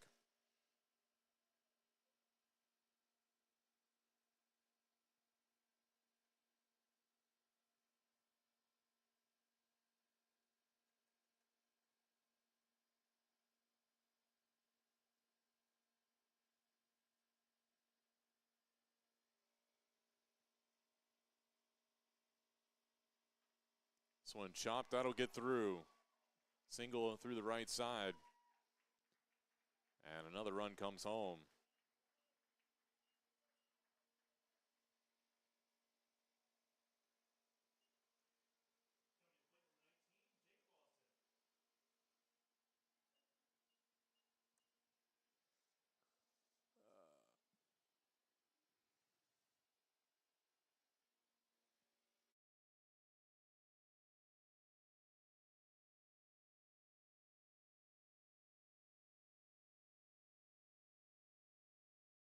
And looks like we're going to see a pitching change. We'll take a quick break, let you know who it is.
So the freshman lefty, Thomas Heaney, the third, taking the mound for the Cougars here with 1 away and 1 aboard.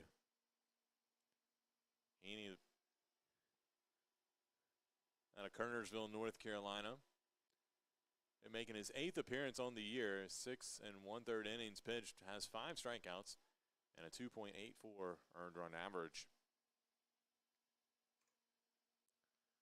He'll come in and face Jacob Austin here.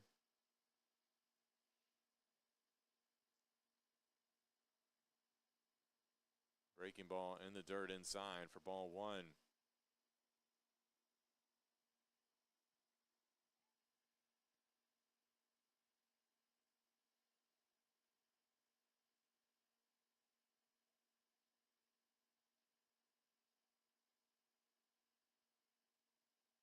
Runner takes off, ball hit over towards first base. Could have a double play situation, and Hatcher will take it himself. So that'll be it for Methodist. They score 4 runs in this frame, though, take a 5-1 lead.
Welcome back. We go to the bottom of the 7th inning. Methodist now with a 5-1 lead on the Cougars.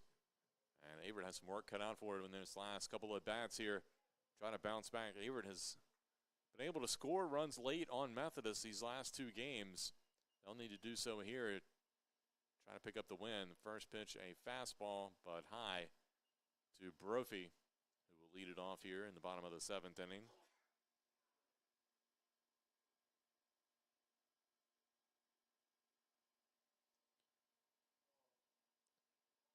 That pitch a little off the plate.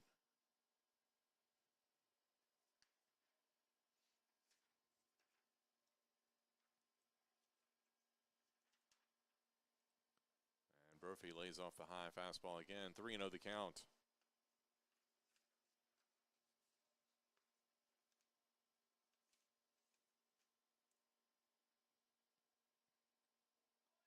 And a called strike. Looked like it was right down the middle there. Brophy taking a step towards first, but 3-1 the count. And this one will hit over to Bowles at third base. He'll range over, throw, and make the play for the 5-3 put out, and that'll be out number 1 here in the bottom of the 7th. That'll bring up Hudson Rowe.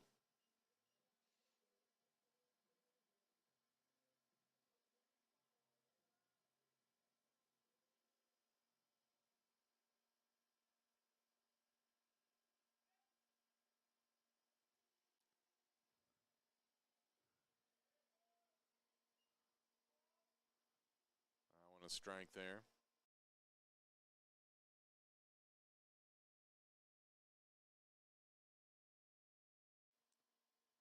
Rowe lays off that pitch, missed outside for ball 1. And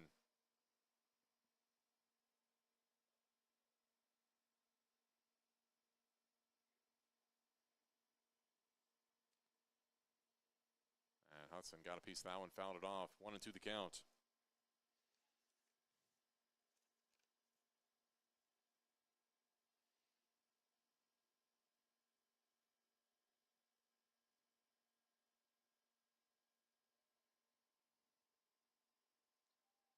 Rowe chases that one for strike 3. Now to get the put out at first base.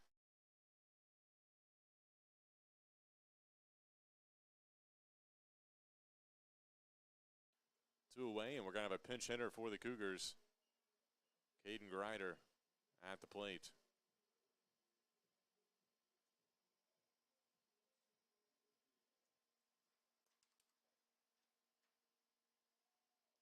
Grider looks at strike 1.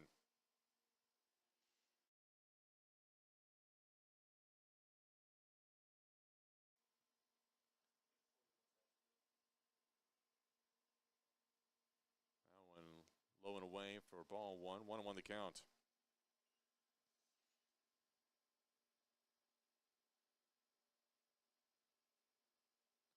Fastball misses outside. 2-1.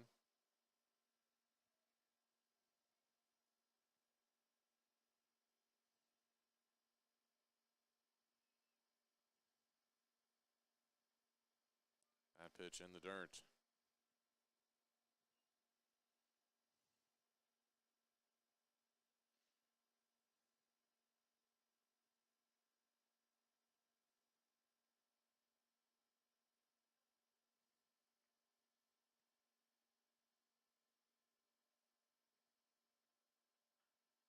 Grider gets hold of this one, sends it out to left center field.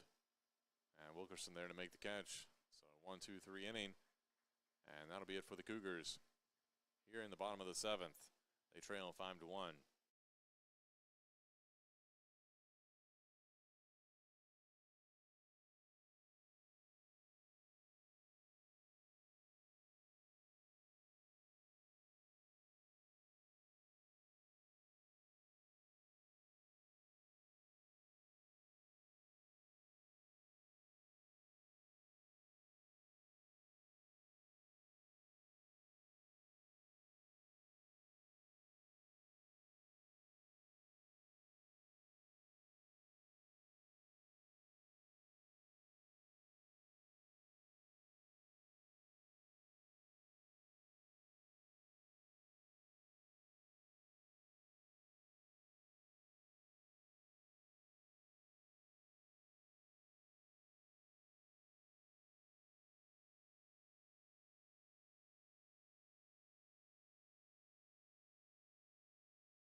Welcome back. We go to the top of the 8th inning. Spencer Nelson will lead it off here for the Monarchs, who have a 5-1 lead. Thomas Heaney back on the mound to start this frame. First pitch, breaking ball for ball one.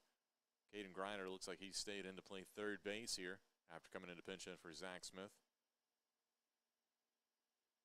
And another breaking ball in the dirt.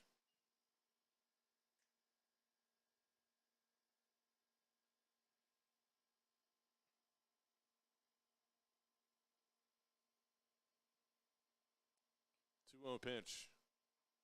That one across for strike one.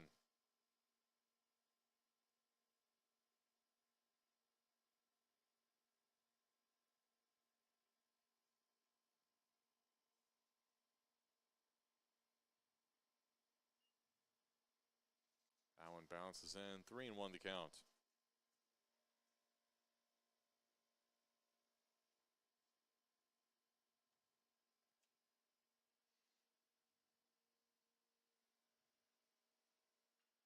This one sent out to left field. That'll drop in for a base hit.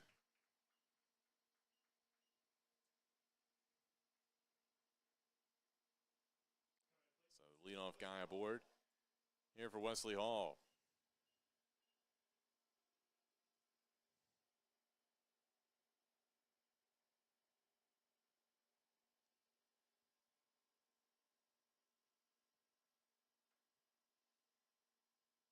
Heaney's pitch high, but a good job by Robbins to get out of his crouch and jump up and get that one.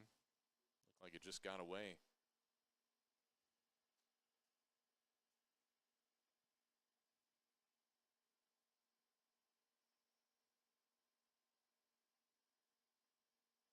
And the bunt down the first baseline.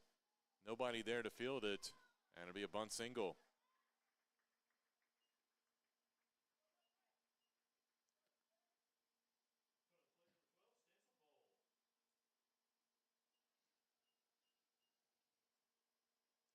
That'll bring up Stancil Bowles.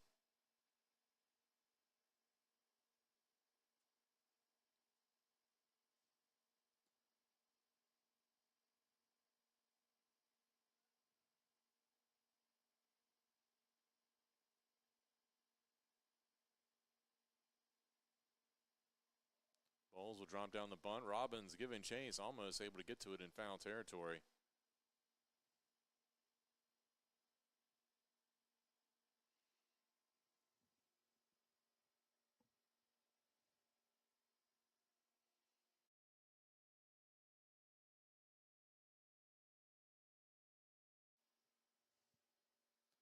Oh, 1 count. Bunt still on and fouled down the third baseline.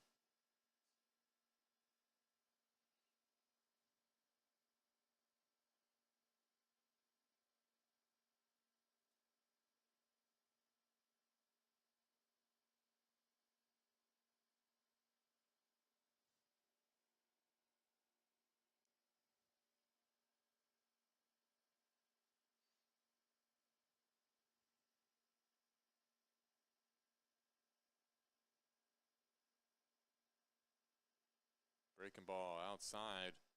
That'll get away, and wild pitch will allow both runners to move up.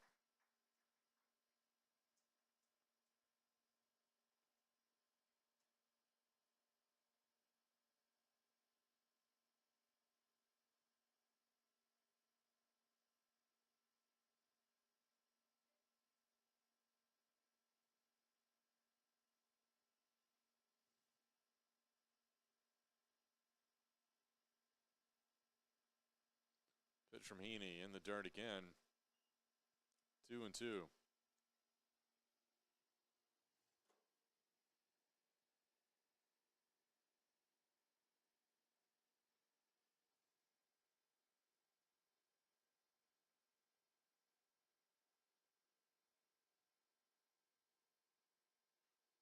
Ball hit out to center field. Runners tagging. McCabe makes the catch and throw to third. They'll allow the run to score. So sacrifice fly makes it 6-1 here.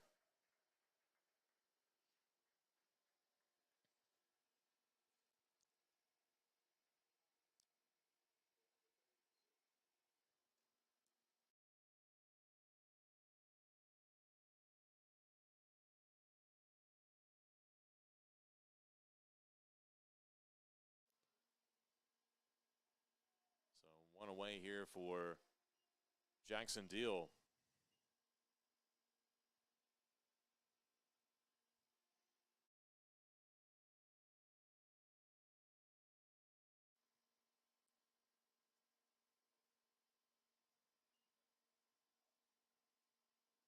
Count 2-0 here to Jackson Deal, who is coming to the game. Saw him pinch run in the last game.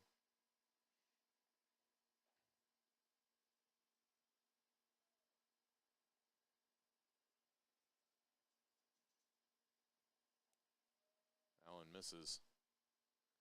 3 balls, no strikes.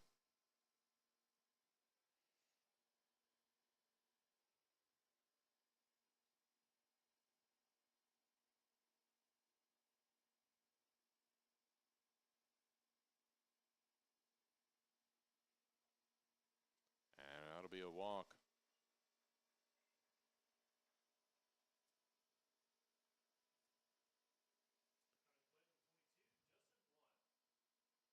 That'll be Justin Blunt coming to the plate, and looks like we might have a pitching change here. We'll let you know who it is when we come back.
So new pitcher on the mound for the Cougars. It's number 34, Eric Hansen, the sophomore. He'll come in here with the runners on first and second base, one away.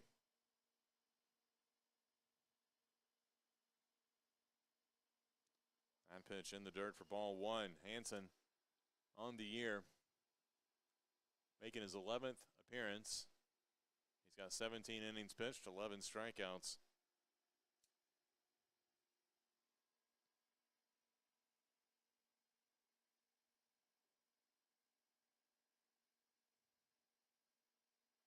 Ball popped up.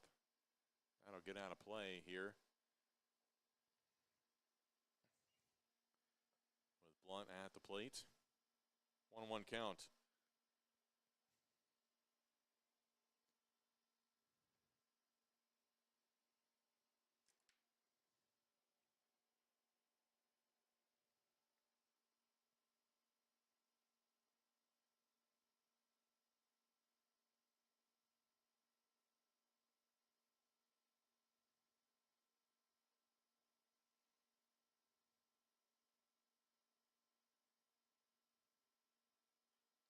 That one will find its way through the right side, and they'll hold the runners.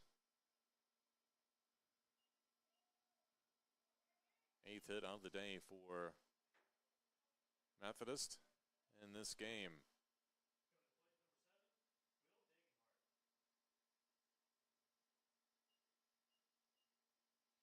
That'll bring up Will Dagenhart.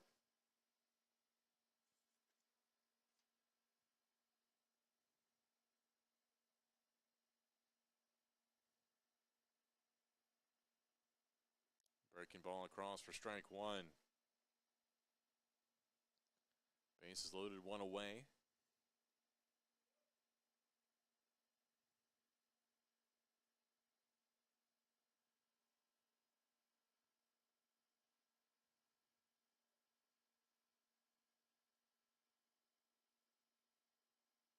And a swing and a miss there.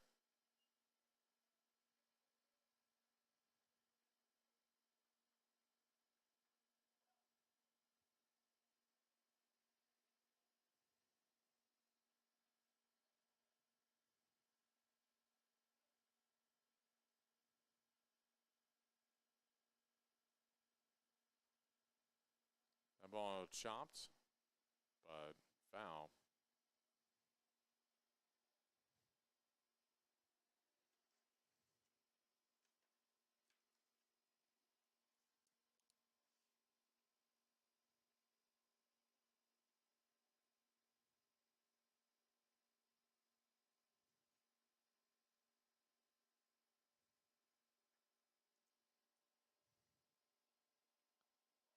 That pitch outside, 1-1 the count. Should be 1-2 the count.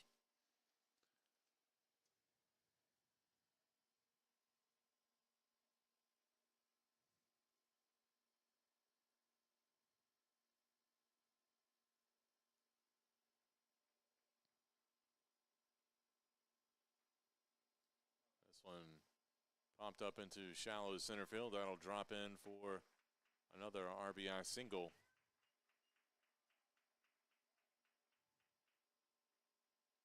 That makes the score 7-1.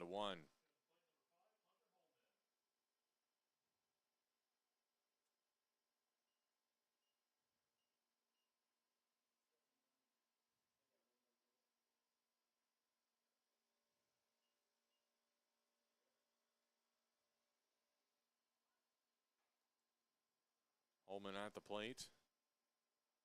That pitch inside for ball one.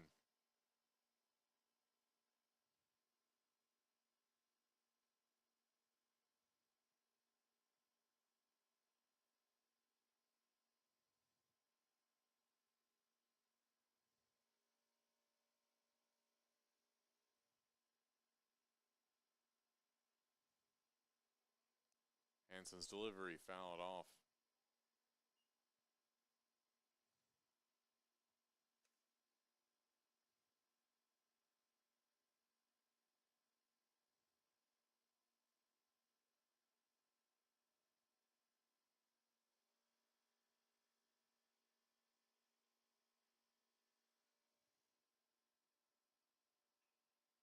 And this one snagged over there by Hatcher. What a great play.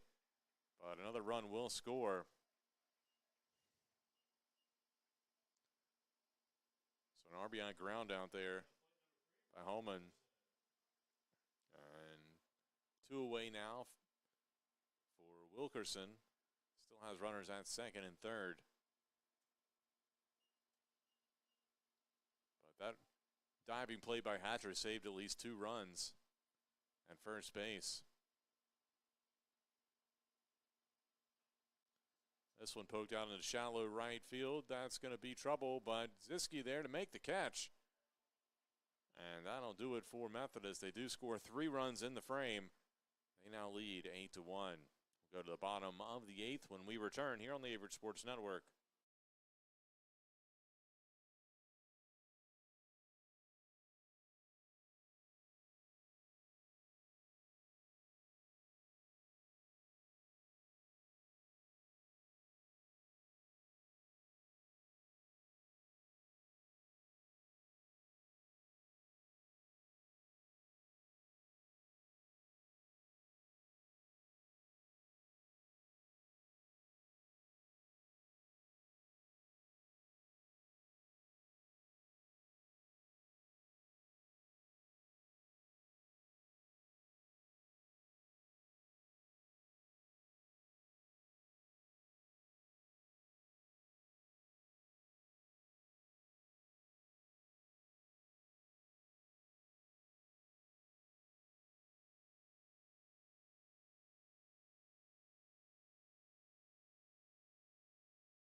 Welcome back. Jackson Deal now playing left field for the Monarchs after coming in to pinch hit. So he will stay in the game there. Kevin Ziske will lead it off here for the Cougars in the bottom of the 8th inning. Averett trails 8-1 here as that pitch in the dirt.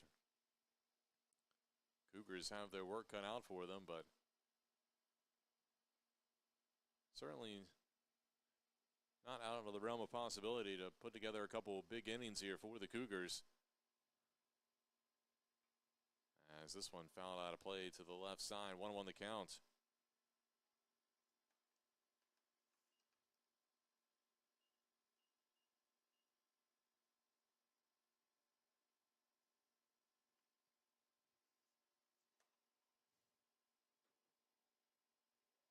That one fouled off.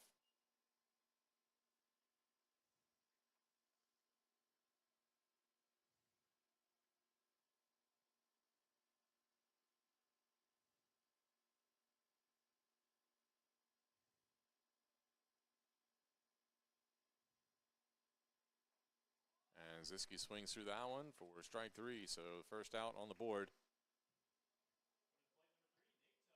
That'll bring up Nate Tuck.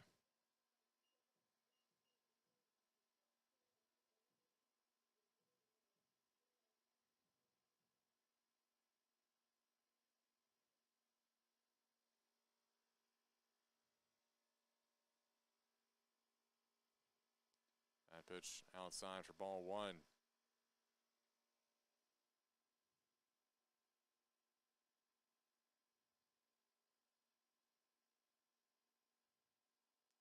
Tuck looks at strike 1 on the outside corner.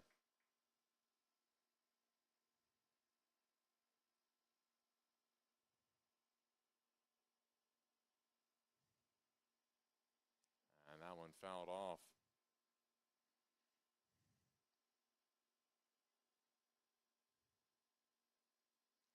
One and 2 the count.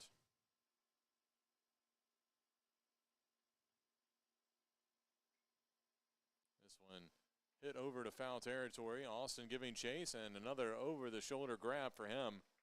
Second one of the day. And 2 away now here for Nolan McCabe.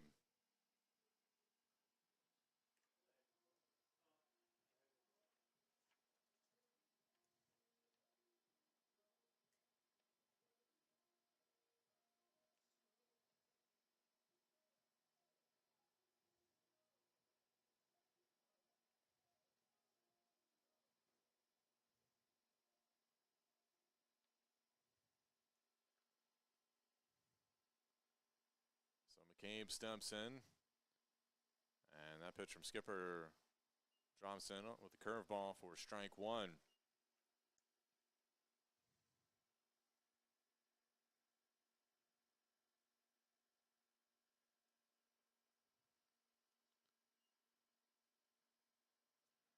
That pitch in the dirt, 1-1 the count.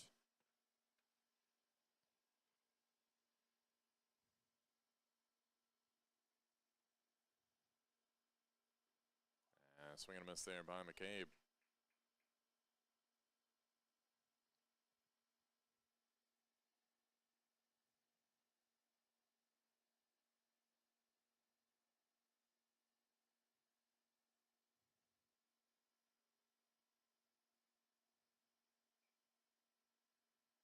And this one hit over and drops in foul just in front of the fence.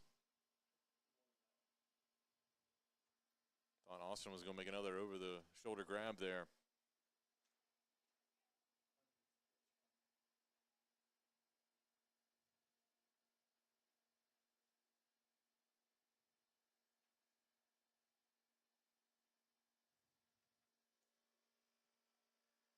And strike three called.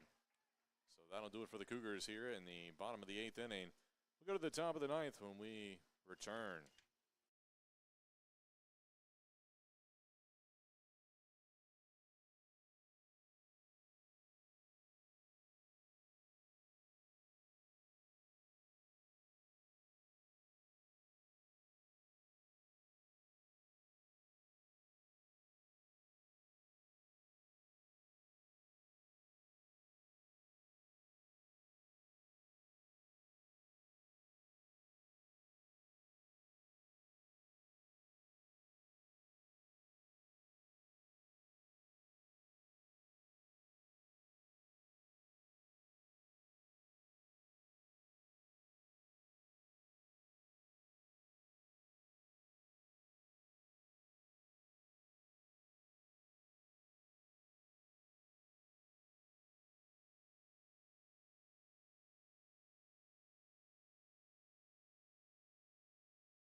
Welcome back. We go to the top of the 9th inning. New pitcher on the mound for the Cougars. It's the sophomore Ethan Stevens.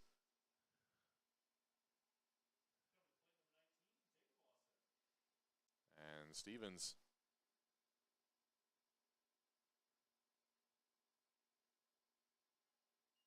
had a really good outing at Pfeiffer last weekend. Pitched 2 scoreless innings with 2 strikeouts.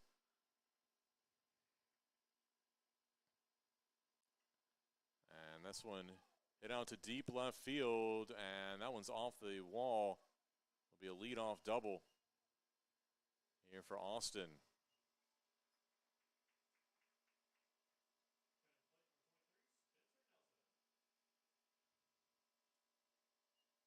So the first pitch double.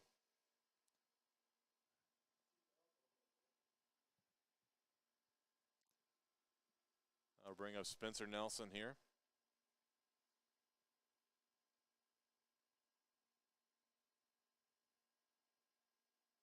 Breaking ball from Stevens misses belt high.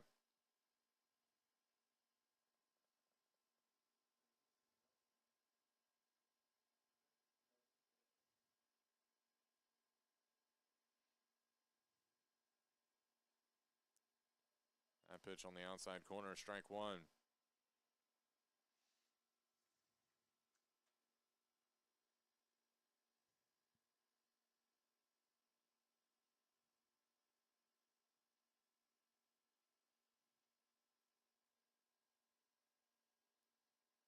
That one misses the outside corner, 2-1 the count.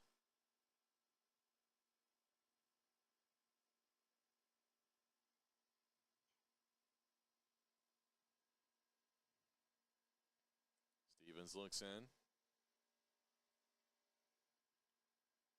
And gets the strike there as Nelson swings through it.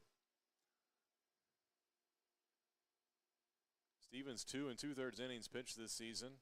It's only his third appearance of the year.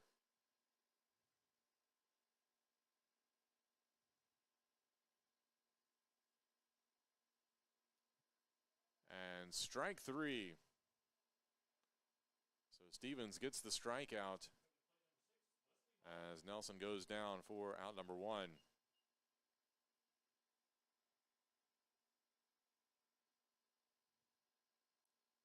That'll bring up Wesley Hall.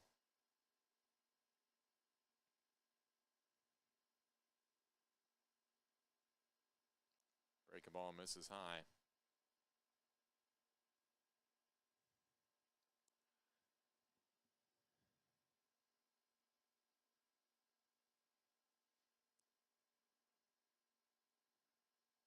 One-0 pitch. That one hit out to left field. That's going to be trouble. Bounces on the warning track. That'll score a run. And it'll be an RBI double for Hall.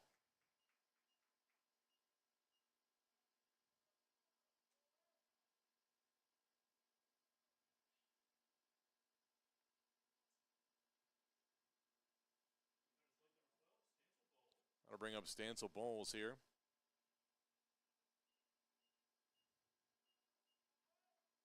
And I think we're going to have a pinch runner.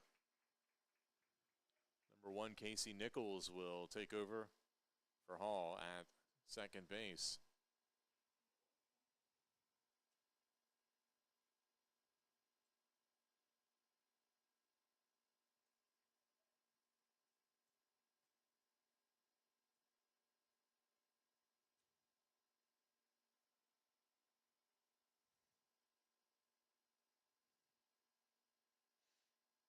Stevens with a breaking ball in the outside corner, strike 1.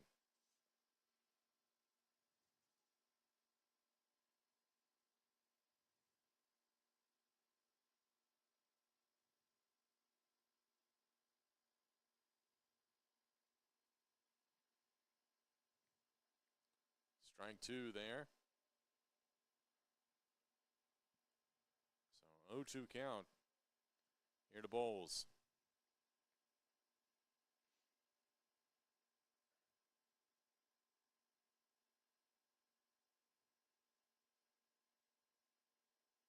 And a swing and a miss for strike 3. So Stevens 2 strikeouts here in the 9th. That'll bring up Jackson Deal.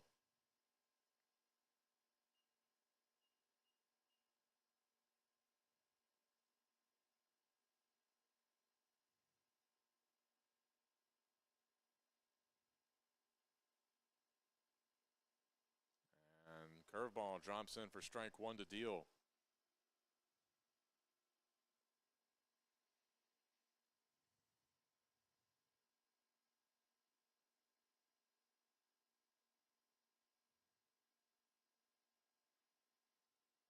This ball hit out to left field. Spicer underneath it, and he'll make the catch for the 3rd out. So Methodist adds a run here. It'll be 9-1. We'll go to the bottom of the 9th when we return.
Welcome back. We go to the bottom of the ninth inning. Thomas Barker will get a chance to pinch hit here for the Cougars.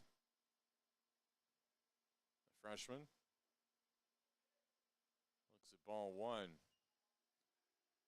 here as Skipper looks to get the complete game for the Monarchs.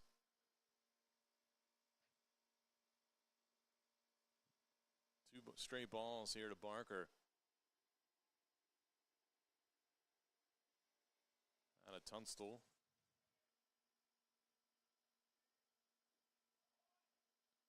And that one a called strike.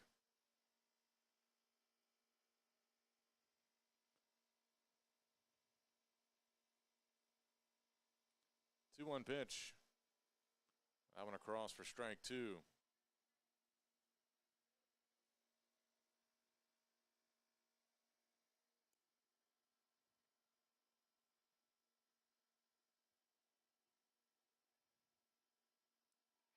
And swing and a miss for strike three. So one away here. That'll bring up Preston Robbins.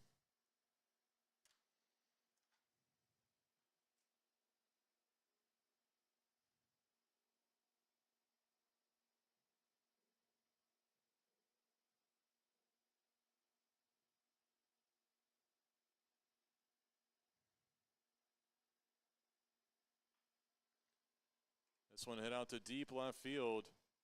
That'll drop in. And it'll be a double for Robbins here with one away.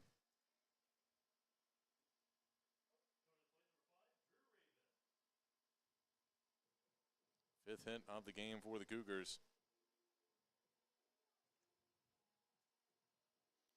And another pinch hitter coming up.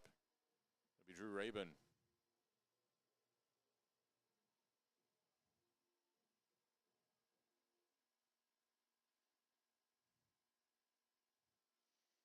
So Rabin grabs a bat. He'll pinch hit here for Spicer.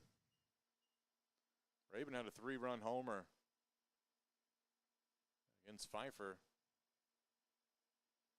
Looks at ball one here.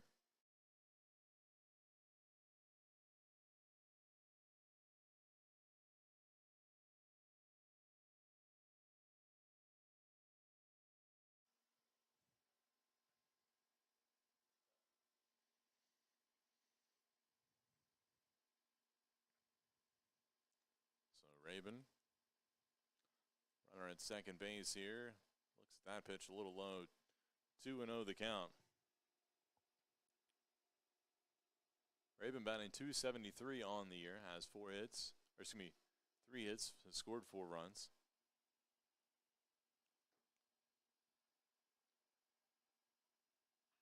And this one hit down the line in left field. That'll roll all the way to the fence. That'll score a run.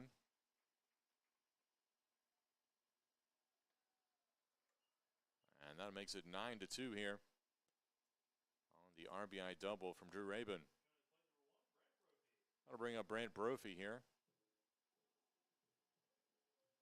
With one away and one aboard.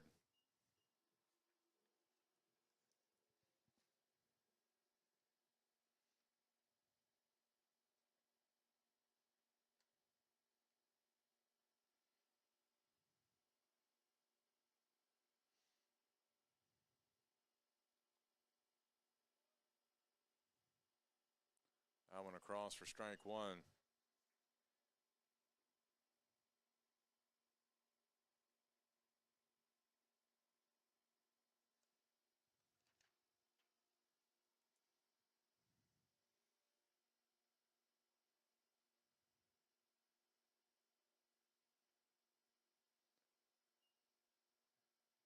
That pitch in the dirt. 1-1 the count. Cougars have one more home series after this one. That'll be next weekend. 3-game set with William Peace. Beginning Friday. So 1 game Friday, 1 game Saturday, 1 game Sunday. As that pitch in the dirt. Then they head to Ferrum on the 27th and finish up the season, regular season in Greensboro with a 3-game set. April 29th through May 1st.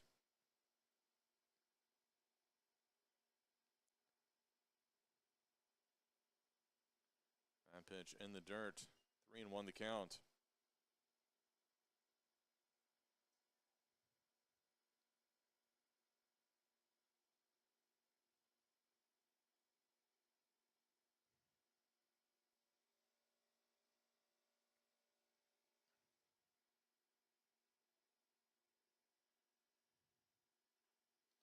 Brophy hits this one down the right field line. That'll drop in fair. And a run will score.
So be an RBI double plus an error on that last play by Brophy. Trying to figure out, we had a change in the lineup. Didn't see Caleb Green came in. Looks like to play right field.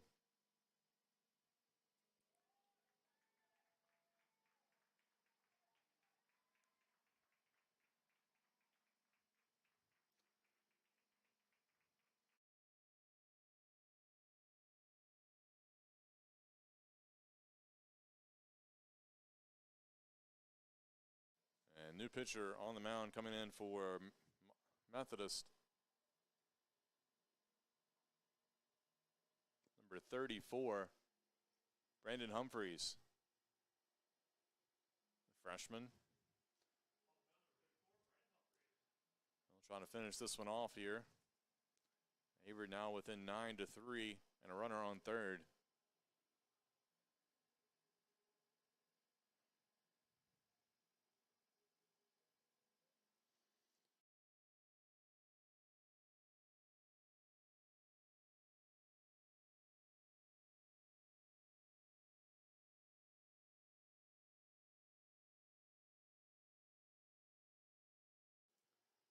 So Humphreys making his 14th appearance, all out of the bullpen. He's got a 2-2 record with 1 save and 16 innings. He's got 10 strikeouts and a 5.06 ERA.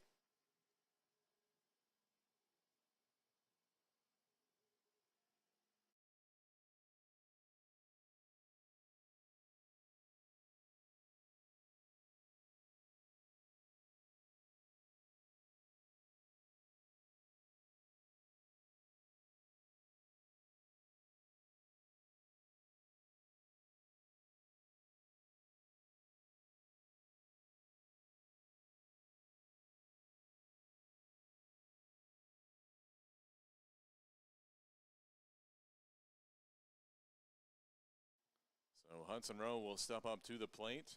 Chance to help Averett maybe add another run here.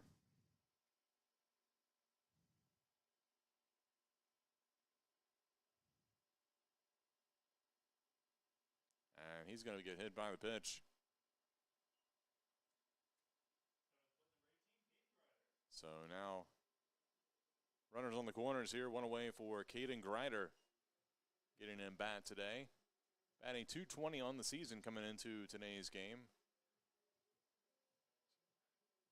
Made a couple starts this season. 10 in fact. He's played a little bit of second base, a little bit of third base this season. He's had a couple big hits this year as well, so see what he can do here. And smokes this one up the middle. That'll get through for a base hit, an RBI single, and make it 9-4. Grider.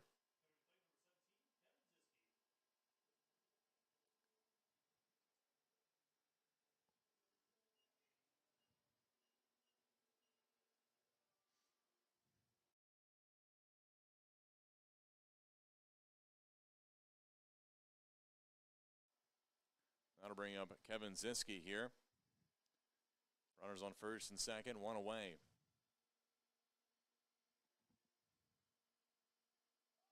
That one in there for a strike.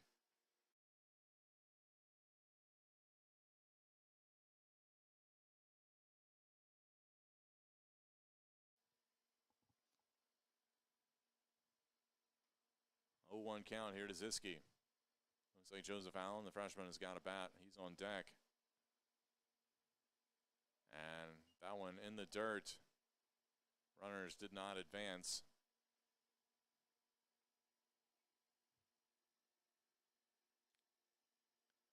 And Rowe saying, my bad.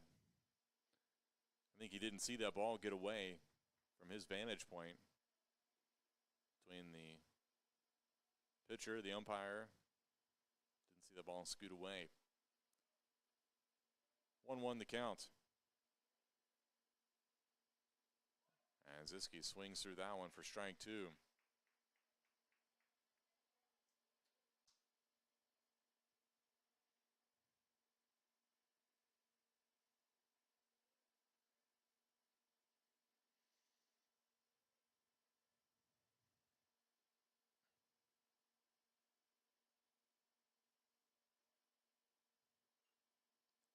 Ball hit down the left field line, and Hooks foul out of play.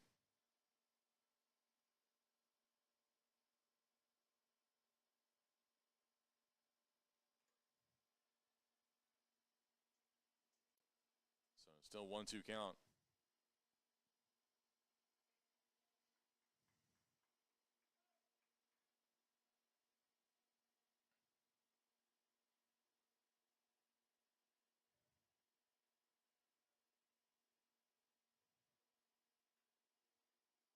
That one fouled down the third base line. Missed being a fair ball by maybe 1.5 feet.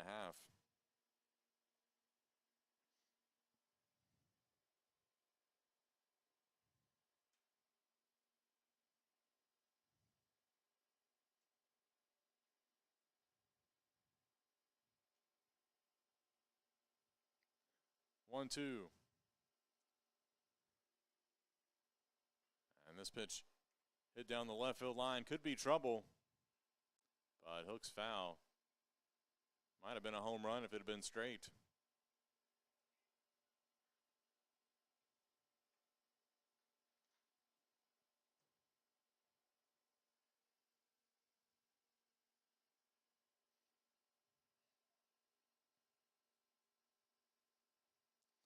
Averett has scored 3 runs in this inning, looking to add more to it.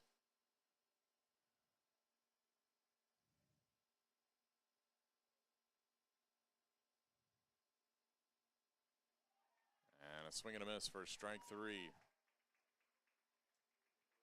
So 2 away.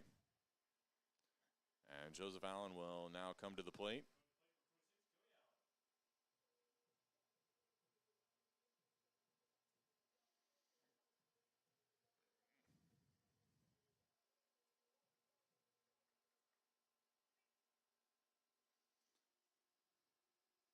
Allen batting .261, coming into today. He pitch hit in game 1 earlier this afternoon. And he's going to get plunked in the back. That'll load the bases here.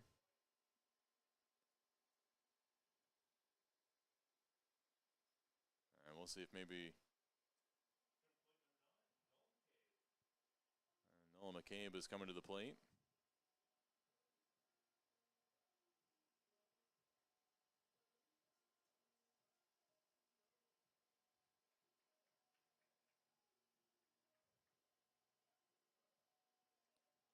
So McCabe, base is loaded here, 2 away.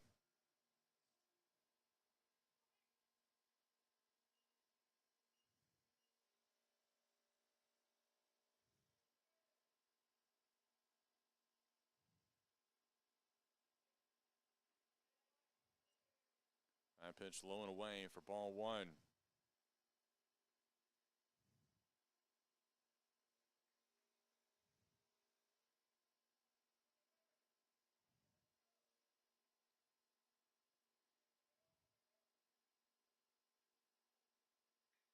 This one hit out to shortstop.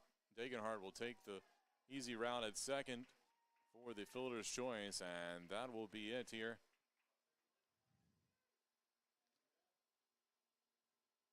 Your final score, Methodist 9, Averett 4. As Methodist takes all 3 games of this 3-game series.